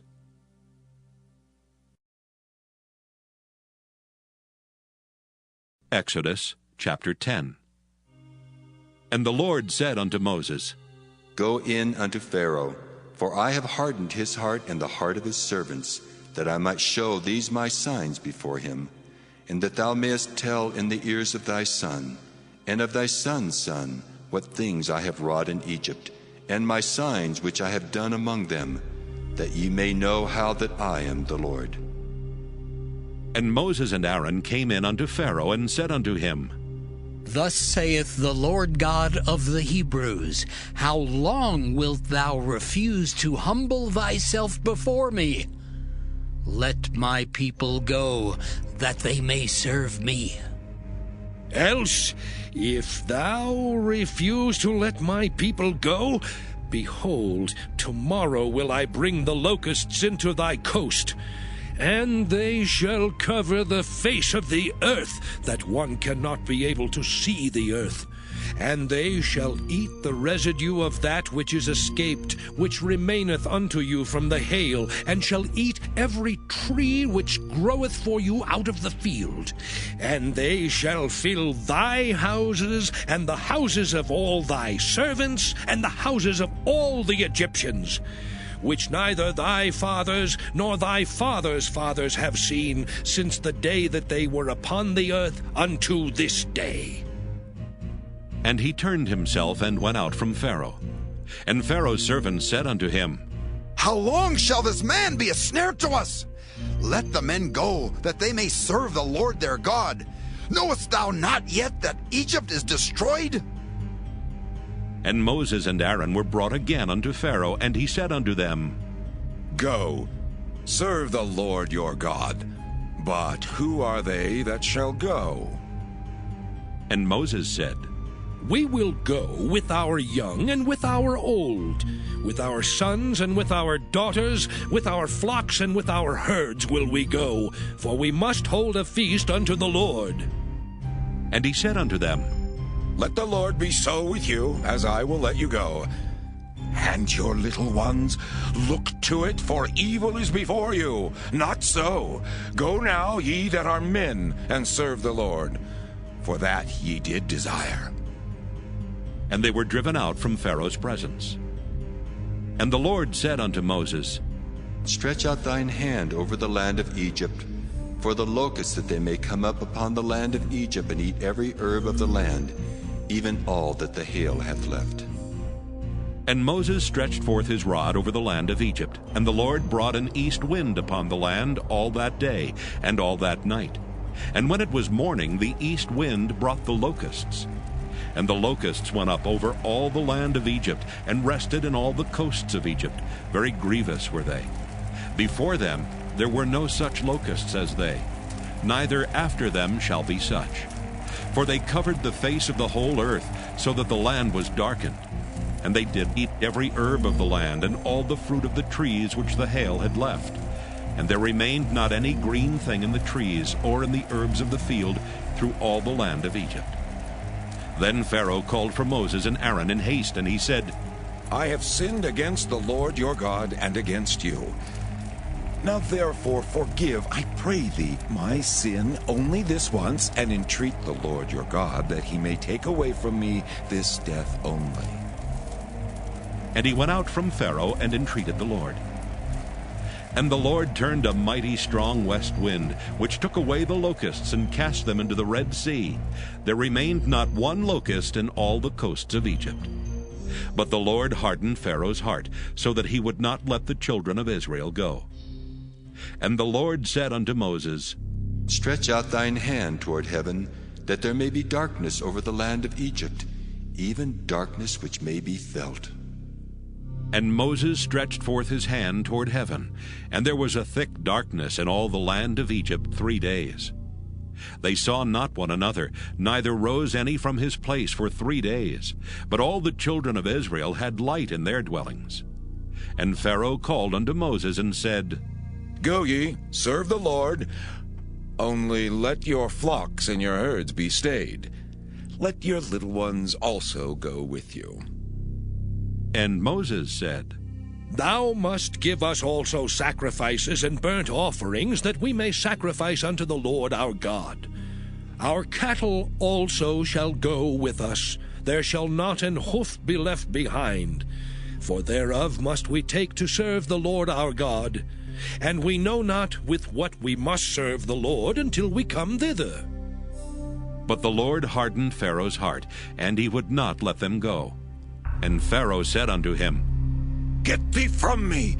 Take heed to thyself, see my face no more, for in that day thou seest my face, thou shalt die. And Moses said, Thou hast spoken well. I will see thy face again no more.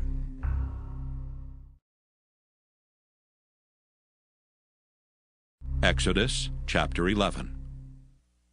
And the Lord said unto Moses, Yet will I bring one plague more upon Pharaoh and upon Egypt. Afterwards he will let you go hence. When he shall let you go, he shall surely thrust you out hence altogether.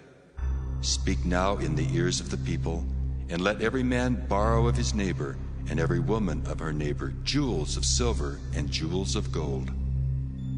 And the Lord gave the people favor in the sight of the Egyptians. Moreover, the man Moses was very great in the land of Egypt, in the sight of Pharaoh's servants, and in the sight of the people. And Moses said, Thus saith the Lord, About midnight will I go out into the midst of Egypt, and all the firstborn in the land of Egypt shall die, from the firstborn of Pharaoh that sitteth upon his throne, even unto the firstborn of the maidservant that is behind the mill, and all the firstborn of beasts. And there shall be a great cry throughout all the land of Egypt, such as there was none like it, nor shall be like it any more. But against any of the children of Israel shall not a dog move his tongue, against man or beast, that ye may know how that the Lord doth put a difference between the Egyptians and Israel. And all these thy servants shall come down unto me, and bow down themselves unto me, saying, Get thee out, and all the people that follow thee. And after that I will go out. And he went out from Pharaoh in a great anger. And the Lord said unto Moses, Pharaoh shall not hearken unto you, that my wonders may be multiplied in the land of Egypt. And Moses and Aaron did all these wonders before Pharaoh. And the Lord hardened Pharaoh's heart, so that he would not let the children of Israel go out of his land.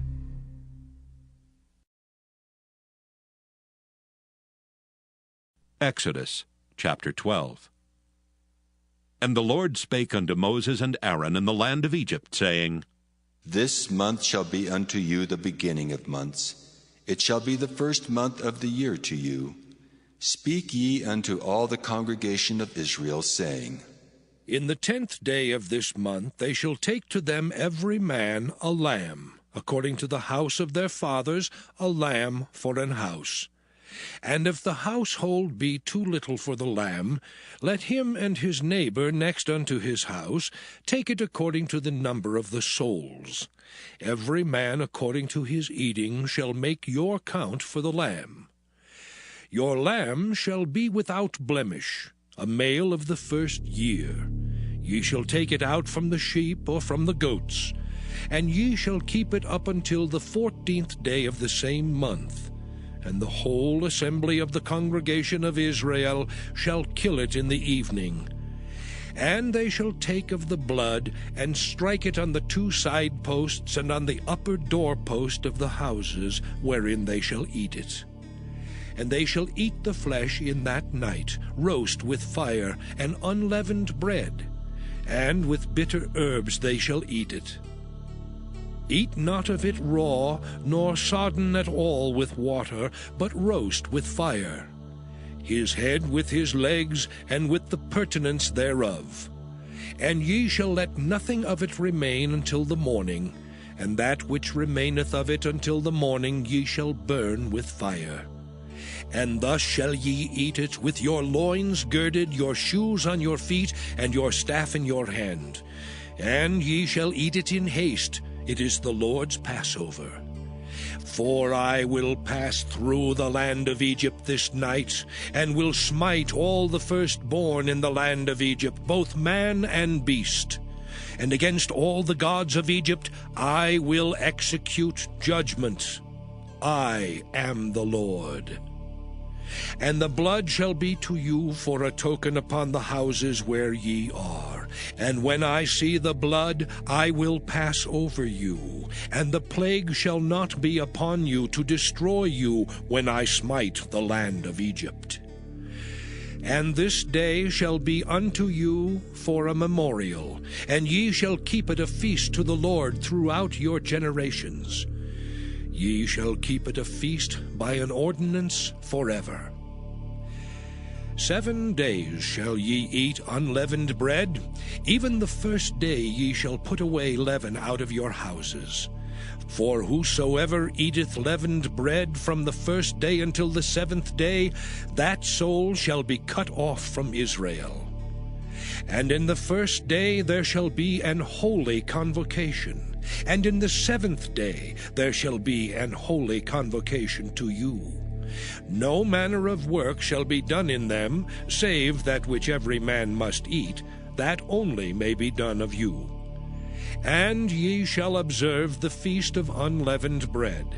For in this selfsame day have I brought your armies out of the land of Egypt. Therefore shall ye observe this day in your generations by an ordinance forever.